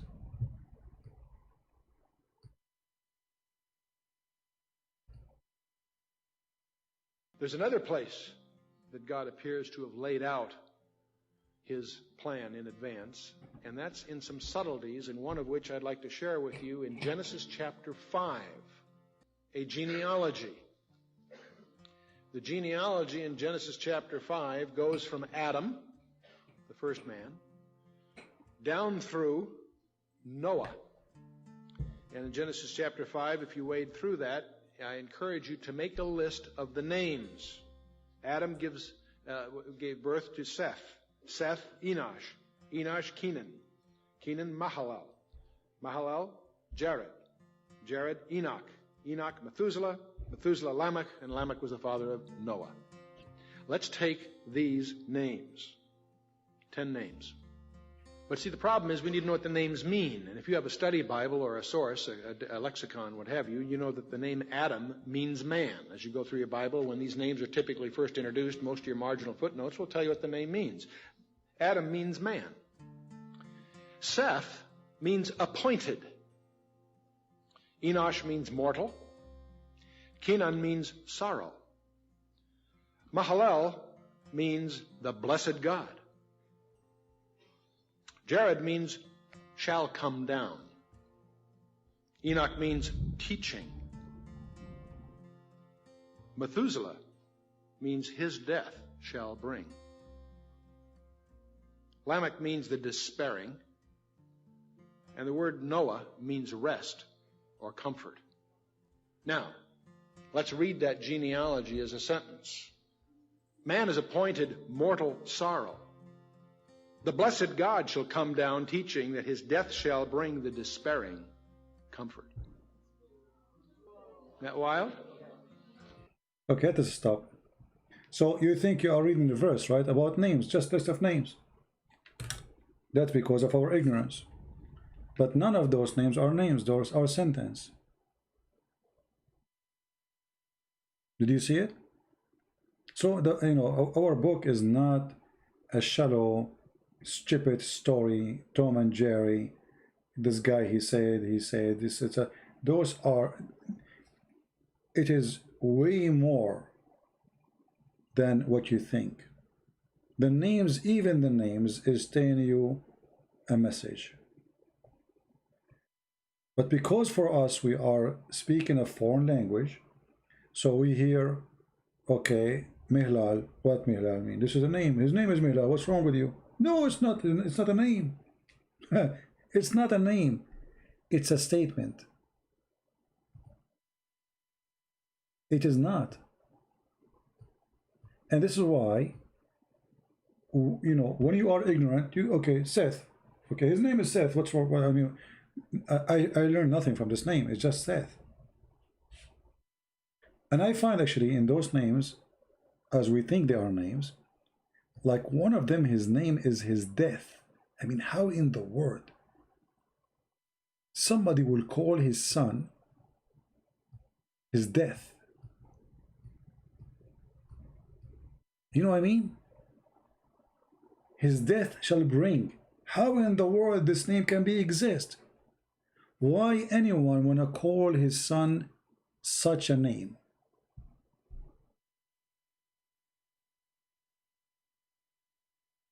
Are you getting my point? So those are not meant to be names. They are meant to be an use. For me and you who don't understand, we think they are names. The same when somebody says to you, Jesus. What Jesus? Jesus is not really, this is the English word, right? But there's something behind the name. What is Yeshua? I mean, you need to find the meaning, and then you will find that this is not a name. It's a message. What the Messiah mean? It's a message. What Elohim mean? It's a message. What is Emmanuel mean? It's a message. But for you, because you are reading a foreign language, you think it is a name. Are you getting my point? So, if you are shallow in knowledge, you have shallow understanding. If you are deep in knowledge, you have deep understanding. As simple as that. And by the way, even if you are shallow in knowledge, God, He bless you. God, He loves you. Nobody is expecting you to be a scholar in the Hebrew in order to be a believer. The Lord, He says, bless those who believe and did not see. To rather say, I am a person who did not see anything about the Hebrew.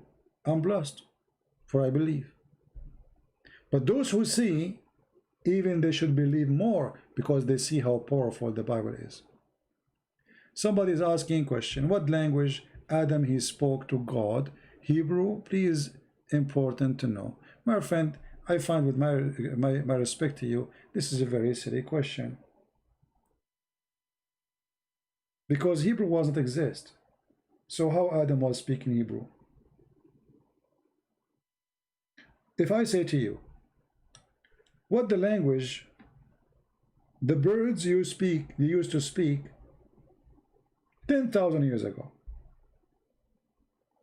I mean, what the birds used to speak 10,000 years ago. So you are believing that there's a person, his name is Adam, and you believing that there's a person, his name is God, but you are believing that this God cannot communicate with Adam unless he speaks Hebrew. God, he can speak to you without even using a language.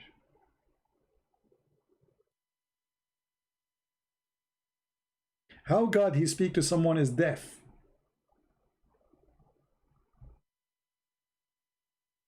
Are you saying deaf God don't speak to them? He's deaf. If I talk from now until tomorrow, he will not hear me. This is a crocked logic. Crock. I don't know if I'm saying the word correctly in English. So if God can speak to the deaf, and the deaf he believe in God and he hear him, why God cannot speak to Adam without using a language?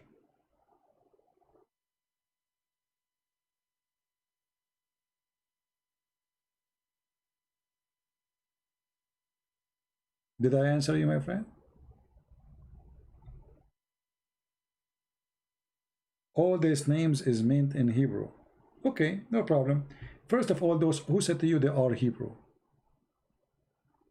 Who said to you that those are Hebrew? You see, all those languages are descendant from previous languages. And that's why I believe that what we have today, like Hebrew is born of Aramaic, Aramaic is born of other languages. So because you are, again, shallow in knowledge, you think that this is Hebrew. Hebrew is not even a language. There's no languages exist by itself. I believe there is an original language for all languages. The language of the first man. And then languages start to be created, depend on the needs of the human being. However, God, he spoke to his people and those who believe in him. And God, he preserved the meaning of those words. So you might understand. And then when we say Hebrew wasn't exist, but the one who wrote the book, he speak Hebrew. So let us make it simple. God, he delivered to the one who spoke Hebrew a message in Hebrew, presenting not a name, but a story. So, as an example here, those words we see in front of us. Enoch. Who said to you that Enoch is coming from a Hebrew word? The Jews, they learned, the Hebrew, they learned that Enoch means teaching. So they wrote the word in Enoch. Who said that the word, let us say, Mehlal, that this is the first one who discovered it, it was the Hebrew? You are assuming. But let us say, for the sake of argument, before that day, nobody heard of Mehlal. It can be even a translation of a name. But remember that if you are a believer, you believe that God, he inspired his prophets. And when they write the names, they are not writing their own stories. They are writing what God, he gave them. So when God, he gave them the name, and the name is understood by the prophets and those who came after him as the blessed God, that became part of their language. To make it simple, when the Bible speaks about the Garden of Eden, where is Eden located? The Garden of Eden.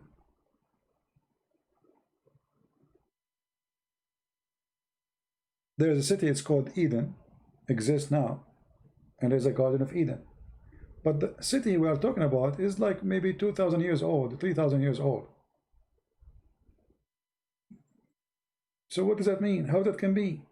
How it can be the Garden of Eden if Eden wasn't exist yet? The city of Eden wasn't exist. That's because of the ignorance of the one who's asking the question. The city of Eden was a name given after the Garden of Eden, not the opposite. You know what I mean? Human being, he learned about Eden, and now he decided to call his city Eden. So an ignorant person who's an atheist, he say, okay, you know what? The city of Eden was exist 3,000 years ago only. So how you say that Adam and Eve was exist in the Garden of Eden? That city is named after the Garden of Eden, not the opposite. So you are assuming here the same. Hebrew wasn't exist. So how this person, his name is Mehlal, and how they understand the name, it's blessed God. Did I answer you? It's like putting the bike before the horse, not the horse before the bike. Yeah, the name is older and the name is carried to the next generation. They have a different language, no problem. Like now I say computer. You go to the Middle East, an Arab person, he say computer. Okay, but is computer an Arabic word? No.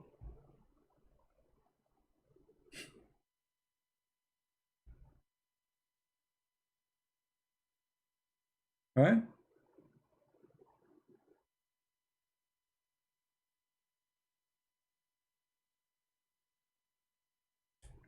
And you know, the important in the book is to deliver the message. It's not the name. Which means, even the question 10, and you're telling me that you did not get the point. The point is not the name. There's no names here. It's a message. So the prophets who wrote the book by the inspiration of God is preserving the message, not the names. Because they are not names. We just, you know, we are speaking for the last hour saying those are not names. And you are saying, talking about Hebrew. Which means, at the end of the day, they were just preserving a message, not a name.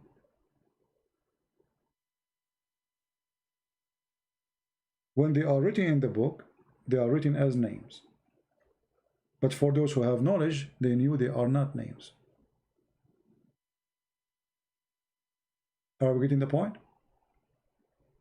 Like in English today, you say INC. What INC mean? Imagine if we, I'm learning English, and then suddenly somebody he put in front of me next to a name of a company, INC. Well, what does that mean? Unless somebody from that era explained to me what INC, there's no way for me to discover it. It's going to be confusing letters. What they mean? So those who are coming from the era and the timing, they understand that those are not names. But those who they have the knowledge,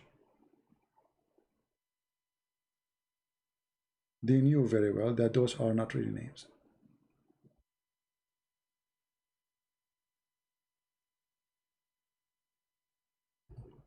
Did we make it clear or not yet?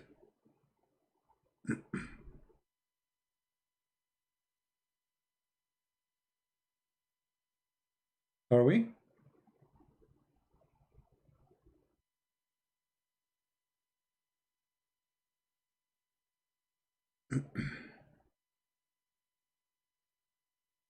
Never take the Bible as a shallow book. This is a very deep book, and there's nothing there is focusing in names. Not even a thing. You see, even the names of kings in the Bible, you go and read. Even the names of angels. None of them is a name. We call them names because this is how we recognize them when we say Gabriel. Okay, so that's we are talking about Gabriel as a person. But even that is not a name. It represents something about this person.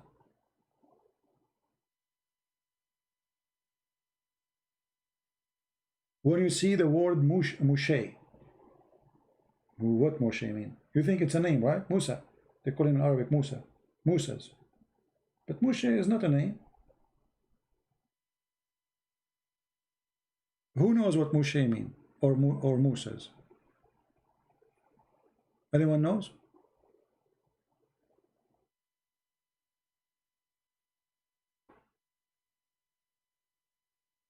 What Musas mean? Just to show you that you need to start thinking differently when you read the Bible. Is it true that the word Yeshua in Syria have similarity in the... My friend, Syria is an Aramaic country. They say Yeshua. It's the same as Yeshua. In Aramaic, depending on the location, the letter Sin can appear as Shin. So Yeshua can be Yeshua. Taken from water, or the one who saved from drowning. Okay, isn't it this is what happened? Isn't this what happened?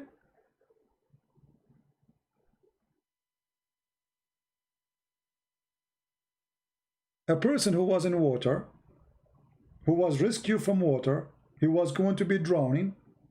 His name is Moshe, and the Moshe is meaning what? The one who been rescued from the water. So it's not a name. It's a confirmation of what happened. Are you getting it?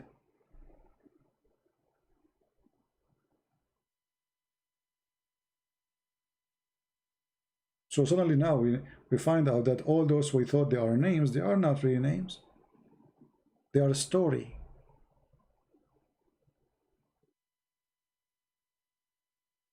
They are a message, they are delivery, they are understanding. But for the shallow one, and when I say shallow, don't be upset.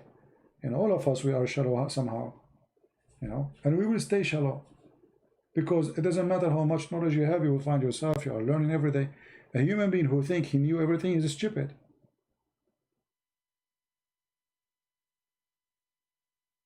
This is why I advise you always to read more, explore.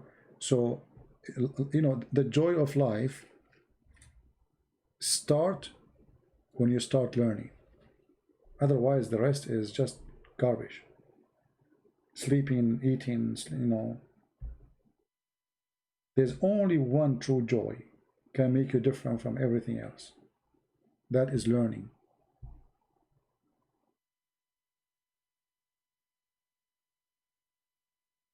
If you don't learn every day something new, that means the day was gone for nothing.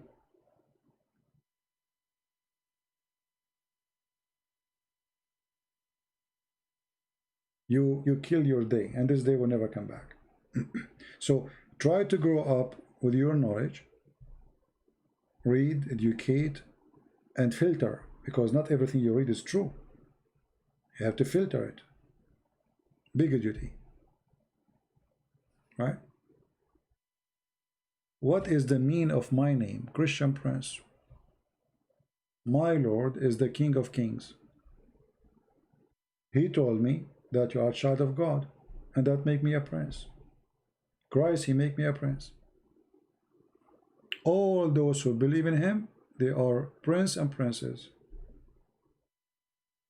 So if I have something to be proud about, is to be Christian, for no name better than his name, and my reward is to be a child of God. That will make me prince.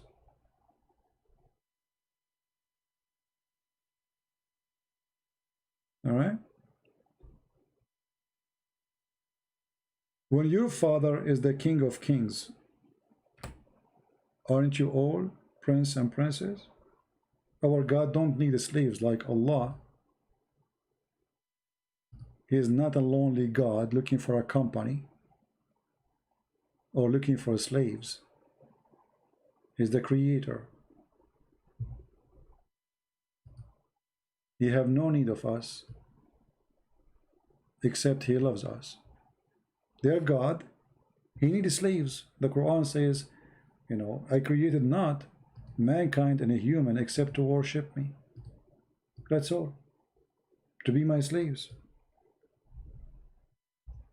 That is the only purpose of a creation according to Islam. No. For us, we don't believe in this.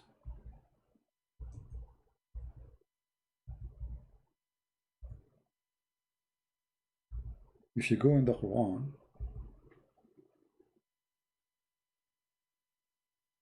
you will see in chapter 51, let us open the verse for you.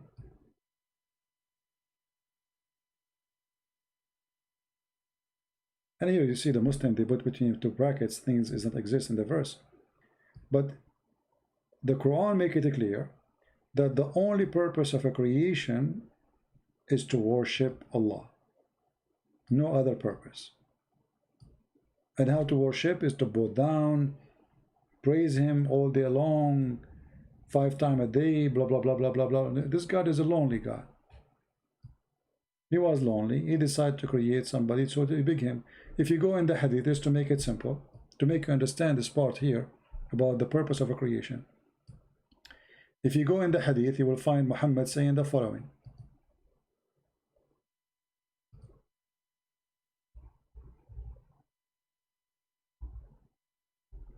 That if you are not to commit a sin, Allah will destroy you, and he will replace you with people who commit sin and beg for forgiveness. That is Islam. Read carefully.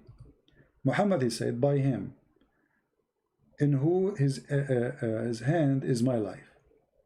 If you were not to commit sin, Allah would sweep you out of existence, and he would replace you by those people who would commit sin and seek forgiveness from Allah. Do you see it? So what the purpose of a creation? He created you to commit sin, so you beg him. If you don't commit sin, he's bored. There's no need for you. Do you see it?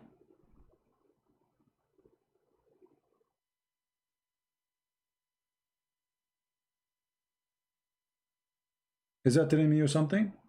Islam is a fraud.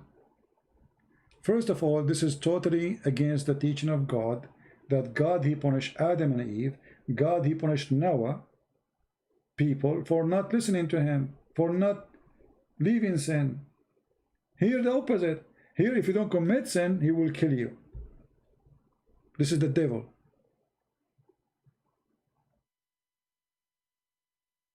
Do you see it? So here we understand the mentality of the God of Islam, that this is a God created by Muhammad. He exists before Muhammad, no problem. Muhammad explained him more to us. That is a lonely God. He created you and he wants you to beg him. So if you don't commit sin, why you will beg him? You will not beg him. Please God, forgive me. And then Allah is happy. Okay, I will forgive you. That is the purpose of this religion. And this is the purpose of a creation according to Islam. Disgusting.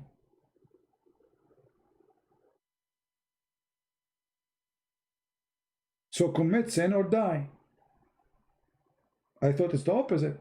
If we commit sin, we die. No, in Islam, no. Commit sin. For if you don't commit sin, then you don't feel guilty.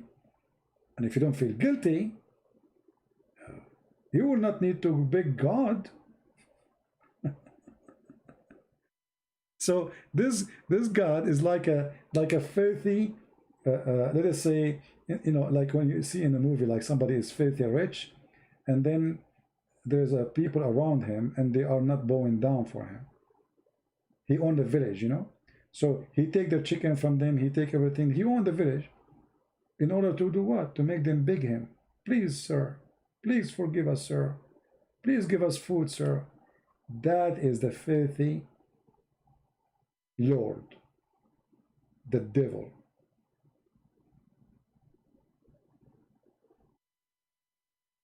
Do we need to make it more clear than this? So the purpose of a creation in Islam is totally different from the purpose of a creation in Christianity. In Christianity, the purpose of you to be created to be a child of God, to live with God. He want to share his glory with you as a child of God, not as a slave. Yet he is yet we are his slaves. I mean, he can destroy us. He created us. But he didn't want us to be slaves. This is why when the Lord, they ask him how to pray, I mean, he didn't say our God. Look what he said, our Father out of heaven. I mean, look how touching the word is, our Father. You see, when you are a kid, you come to your father and you ask him for something. The second you say to him, Father, his heart melts. He do what you want. It's a word of love.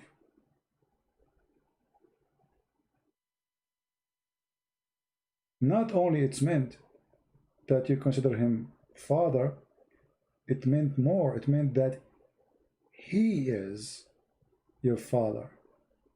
And you should not be shy to come to him and ask, for he is your Father. You are not a slave, you are not a servant who don't dare to come to the king room. You are a child of the King of Kings. So what do you say to him? Father.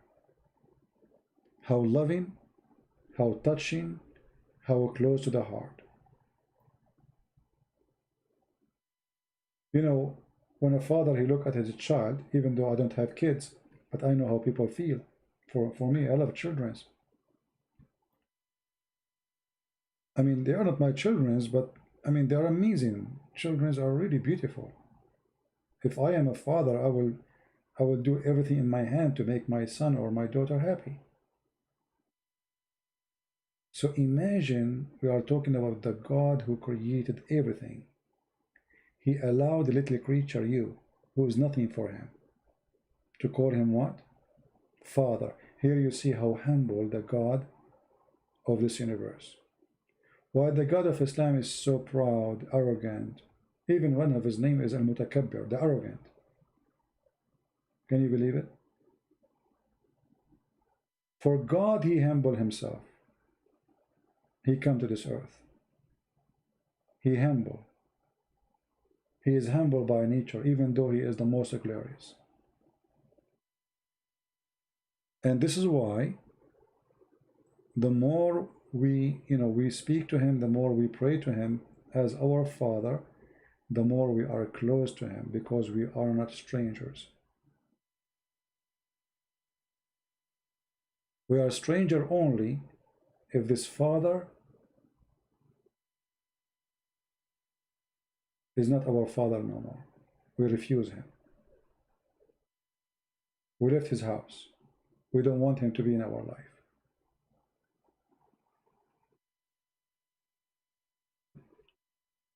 Anyway, I think it's time to go.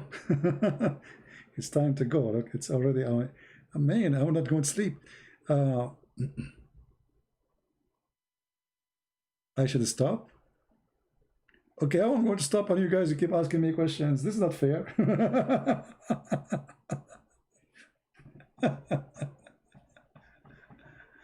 Right? You're asking me to stop, and then you keep asking me. Each time I say, okay, guys, okay, and then I see a question in the screen. And then I'm going to leave. I feel guilty. You know, when I don't go live online, I say to myself, okay, I made a video to them. I did not even have 10,000 yet. Let them watch it. Because I notice that people only watch the last video. They don't watch the one before it. You know? But I feel guilty. Like, I mean, okay, I waste opportunity today to speak to people, right? But I hope that people will learn. And we will learn from each other. You don't have to agree with me. My opinion is my opinion. It's my thinking. And God is someone you know by your own spirit, not by mine. I share with you, but nobody can feel God unless you feel it yourself. Nobody can present God to you unless you are in touch with him.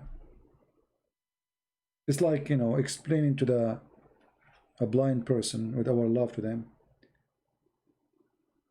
how the waves look like, how the colors, how the roses. It doesn't matter how much you describe.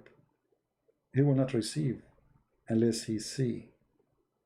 And God, he made you able to see, even if you are blind. He said, knock at my door, I will open for you. Every two of you mention my name, I will be between them. So to see is not about having eyes, it's about knowing, feeling, believing, and then the doors of heaven will open for you. I want to say thank you guys for being here. It's time for me to go. It's getting so late here. So it's going to be the morning. It's already morning. So may the Lord bless you all. And I hope we did not offend some people by our answers. But we are here to share the truth. And the truth will set you free. Do you have a plan to debate in David Wood channel? To debate Muslims? Why I want to debate in David Wood channels if I have my own? And I learned my lesson that Christians, when they moderate, they don't do a good job. And I don't accept moderator. There's no need for them. I'm debating the Muslim, he can talk, open fire, do it. I don't need a moderator. Never accept a moderator, and never accept 5 minutes, 5 minutes, 10 minutes, 10 minutes. It's garbage. The Muslim will never answer. You have to get him busted. And the only way to do it is no moderator. No time. Fight. All right, guys. May the Lord bless you all. Thank you very much for being here. And again, don't think I'm not supporting David or no. We support everybody who fight the cult of Islam, but he have his own way. I have my own. Right? If he can do it in his own way, good for him. Why not? Support them all, and we appreciate them. Thank you very much. May the Lord bless you. I'm not going to keep these videos, and even the videos I take about before, I will take them soon. So please download them before we take them down. This one is very long, so I'm not going to keep it anyway. What? This is 4 hours, 5 hours? I don't know. So thank you. God bless. And I hope to see you soon, maybe tomorrow. Christ is Lord, and anything else is false. Take care.